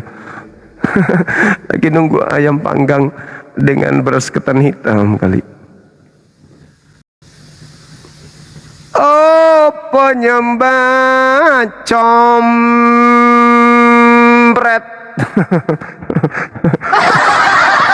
Orang Bugis pasti tertawa. Asalat taniamu sembah combret. Halo, selamat pagi. Apakah Anda penyembah zombie? Malam juga. Yo, jangan bilang begitu. Kalau mau diskusi itu buka masker. Bilang orang zombie di situ yang zombie. Pakai masker, tidak menghargai tamu. Tadi ada kawan kita yang mengatakan kalau keluar dari kubur, hidup di Mau bumi, nggak zombie. diskusi sama saya? Buka masker. Kenapa jadi masker? Mau. Kenapa jadi masker? Kau jadikan alasan? Bilang aja takut. Oh, aku pasti yakin Bang Sumal tidak mungkin mau buka masker. Wah, enggak. Jadi aku tantang dia buka masker. Enggak mungkin dia berani buka. Bukan masalah enggak berani. Halo Bang Juma, aku hanya gimana, sehat Bang Juma? Sehat lagi Bang. Gimana kabar? Sehat Bang Juma. Ini lagi di proses dia lokasi Bang Juma di Sidimpuan. Sidimpuan. Iya. Oke Bang. Penting sehat terus. Ya, semangat ya Bang Juma ya. Iya abangku. Ya, Ini kan Bang. yang terbaik Bang Juma. Siap. Saudaraku yang Kristen yang baik. Salah satunya diri lo. Iya, yang baik. Makasih. Abang kita, saudara kita. Beliau Kristen tapi baik orangnya. Dia emosi sama teman-teman yang penghujat. Dia nggak suka. Makasih Dinda Jibril.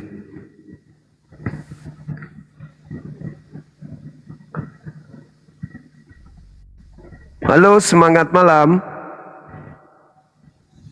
Halo, Putra Le. Halo Bang. Ada kapurung kah?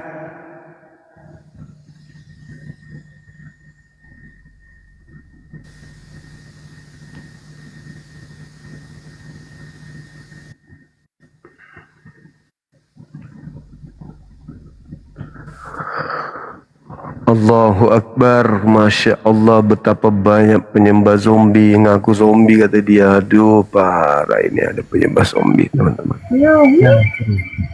Halo, semangat malam. Halo.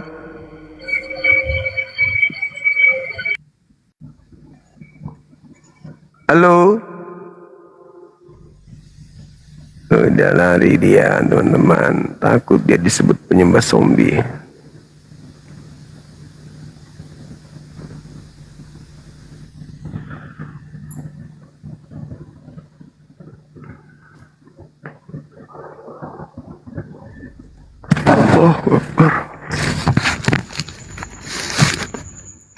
Halo, semangat malam.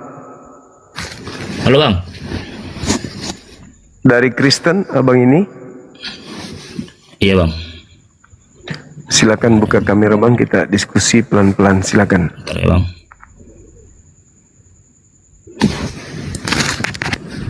Oke. Udah ngantuk sebenarnya sih Bang. Iya. Udah Silakan, Bu. Dari tadi aku minta naik, nggak naik-naik. Oke, sorry. Silakan. Mungkin dari sekian banyak materi yang tersaji ada yang ingin ditanggapi, silakan. Sebenarnya nggak terlalu nanggapi sih Bang, cuman kayak gini. Bukannya kita sesama manusia itu saling menghargai dan saling mengapai. Jadi kalau abang buat kayak gini, komal-komalnya kayak gini kan, jadi jatuhnya abang itu kayak menghujat gitu kan. Kok menghujat? Lah Bang, ini kan kayak tadi abang ngomong apa itu namanya, zombie. Loh, bukan saya yang mengatakan itu, teman Anda yang mengatakan. Teman Anda. Kalau Islam itu nggak bisa dibatasi. Kalau Islam nggak bisa dibatasi, kenapa? Karena posisi kami Islam itu secara sistematis diserang dari agama Anda dari semua lini. Ngelek Bang. Iya, agama Anda itu melancarkan serangan terhadap Islam. Bisa dibatasi. Ya, kami membela agama kami, Bukan membela itu maksudnya, diri, Bang, gini kan. membela keyakinan kami. Karena agama Anda itu melakukan serangan maksudnya secara begini. membabi buta. Contoh dalam hal apa? Kayak menyerang dalam hal apa itu? Istilah Islam diambil dipakai dalam Bible untuk bagian daripada misi kristenisasi. Salah satu. Anda menyebut buku karangan orang-orang barat itu dengan sebutan Alkitab, itu najis bagi kami. Anda menyebut dewa yang kalian Ya kan, sembah kami dengan kan sebutan Allah, mengajarkannya- itu haram. Itu haram bagi kami. Kenapa nggak Kan menggunakan gini, Bang. istilah? Kami kan ngajarinya Kenapa nggak sesama kami. menggunakan? Terus nggak ada. Kristen mengajarkan orang untuk murtad. Itu misi. Amanat agung ada di dalam kitab kalian. Ada Bang. perintahnya. Iya, memang jadikanlah semua muridku dalam nama Kristus itu ya kan? Nah, Dalam itu Matius makanya. 28 kalau nggak salah saya. Makanya kalian punya Oke, agama ingin. itu Bang. Ingin mengkristenkan orang seluruhnya dengan cara ingin. tipu-tipu. Ya itu amanat agung. Bukan tipu-tipu gini Bang. Tipu-tipu dong. Gini Bang, kita Agama Anda disebarkan dengan jalan tipu-tipu. Tipu-tipunya di mana Bang? Gini loh Bang. Gua ambil salah satu contoh. Sekarang saya kasih Misal contoh nih. Ini kita kasih contoh nih. Ini tertulis di luar pisang goreng. Lalu dikasih orang, ditampilkan ke orang. Ini loh pisang goreng loh. Begitu dibuka isinya kacamata. Tipu nggak itu? Tipu. Nah, kitabmu itu namanya di luar sampulnya Alkitab, isinya surat-surat kepompong. Abang ngomong kepompong di mananya letak surat kami kepompong? Coba dulu Tadinya ambil salah anak satu. orang tahu kepompong kan? Tadi kepompong ulat berubah menjadi kupu-kupu. Anak orang di dalamnya berubah jadi Tuhan. Paham ya? Di luar kitabmu nama sampulnya Alkitab. Alkitab itu nama lain dari Al-Quran. Begitu dibuka, la haula wala quwata illa billah. Anak manusia jadi Tuhan di dalam. Jadi Allah pula tuh. Disebutnya Allah. Gila betul. Gini loh Bang. Kenapa agamamu enggak menggunakan istilah-istilah Kristen aja? Kenapa harus istilah Islam dipakai? Untuk apa istilah Islam itu dipakai? Di mana kalian pakai istilah Islam Bang? Di mananya? Alkitab, Tertulis di Roh Kudus. Anda pakai Alkitab, Roh Kudus, Nabi, Rasul, ayat, Bang. Imam, Gini loh Bang. iman. Itu bahasa Quran semua tuh. Injil, Bahasa Quran semua. kalam ilahi. Itu bahasa Quran. Waduh. Jamaah. Kalian pakai, kalau nggak sadar kan? Kenapa? Karena kamu sudah tertipu juga. Saya nggak tertipu, Anda yang tertipu. Kok kayak Sekarang saya tanya, kalau begitu, dari mana orang Kristen mengambil kata Alkitab? Bingung kan? Bingung. Kalau itu saya nggak terlalu tahu, cuman gini loh Bang. Itulah Oke, yang saya kita bilang gini. bahas. Saya katakan agamamu disebarkan dengan jalan tipu-tipu. Karena memang amanat Tidak dari ada Paulus. tipu-tipu di dalamnya Bang. Sampulnya Kok Paulus saja pula? Gini loh, Bang. Alkitab. Karena Paulus mengajarkan menipu. Ibarat 1 Korintus 9, Gini, Bang. 20, 21, 22, Filipi 1, 18. Dengan maksud mengelabui, dengan maksud berpura-pura, dengan maksud palsu. Paulus tetap bersukacita dengan maksud 3 ini. Itu. Bawa buku kan? Bawa buku tuh ke gereja. Tulisannya apa? Alkitab. Ya Allah ya Karim. Begitu sampai di tempat gereja, ya nyembahnya manusia. Nama kitabnya Alkitab. Abang Kenapa ngomong nggak terus menggunakan? kapan aku ngomongnya? Kenapa nggak menggunakan istilah agamamu aja? Bang, bahasa itu semua yang make, Bang. Namanya bahasa. Iman itu bahasa Indonesia, Bang. Itulah jurusnya penipu gitu. Penipu. Abang penipu terus. Apa? Abang otaknya ada atau enggak sih? Tadi Anda mengatakan ini penipu, kalau di sini tulisannya pisang goreng, isinya kacamata. Penipu katanya. Kitabmu Bang, tulisannya gini. Alkitab. Bang, gini ya. Dengar dulu Isinya aku, Bang. surat-surat Paulus. Itu penipuan. Bang. Abang bisa dengar aku nggak? Gini. Bisa. Oke. Dengar ya, Bang. Abang ditipu nggak? Kalau aku nggak merasa ditipu aku, Bang. Iya, karena kamu korban. Bukan Orang korban. tidak bisa. Orang yang tertipu. Makanya, Bang, gini loh, orang Bang. yang tertipu adalah korban yang tidak sadar dirinya ditipu. Sekarang saya tanya. Nama kitabmu yang sesungguhnya apa? Nama kitabmu yang sebenarnya apa? Yang aku pelajari Alkitab. Nah, itulah kau ditipu. Itulah aku tipu. Yang asli apa? Coba kasih Biblos. Biblika. Bibel. Tahu gak Bibel? Dalam bahasa Indonesia Alkitab. Buku. Kampret Alkitab. Alkitab itu bahasa gini, Bang. Arab. Gini loh. Bang, gini ya, Bang. Kayak mana orang mau terjun ke Islam kalau ngomong abang aja nggak ada sopannya. Nggak perlu. Saya di sini bukan ustadz. Dengar, Bang. Saya bukan ustadz di sini. Dengar ya. Saya orang apologet Islam, pembela Islam dari serangan-serangan pemurtadan yang dilakukan oleh agama warisan Belanda. Paham? Gini ya, Bang. Dengar ya, Bang. Oke. Agama pertama itu di Batak aja ateis. Apa namanya itu, lupa aku, yang penyembah berhala. Tapi masuk agama Kristen ke yang dibawa Sinomensen. Abang tahu kan sejarahnya kan? Udah. Kami nggak merasa ditipu.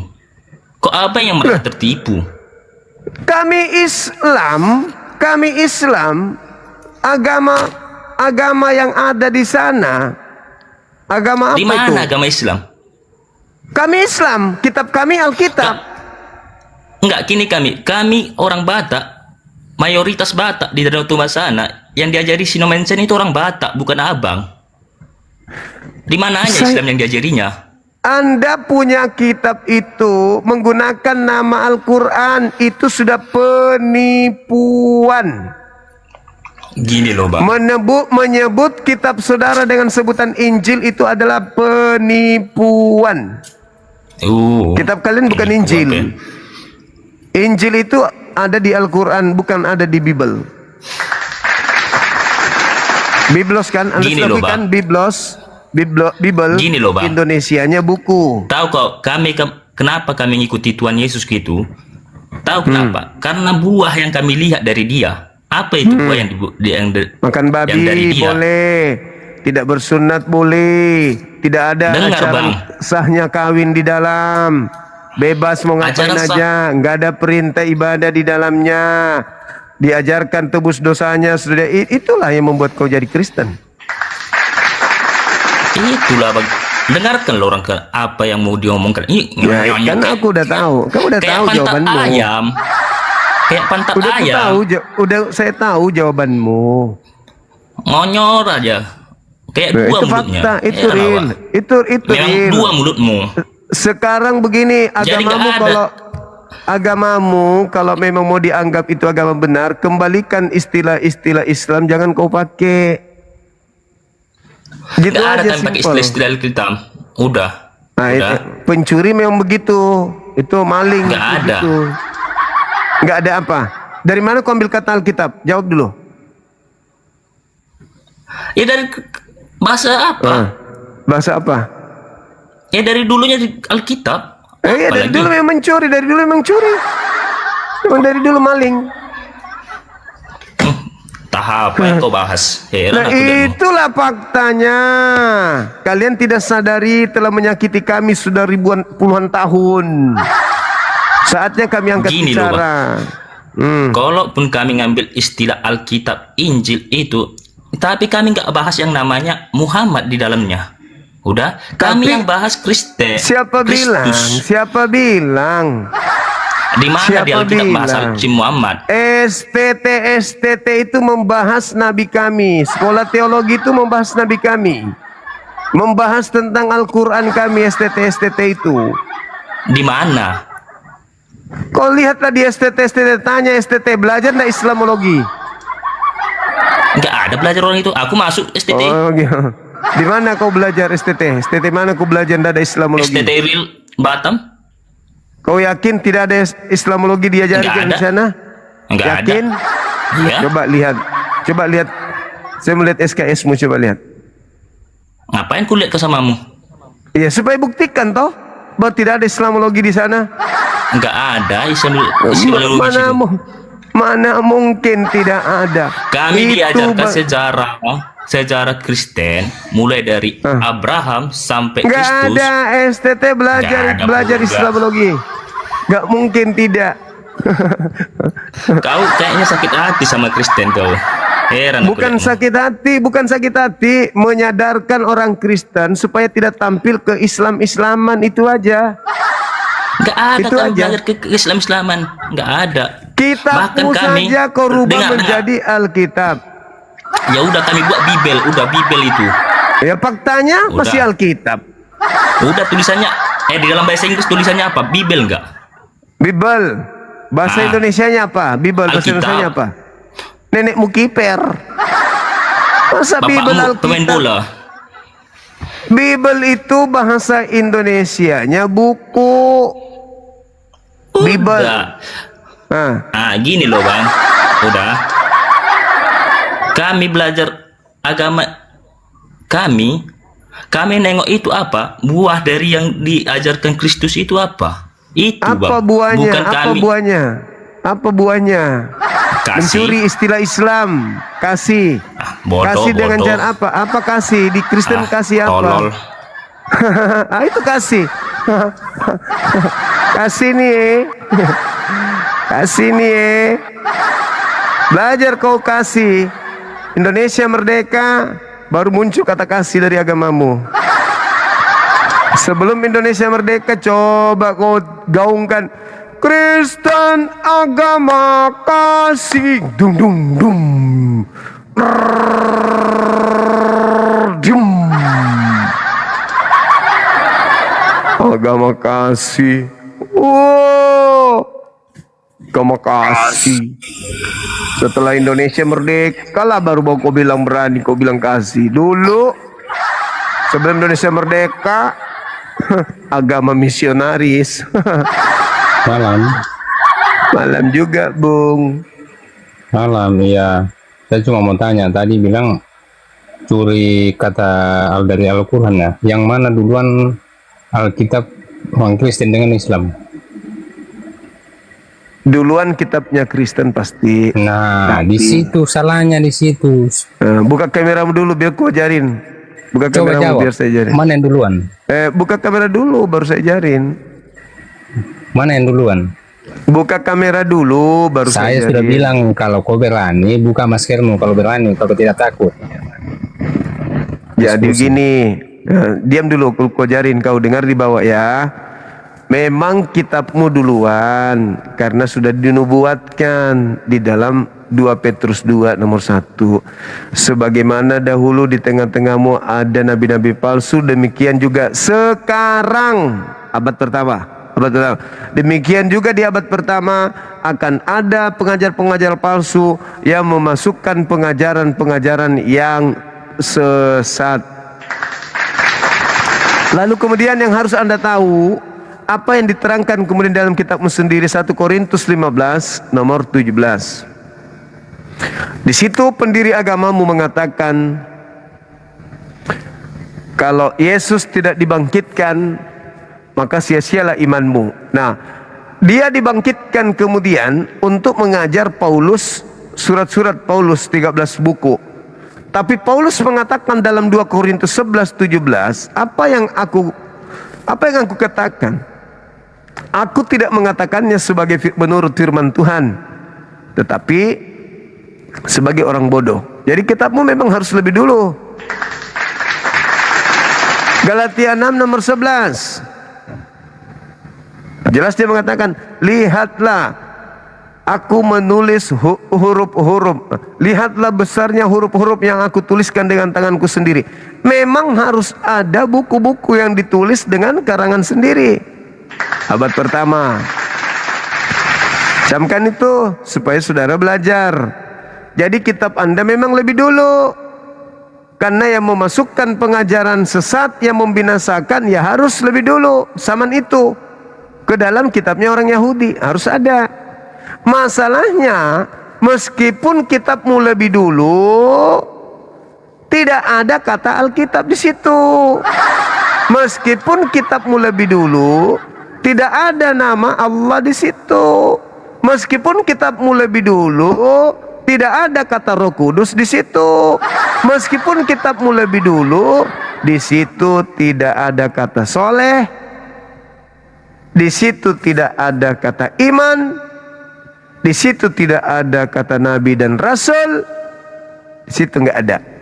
Nanti setelah masuk ke Indonesia dibawa oleh Belanda, baru niru-niru kitabnya Islam. Ya, paham itu ya? Paham dong. Nah, gitu, belajar lagi. Jangan kau sakit hati. Kita mengajarkan kebenaran, jangan sakit hati. Jangan emosi. Jangan sakit hati. Guru menjelaskan, harus kau ikuti. Lihat, tinggal kau lihat Biblemu, benar nggak yang saya katakan? Silakan naik teman-teman, jangan emosi, jangan jengkel, jangan ngamuk, nggak usah menghujat, santai aja, relax, nggak usah ngamuk, santai aja.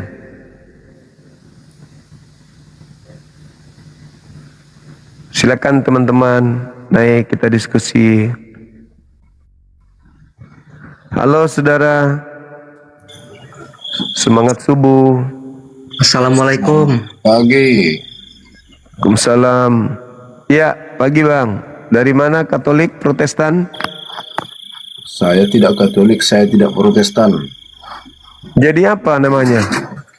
Saya pengikut Yesus saja lah udah. Pengikut Yesus, seperti Yahudi abang ini?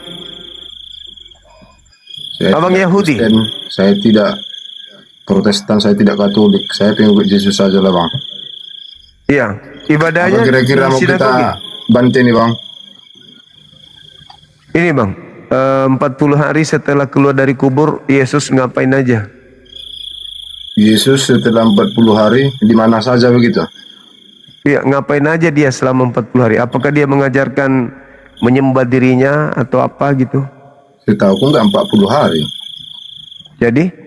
Yang setahuku dia puasa yang 40 hari. Kalau dia bangkit dari kuburnya kan berapa hari bang? Kalau Anda 40 hari dalam KPR 1 nomor 3. Oh, 40 hari, setahu kami tidak. Kok saya lebih tahu daripada Anda? Berarti abang yang Kristen, bukan Islam abang. Tuh, saya gurunya orang Kristen memang, tapi saya bukan Kristen. Oh, udah bersalahan itu bang, oke gitu. Iya, buktinya saya ngajarin Anda kalau Yesus bangkit 40 hari baru ke surga. Setahu kami dia puasa 40 hari, bukan bangkitnya 40 hari. Nah, itulah makanya fungsinya saya di sini mengajar orang-orang Kristen yang tidak paham agamanya sendiri. Oke. Di KPR 1 nomor 3. Yesus bangkit. Kita buat Yesus bangkit. Begini bang. Kita buat dulu benar yang abang bilang itu. Setahu saya kalau dia bangkit itu langsung kan ke surga. Bukan di dalam kubur. Dia KPR 1 nomor 3, dia masih tinggal 40 hari dulu muter-muter. Yang jelasnya kalau menurut firman kami itu masuk surga bang, ke surga dia naiknya, bangkit. Namanya ada kata bangkit. Bukan KPR 1 nomor 3, Anda nggak percaya kitab sendiri itu bahaya. Maksudnya ngapain aja kan? Juma bilang kan ngapain aja? Iya, ngapain Langsung aja bangkit. 40 hari? Enggak dong. Di mana? Dia masih tinggal di bumi. Muter-muter di mana? Coba. Nggak tahu aku, mungkin dia ke warkop atau kemana, ke losmen kan, atau dia Itulah pergi karaoke, tempat karaoke. Sebagai guru tapi menyesatkan orang, guru apaan? Makanya saya bertanya, Bang, ngapain dia selama 40 hari itu ngapain? Tapi Juma bilang tadi musing-musing, muter-muter di mana? Ada faktanya tidak? Kan Ya, saya bertanya, dia ngapain selama 40 hari itu ngapain? Tapi situ tadi guru orang Kristen. Gimana ya? Abang yang muter-muter. Sebagai guru saya tidak menemukan dia ngapain selama 40 hari itu, dia ngapain. Dia nggak pernah mengajarkan Kristen, Katolik, Advent atau Mesianik atau apapun itu, dia nggak pernah ajarkan. Pantekosta nggak pernah diajarkan. Tapi Juma tadi yang bilang musing-musing, muter-muter. Kayak mana? 40 hari dia mutar-mutar, jadi ngapain? Masa dia mematung? Iya, di mana tertulis muter-muter gitu loh. Serat di KPR 1 nomor 3. Apa itu KPR, Juma? Kapurung. Kapurung 1, Kapurung 1 nomor 3. Enggak tahu aku entah apa KPR-mu itu. Loh, KPR itu kitabmu, karangan Lukas. Enggak ada. Buku keduanya. Tuliskan di mana itu, tunjukkan yang muter-muter di situ. KPR 1 nomor 3. Udah bacakan di mana musing-musing di situ. Ya, Yesus berkeliling lah. Keliling itu berarti mutar-mutar. Ribet kali hidupmu, Bang. Makanya kalau mau jadi penyesat itu jangan kayak gini penyesatnya. Berputar-putar itu bukan berputar-putar orang gila. Ya, kau yang mengartikan seperti itu karena kau mungkin gila. Tadi muter-muter. Ya, mutar-mutar itu bukan berarti mutar-mutar kayak kau orang gila. Bujur lah kau, bujur. Mutar itu yang mutar-mutar sebagai mutar-mutar itu maksudnya dia keliling-keliling. Jangan kau artikan seperti orang mutar-mutar di gereja. Cuma, Bang Cuma. Bentar lagi. Saya bertanya, ngapain aja makhluk yang keluar dari kubur itu 40 hari dia ngapain aja? Dia dibangkitkan. Saya tahu dia bangkit keluar dari kubur. Nah, dia kemudian berkeliling di Yerusalem itu ngapain aja selama 40 hari? Jualan es cendol, es dawet. Apakah saya sudah bangkit dia berkeliling di situ? Iya, makanya baca KPR 1 nomor 3. Bang. Itulah. Alamak. Inilah kalau orang mau enak hidup di dunia ya. Tidak nyembah Tuhan, tidak ngapa-ngapain. Kitabnya ada tapi dipensiunkan. Yang penting nggak nyembah Tuhan, mimpi masuk surga, masuk akal aja kagak. Baca kitabnya dulu dong, baca kitabnya dulu. Iya, ngerti. Maksudnya udah ngerti. Jangan abang bilang tadi cuma bilang muter-muter, bilang dia muter-muter ngapain? Tunjukkan, bilangkan kalau kau sebagai guru, jangan potong-potong. Jadi kalau dia ndak muter-muter di sana dia ngapain? Tunjukkan tidur. Datanya di mana di situ muter-muter. Astagfirullahaladzim, ya Allah ya Karim. Jangan pula kau sesatkan orang cuma berputar-putar. Jadi kalau dia ndak berkeliling lalu ngapain? Ngapain di sana? Di situ baca kalau kau tahu itu berputar-putar. Lalu ngapain 40 hari itu ngapain? Orang di situ yang nanya tadi kok berputar-putar. Saya bertanya makanya. Dari mana tahu Juma itu berputar-putar? Makanya buktikan mana. Berputar-putar itu keliling, tuyul. Dari mana tahu Juma itu keliling? Jadi ngapain aja dia di sana? Tunjukkan di mana di situ tertulis keliling. Sampai Paulus. Tunjukkan. Ya sudah. Tidak berkeliling. Tidak muter-muter. Tunjukkan di mana tertulis muter-muter. Keluar dari kubur makhluk asing ini. Ngapain aja dia 40 hari? Juma. Ngapain dia 40 hari? Masih kayak gini aja lawanmu udah musang-musing kau. 40 hari ngapain? Iya, tunjukkan datanya. Adakah tertulis di situ muter-muter sama keliling? Oh, itu lagi dibahas orang ini. Orang di situ yang bilang tadi muter-muter di mana? Kan saya sudah bilang oke, nggak ada mutar, Bahlul, pemakan babi. Makanya kurangi makan babi, otakmu berfungsi. Engkau jadi idiot terus. Udah dikasih dalilnya KPR 1 nomor 3.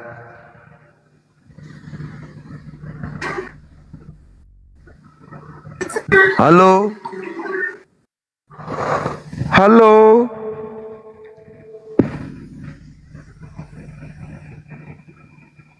Semangat malam.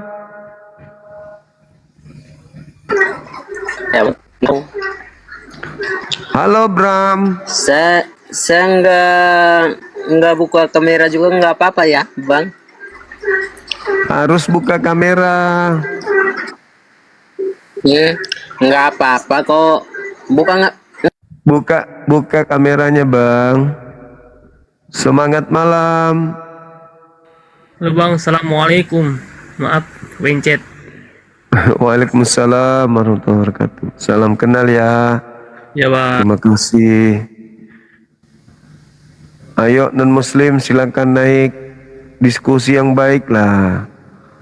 Jangan kayak gitulah. Orang tanya keliling-keliling udah dibilang oke lah, nggak keliling. Nah, muter-muter lagi.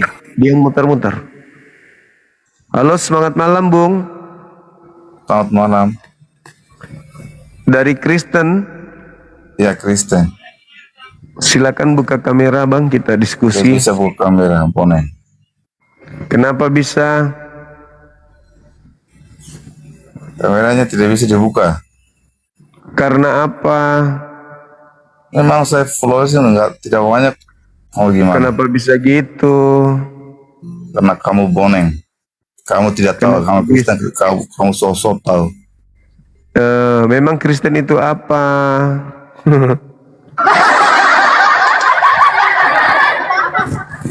Emosi dia, teman-teman, emosi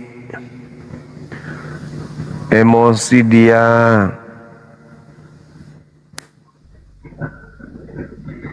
Diskusilah baik-baik, janganlah ngamuk. Halo, semangat subuh teman-teman. Semangat Bang, semua thank you. Bisa pansos nih. Saya Hindu Ya. Bang, saya Hindu Bang. Dari Bali Bang, salam kenal semuanya. Salam kenal abangku. Salam damai, salam rahayu. Saya senang dengar diskusi-diskusi, saya senang sekali. Thank you ya. Iya bang, makasih. Kasih Bang semua, sehat selalu Bang. Makasih abangku, abang juga sehat. Saudara Aditya, Saudara Udin sedunia kah?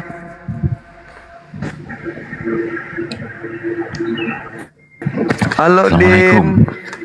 Waalaikumsalam abang. Saya dari Islam Bang.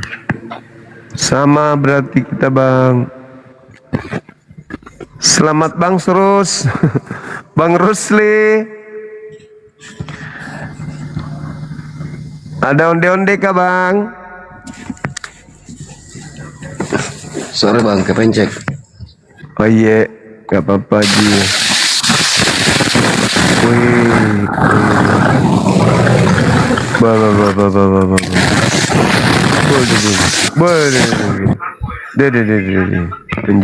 penjual anu salah. Assalamualaikum bang. Waalaikumsalam. Halo. Saudara, ya halo. Ya. Katolik Protestan. Ya. Kristen. Ya. Silak buka kameranya bang, silakan. Buka dulu maskernya baru bisa bang. Kenapa bisa ribut dengan masker? Iya sama-sama dong. Silakan buka kamera, tidak usah ribut dengan masker.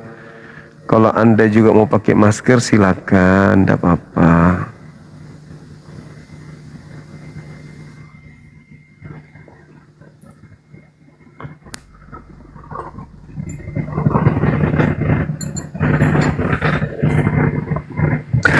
Halo, semangat malam.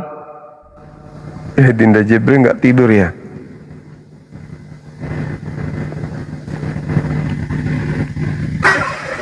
Halo, selamat malam menjelang pagi, Bang. Iya, malam menjelang pagi juga. Iya, Bang. Dari Katolik, dari Protestan. Iya, saya dari Katolik, Bang. Silakan buka kameranya, Bang. Iya. Enggak buka juga, enggak apa-apa ya. Saya buka sedikit aja ya, Bang. Nanti saya Buka tutup dong. kembali. Buka lah, biar kita itu tidak mengantuk. Iya.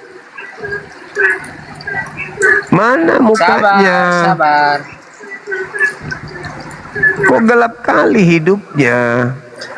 Iya, soalnya ini saya digelap ini, Bang.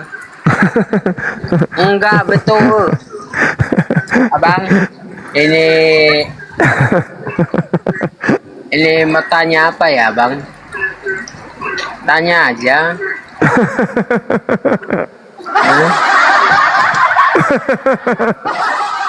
Gimana? Giginya kelihatan putih. Kayak film Esper, cuman gigi doang. Lucu deh kau, teman. Halo. Halo, Assalamualaikum. Apa sih, Kum? Assalamualaikum. Oh, waalaikumsalam warahmatullahi wabarakatuh. Gimana, Bang? Gimana? Kristen? Halo, Bang. Halo juga, Kristen? Islam. Oh iya. Kalung aja Udah sunat? Kristen. Kalung aja. Islam tawa. Islam jitawa.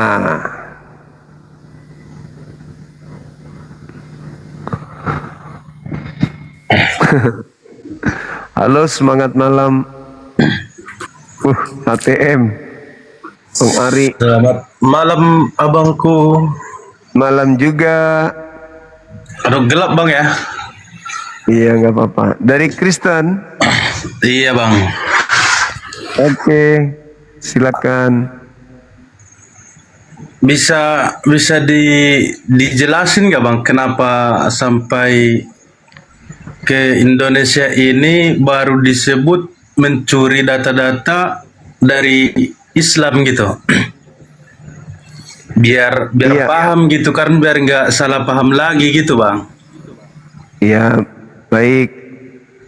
Jadi yang disebut mencuri itu kan menggunakan atau mengambil hak orang lain kan tanpa seizin Bang. kan gitu.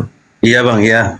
Nah, Kristen di luar Indonesia itu tidak mengenal Alkitab, tidak mengenal Allah, tidak mengenal Roh Kudus, tidak mengenal soleh, tidak mengenal istilah-istilah Al-Quran di luar Indonesia.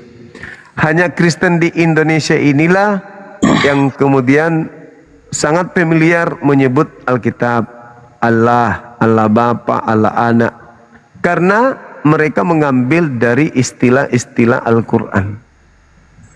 Gitu, Bang. Kristen Belanda tidak tahu apa itu Alkitab, apa itu Allah, apa itu soleh, apa itu Injil. Mereka nggak kenal. Gitu, Bang. Silakan. Kalau bahasa aslinya itu kayak gimana, Bang? Kalau Bible kan Tabiblia atau Biblika. Iya. Berarti kayak gitu cara penyebutannya gitu, biar dibilang nggak mencuri gitu. Iya dong. Supaya ketahuan bahwa ini produknya Kristen memang. Kan harus sesuai dengan nama. Satu benda atau objek itu harus sesuai dengan nama di mana dia diambil. Kan gitu, Bang. Iya, Bang, iya, Bang. Ada lagi? Makanya kan bingung dari tadi, Bang. Abang bilang kita mencuri kan bingung apa yang dicuri gitu kan. Sementara sejak kita lahir kita sudah mengenal yang namanya bahasa ataupun tulisan itu udah disebut Alkitab gitu kan. Jadi kalau nggak diterangkan dari mana datangnya bahasa itu kan kita jadi selisih paham, Bang. Nah, itulah orang Kristen lebih akrab menyebut Alkitab daripada Biblos atau Biblika. Kenapa? Karena diajarin dari awal dengan menyebut Alkitab, padahal Alkitab itu adalah nama lain dari Al-Quran. Alkitab itu nama Al-Quran, Zalikal Kitab. Tapi digunakan kemudian oleh pencetusnya dari awal di Bible kata Alkitab itu. Itu kesalahan fatal yang harusnya mulai sekarang saudara kami Kristen sampaikan ke lembaganya, kalau cetak Bible jangan lagi menggunakan nama Alkitab dan keluarkan nama Tuhannya umat Islam di dalam. Pakai aja Tuhannya orang Yahudi atau Tuhannya orang Roma, jangan pakai Tuhannya orang Islam. Supaya nampak ketika Kristen menyebut diri mereka agama kasih, kelihatan, oh iya betul agama kasih. Tapi menggunakan slogan kasih barang orang dipakai, kan tidak nyambung.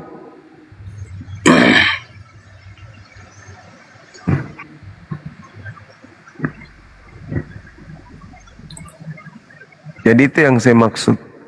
Kalau mau jujur, ya lepaskan semua istilah-istilah Islam di dalam. Jangan pakai agama orang punya, kan gitu. Kan Kristen punya harga diri, punya jati diri, punya pakaian sendiri. Ya, kenapa harus menggunakan pakaian Islam, kan gitu, Bang? Iya, Bang. Kalau aku pribadi ya, Bang ya. Kalau yang lainnya aku nggak tahu lah ya, Bang ya. Kalau nggak abang terangin kayak gini kan mungkin selama ini kan aku udah salah paham. Aku udah lama ngikutin abang, dengar abang kayak gini kan. Cuman baru kali ini juga dinaikin. Makanya selalu gimana ya? Selalu ada rasa dendam di dalam hati gitu kan, karena nggak ada penjelasan yang lengkap gitu. Kalau bahasa aslinya yang dipakai menerjemahkan kata Allah kan itu teos, Bang, teos. Iya, Bang. Sedangkan teos itu kalau di Indonesia kan jadinya dewa. Atau ya, atau Tuhan. Atau sembahan. Kan gitu, kenapa harus pakai Allah? Sama seperti ketika kami mengambil kata Yesus kami gunakan pada bukan tempatnya, kan tidak bagus.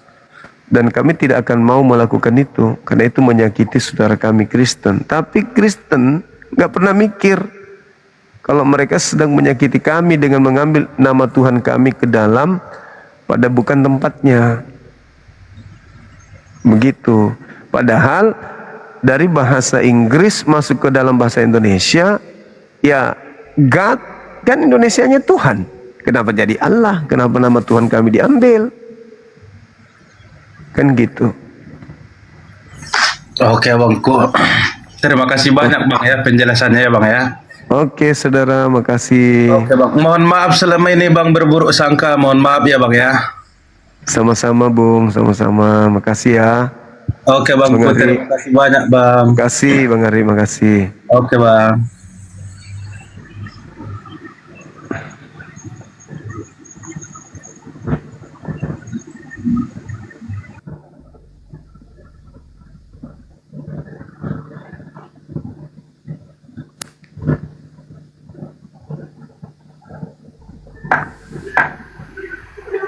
Bram Leki. Ya, selamat pagi. Pagi. Buka kamera dulu dong. Iya, iya. Enggak buka, enggak apa-apa kan, Bu? Bang. Enggak bisa dong. Harus buka kamera. Harus buka ya? Iya. Kenapa harus dibuka? Supaya tak ada dusta di antara kita. Gimana bang? Bukan. Saya buka sedikit aja ya. Jangan sedikit, gak bisa ini. Kalau sedikit, nah begitulah, kan ganteng. Ganteng kali abang ini, bah. Kayak artis siapa? Gimana gitu. bang? Iya ya. Sering baca Bible? Sering. Wah, sering. Apa yang Yesus lakukan setelah bangkit selama 40 hari itu ngapain Yesus? Setelah 40 hari itu dia puasa dan dia mati, telah bangkit kembali, dan dia Setelah bangkit dia puasa dan mati. Oh, dua kali berarti mati.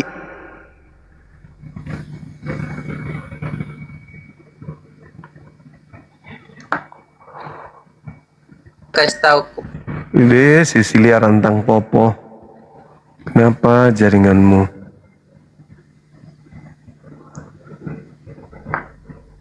murid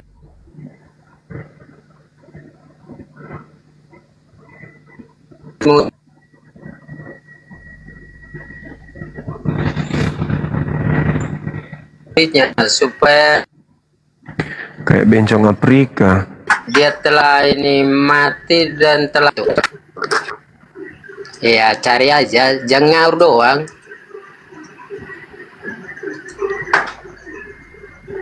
Kenapa abang ini bicara sambil cabut kumis? Enggak, jangan ngaur. Ini tadi saya sudah jawab itu. Jangan ngaur doang. Kalau saya tentang apa untuk Al-Quran saya belum pahami karena saya ini bukan Muslim ya. Saya Katolik. Iya, maksud saya Tuhan Anda setelah keluar dari kubur ngapain aja 40 hari? Dia 40 hari dia ini apa puasa. Dan dia kok puasa lagi? Kok kayak bencong Afrika abang ini lama-lama aku tengok.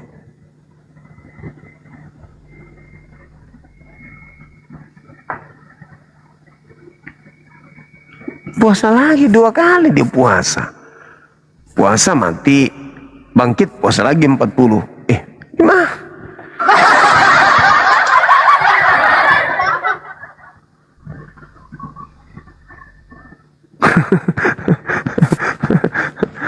Hei! Ini gara-gara cabuk kumis di leher. Gitulah jadinya.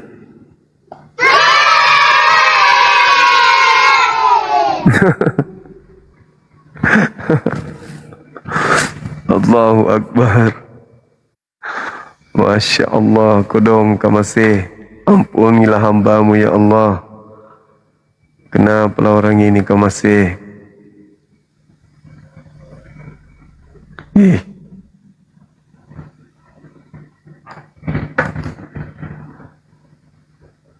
Diam.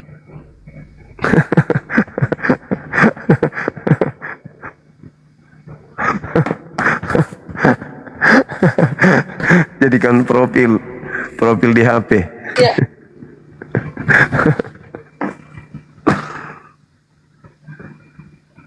Hey!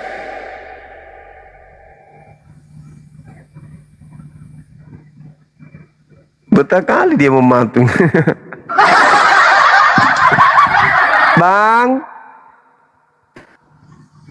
Bram. Ini nama panjangnya Bram, teman-teman tahu nggak? Ibrahim. Dipanggil Bram. Tadi senyum, sekarang mak. Jangan ke situ ya Allah, panjang. Alamak. Astagfirullah. Yang mutar. Ya. 40 hari dia ngapain aja bang?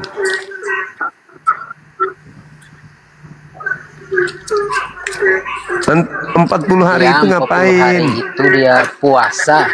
Puasa lagi. Puasa dan lalu dia mati. Iya.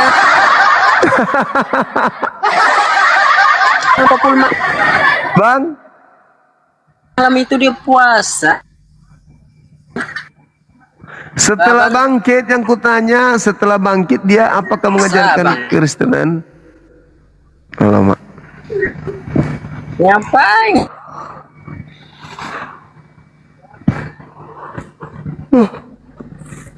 40 hari nih yang aku penasaran. Ngapain aja selama 40 hari itu? Apakah di situ dia mengajarkan Kristen? Tahu.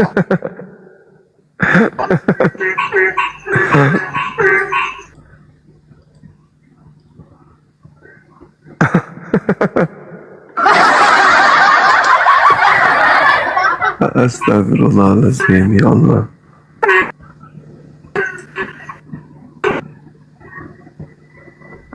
Jadi ingat di bola langit di gunung.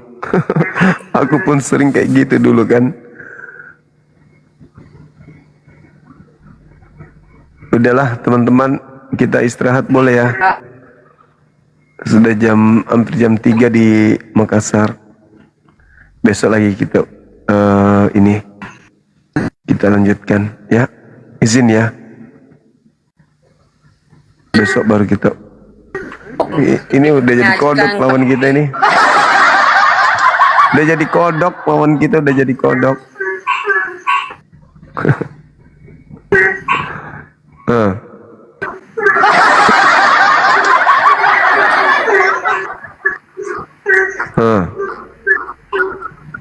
Udah jadi kodok lawan kita ini. Enggak, cari aja bang.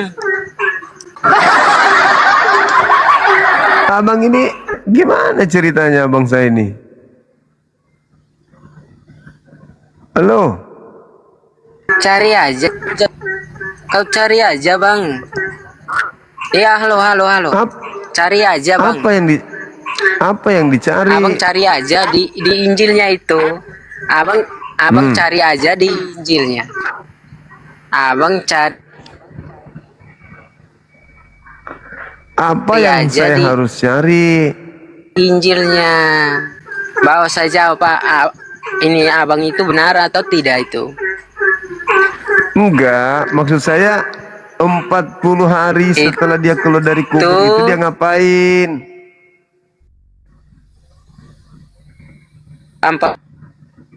Halo? Hari dan dia ini puasa dan dia bangkit lah.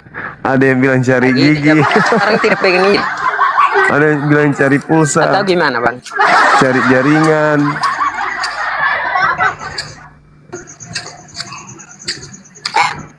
Bang? Iya. Abang kalau ngapain di situ nanti digigit ular kobra lu? punya, abang tahu duluan ini Kristen punya ya. Jangan ngawur. Yang saya tanya bang, setelah dia keluar dari kubur, dia ngapain aja selama 40 hari itu? Dia 40 hari itu dia keluar dari kubur 40.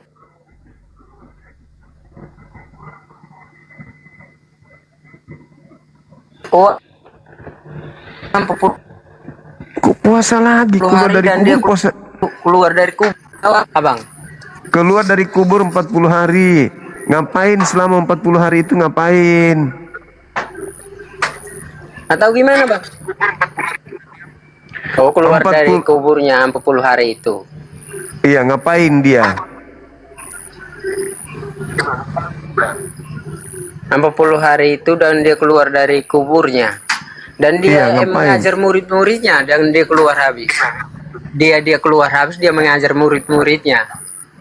Ngajarin apa? Kekristenan?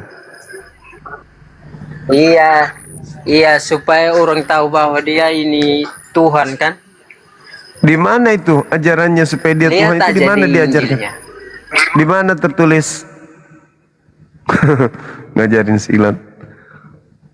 Di mana tertulis, Bang? Katanya tadi rajin baca Bible. Nggak pernah dia baca. Tunjukkan Biblenya di mana?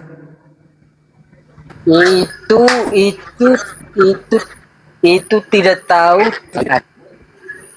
Dan sekarang saya tidak pegang Injil. Abang yang pegang, dan abang ini lihat aja di Injilnya.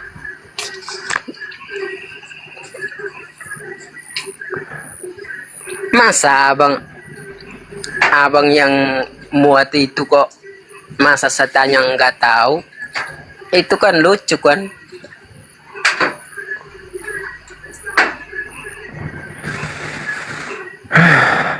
Payah abang ini ditanya, nggak ada jawabannya. Nggak ada, gimana? Kok tadi saya jawab itu? Mana dalilnya Yesus mengajarkan Kristen 40 hari itu di mana? Itu abang lihat di Injil Matius. Nah, Matius berapa? Matius berapa, pokoknya saya udah lupa ya. Pokoknya Injil Matius saja itu.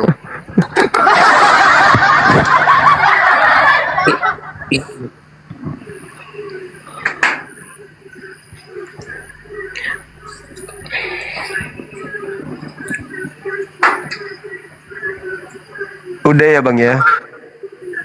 Iya, udah.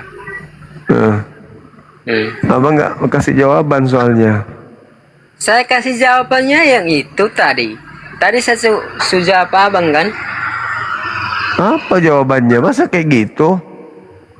Kok saya jawab abang itu tadi apa? Saya bilang dia keluar dariku, dia ini 40 hari itu, dan dia puasa dan lalu dia mati, dan dia akan bangkit kembali, dan dia akan bangkit kembali, dan dia mengajar dua kali kepada mati. murid-muridnya.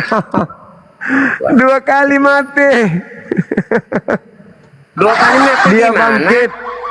bangkit 40 hari. Lalu puasa, 40 hari, lalu dia mati. Dia puasa, dia puasa lalu dia mati, lalu mati dia aja. Astagfirullahaladzim. Kau banyak ngaur abang. Silsilia. Udahlah ya Bang ya. Ya udah. Besok lagi ya. Ya besok lagi. Belajar lagi ya. Iya, abang juga belajar lagi ya. Nanti ambil Injil dan belajar lagi supaya orang apa macam kayak kita tanya jawab juga lah. Abang, aku mau nanya sesuatu boleh? Pernah nonton filmnya Mak Lampir nggak? Abang kalau gondrong tongkatnya itu mirip. Serius.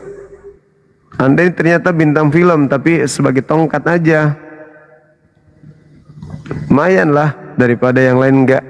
Bom udah lama muncul di TikTok, nggak ada mirip-miripnya dengan artis. Kalau abang mirip dengan artis yang tongkatnya melampir itu.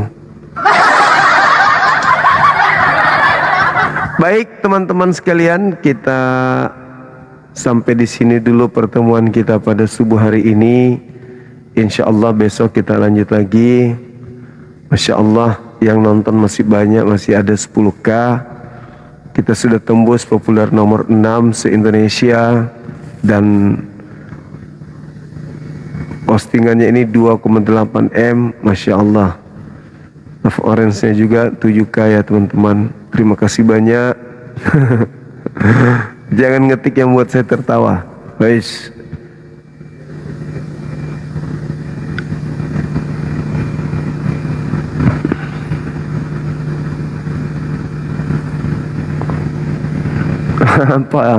Apa yang ketik begitu? Hah? Apa dibilang tadi? Lampir. Udahlah, kita istirahat ya teman-teman. Besok lagi kita lanjut ya. Terima kasih atas kebersamaannya. Mohon maaf ketika ada kata-kata yang kurang berkenan, yang pada intinya Tadi sempat kita sakit hati ya. Saya sendiri jujur sangat sakit hati ketika ada orang yang mencela Nabi Daud dan juga Nabi Sulaiman dengan hujatan-hujatan yang sebenarnya mau ditujukan kepada Nabi kita, tapi dia lupa belajar Bible yang mereka pakai. Kalau tuduhan itu harusnya dia gunakan untuk dirinya. Terkait menikahi anak kecil di dalam Bilangan 31 nomor 17, dan tradisi Yahudi mereka bisa menikahi usia 3 tahun, itu secara tradisi di dalam ajaran mereka. Itu teman-teman, saya sakit, kita sakit dengan adanya penghujat tadi. Kita doakan mudah-mudahan dia dapat hidayah ya. Dan semua teman-teman Kristen yang lawan diskusi kita dilembutkan hatinya, bisa mendapatkan hidayah dari Allah Subhanahu wa taala. Jujur saya ngantuk kali teman-teman. Saya masih mau lanjut sebenarnya, cuman saya bicara itu sudah ngantuk. Kalau bukan karena tongkatnya mak lampir, dari tadi saya tidur kayaknya. Oke. Terima kasih. Mohon maaf yang sedalam-dalamnya ketika ada sesuatu yang saya ucapkan, kata-kata saya yang keliru atau salah. Kepada saudara-saudara saya non-muslim, ketika ada kebenaran yang saya sampaikan membuat hati Anda sakit, saya minta maaf yang sedalam-dalamnya. Yang pasti tujuan saya hanyalah mengajak kalian untuk mempelajari Bible dengan seksama. Terkait dengan Matius 23 nomor 15 itu juga, tolong cari jawabannya. Kalau sudah tahu jawabannya siapa orang Farisi yang dimaksud, silakan hadir lagi besok, kita bahas di sini. Mudah-mudahan Paulus bisa lolos dari tuduhan yang ada di dalam kitab Anda sendiri. Kalau sakit dengan pernyataan-pernyataan saya minta maaf. Saya seorang muslim, ajaran kami harus menegakkan yang hak itu hak, yang batil adalah batil. Agama Anda memiliki amanat agung, sehingga ketika ada perintah untuk menjadikan kami sebagai pengikut Kristus, jangan salahkan kami ketika kami berbicara tentang agama kalian. Seperti itu ya, karena agama kami juga membahas tentang keyakinan atau agama-agama yang datang sebelum agama kami, yaitu agama Islam. Baik teman-teman para guru dimanapun berada, saya minta maaf sekali lagi. Ada candaan yang kurang berkenan, si pakir ini minta maaf yang setinggi-tingginya. Tembuskan 3M dulu teman-teman, biar kita tidur di sini. Ada yang ngetikkan 3M, gimana caranya? Tunggu M, silakan. Ayo, go. Tembuskan 3M, go. Silakan. Aku juga suka ini teman-teman. Suka kali pun lihat kalau aku pakai ini, pakai topi. Senang kali. Kata Bang Arif itu bisa membantu juga untuk meningkatkan populernya akun kita. Ayo, bisa tembus 3M, habis itu kita tidur. Bisa tidur ini, habis itu bangun sholat. Kalau di rumah ini kita nggak bisa nggak bangun sholat subuh, karena anak-anak kita bangun mau pergi sekolah, bangunin kita, bangun sholat subuh.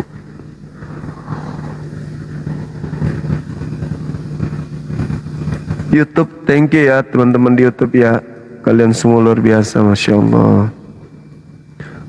Oh ya, saya ingatkan kembali terkait dengan rencana kita kurban ya teman-teman. Ini baru aku mau bilang. Udah pada naik. Mana teman-teman kita, anak-anak pusat? Assalamualaikum warahmatullahi wabarakatuh, Gurunda. Waalaikumsalam. Sehat Gurunda? Sehat Akang. Alhamdulillah. Buat teman-teman semuanya yang di bawah juga sehat ya, semangat terus untuk mendukung komalnya Gurunda Juma. Jangan lupa tuh lopornya digas tuh, biar komalnya semakin FYP, kata anak-anak zaman now, FYP gitu. Gimana Gurunda, mau menyampaikan apa barusan? Izin. Terkait dengan kurban aja. Oh iya. Akang udah tahu kan? Silakan. Udah tahu. Udah saya bikin status juga. Ya buat teman-teman yang ingin ikut berpartisipasi untuk kurban ya, untuk kurban nanti. Nah, Gurunda Juma bersama MMCI itu mualaf Makassar Mu'alaf Center Indonesia MMCI akan mengadakan kurban bersama kalian semuanya tentunya ya. Nah, kalau ada yang ingin ikut partisipasi untuk Idul Kurban, bentar saya nyalain dulu ininya, kamera saya.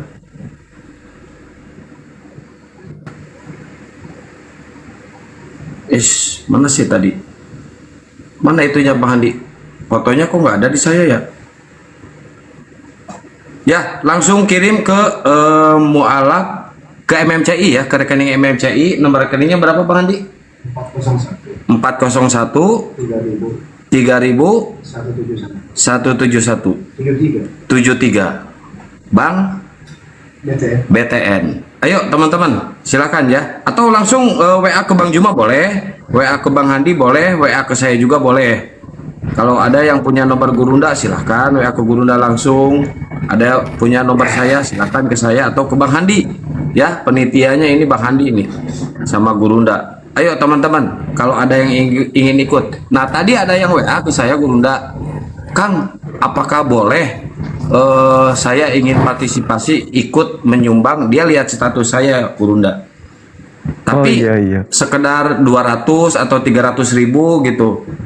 Nah, kata Bang bisa Handi, Kang nanti bisa ya? Bisa nanti digabung. Iya, kita yang belikan. Jadi meski berapa kita belikan berapa ekor, kan tujuan kita untuk seperti tahun kemarin anak-anak yatim dengan panti asuhan dengan mu'alaf dalam binaan MMCI kan gitu. Nggak apa-apa, 100, 200, 300 akhirnya kumpul jadi 1 ekor kambing kan gitu Kang. Boleh. Iya. Wah, ternyata banyak yang ingin diulang nomor rekeningnya. Saya sebutin ya. 401, tulis teman-teman di bawah, 401 3000 3M 17713 ya, 401 3000 17173. Ayo MMCI Bank BTN. Ayo teman-teman digas ya. Ini sebentar lagi nih kurban nih, bisa kurban bersama Gurunda di Bolangi. Wah, Masya Allah, di Masjid Nur Maulida. Wah, ayo digas teman-teman. Ayo digas, bentar lagi nih, bulan lagi nih Idul Kurban nih. Kita mengurbankan domba, sapi, lembu gitu ya. Beda dengan yang ayo digas teman-teman, daripada kita ngurbanin Tuhan.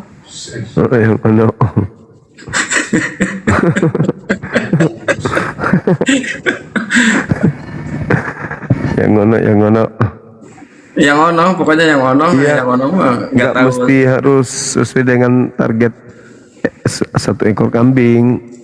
Nanti kita panitianya yang gabungkan ini infaknya teman-teman untuk kita belikan, cukupkan 1 ekor sapi atau 1 kambing kan gitu. 3M teman-teman. Oh iya, diganti aja stikernya Gurunda pakai nomor rekening MMCI. Gitu ya? Sekedar 2 atau 3 menit. Oh, boleh. Ya, yang di YouTube juga silakan ya. Kalau misalkan ada yang punya uang 50.000, 100.000, 200.000 boleh. Kita kumpulkan nanti mudah-mudahan kebeli domba atau sapi gitu ya, dikumpulkan nanti insya Allah akan dibelikan sapi ya kalau udah terkumpul. Ayo digas teman-teman. Nanti kita live kan acaranya, kita live kan. Pas penyembelihannya itu Gurunda ya. Iya, cuman kemarin pas ini pelanggaran kita kan, nah itu dia, kalau ada mau darah gitu. Kalau mau itu pas ininya aja Gurunda, pas di ininya aja, pas disembelih jangan diiniin. Jangan disorot. Pantatnya aja bisa. Apanya Bang Handi? Pantat sapinya aja yang disorot. Pantat sapinya? Iya, pantat sapinya jangan lehernya, pantatnya aja. Ke pengunjung aja disorotnya.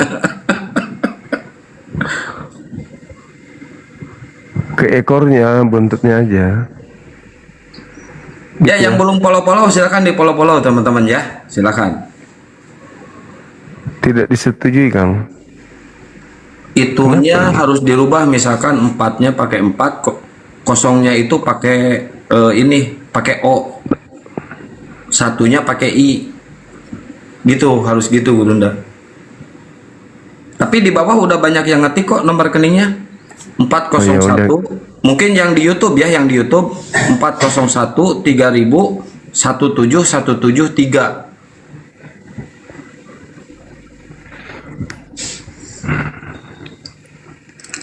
Tadi ada beberapa yang nge-WA yang nanyain 200.000 boleh Kang, 300.000 boleh Kang. Saya belum bisa memutuskan. Nanya dulu, pas begitu nanya ke Bang Handi boleh, ya udah boleh. Insya Allah mereka akan segera ikutan berinfak. Naikin aja Bang.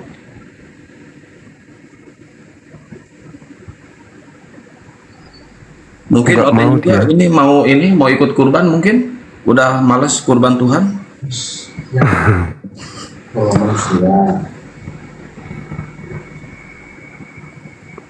Udahlah gitu aja, udah ketahuan pun di bawah. Oh iya, nggak bisa disematkan ya Guru, nggak kena itu. Nggak bisa, aku nggak tahu. Ya di bawah udah pada tahu ini nomor rekeningnya itu ya, di screenshot tuh di bawah tuh nomor rekeningnya, di screenshot teman-teman. Nanti kalau mau ikutan langsung aja ke rekening itu MMCI ya, Bank BTN 401 3000 17173. Nah itu benar tuh Bang Boy.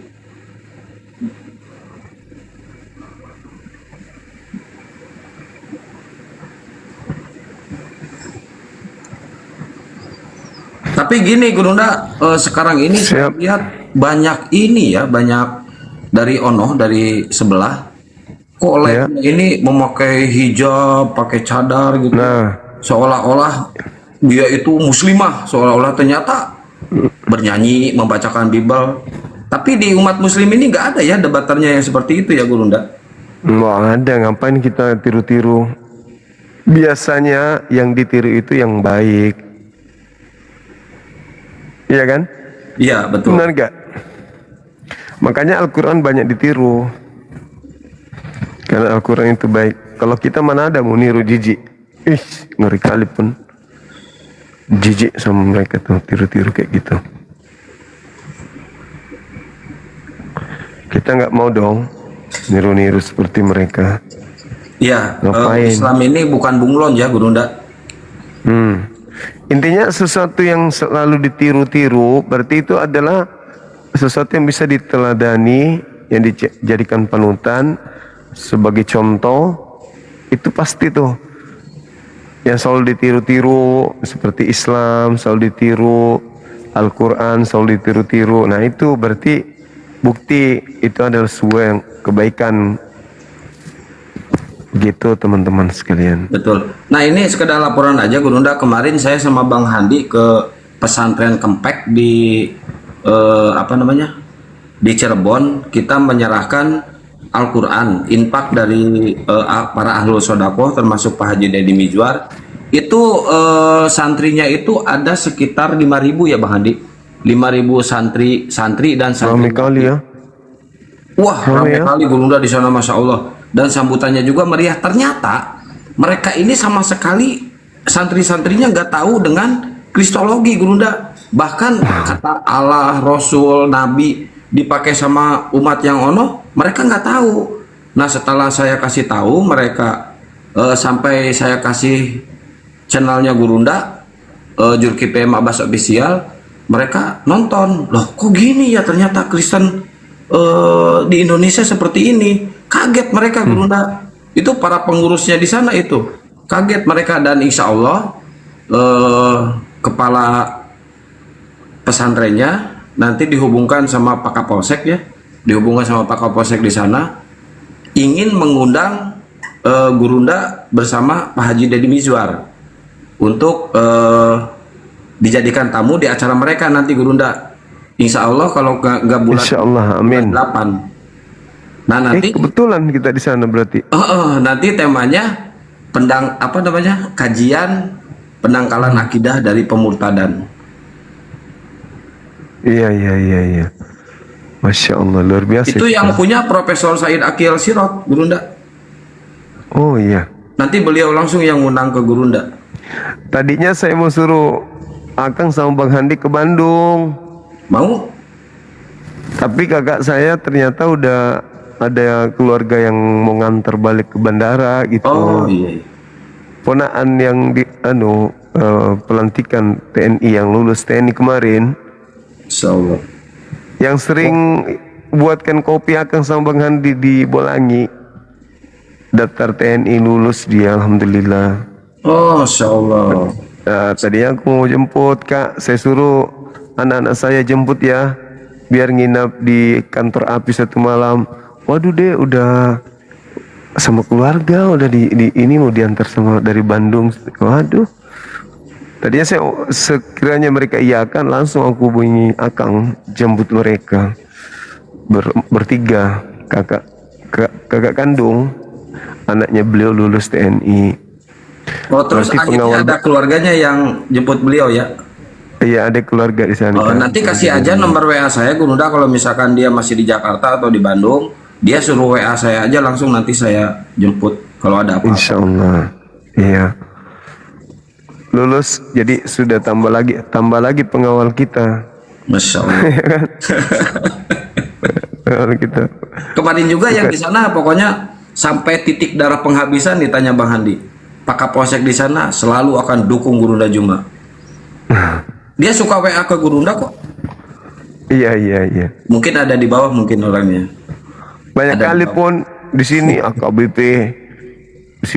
apa chat. Ini kalau dia yang kasih tema beliau.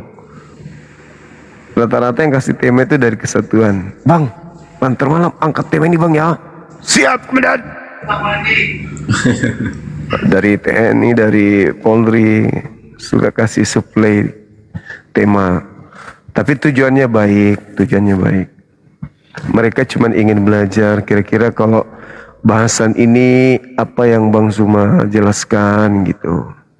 Kalau temanya ini apa yang Bang Suma jelaskan. Mereka asik aja nontonnya. Bukan mau ini, enggak. Aparat kita alhamdulillah mereka netral semuanya. Tidak membedakan agama ataupun apa berkaitan dengan seragam, tapi di dalamnya tetap agamanya dong ya. Ingat gak waktu kita di Mabes? Ingat. Kaget tiba-tiba ada pembesar Polri datang peluk Bang Suma. Kupikir mau marah kan. Aduh Bang Suma ini. Akhirnya Bang Suma yang wawancarai beliau kan. Ingat gak aku bilang ini? Iya. Maaf Jen, aku pikir Jenderal marah dengan ini. Bang Suma, yang gitu dong. Yang jenderal itu kan ini, tapi di dalam sini kan Islam. Wah, keren kali Bang. Cuman ini doang Bang, tapi dalam sini Islam dong. Mati dalam keadaan Islam abangku. Berdiri lagi, pelukan lagi, makasih kalau gitu, makasih, thank you. Luar biasa dukungannya. Ya, yang penting yang lucu ini Gurunda waktu milad kemarin. Wah, pokoknya Gurunda harus pakai rompi anti peluru. Ini saya kasih nih rompi anti peluru. Masya Allah, 25 kilo itu beratnya.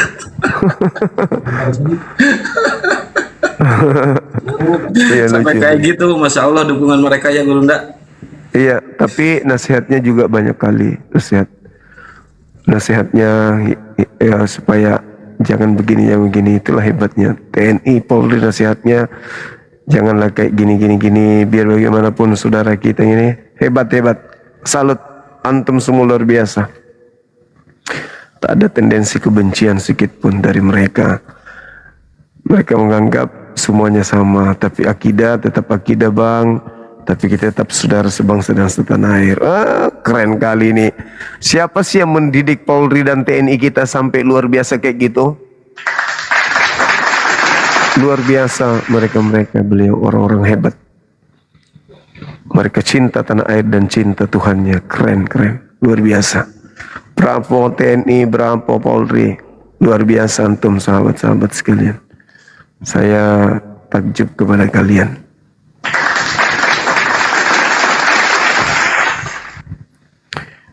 Oke Kang, masih ada Kang? Saya kira udah cukup Gurunda. Itu ya teman-teman, saya ulangi lagi ya. Kalau ada yang ingin ikut kurban bareng Bang Juma, silakan langsung transfer ke rekening MMCI ya, Bank BTN 401 3000 17173 ya. Yuk, konfirmasinya ditunggu nanti ya, teman-teman. Apa dulu Gurunda kalau mau ditutup? Masuk ada chatnya bom-bom. Kenapa sih Aku bom-bom? bacakan ya. Pengen dikurbanin? Bukan. Terima kasih Bang Suma. Saya sangat merasa tersanjung kamu menyanjung kesatuan kami. Kutanya, emang Pak Bom-Bom dari kesatuan apa rupanya? Masa Bang Suma nggak tahu apa? Ya, saya ini udah lama, saya ini lulusan polisi tidur. Jadi ku balas, aku pikir portal.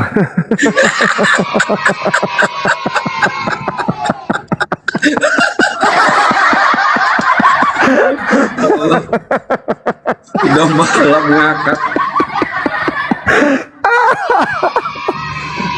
Aduh, dia merasa pula tuh, ternyata menyanjung bukan polisi tidur yang kusanjung. Itu mah kau bukan polisi tidur, kau memang pohon sagu yang membentang di jalan, orang nggak bisa lewat, mobil truk nggak bisa, perutmu kebesaran. Lu bukan polisi tidur, kampret, lu itu benteng Takeshi. Allahu Akbar. Ayo Kang, kita tutup Kang. Saya cukup sekian Gurunda untuk ini Ya, aja oke. buat kurban aja. Baik. Oke. Baik teman-teman semuanya, kita langsung tutup ya. Subhanakallahumma bihamdi asyhadu an la ilaha illa anta astaghfiruka wa atubu ilaih. Salam tauhid, salam satu Tuhan. Jaya Islam kita, jayalah Indonesia kita. Takbir, Allahu Akbar, Allahu Akbar. Assalamualaikum warahmatullahi wabarakatuh. Waalaikumsalam warahmatullahi wabarakatuh.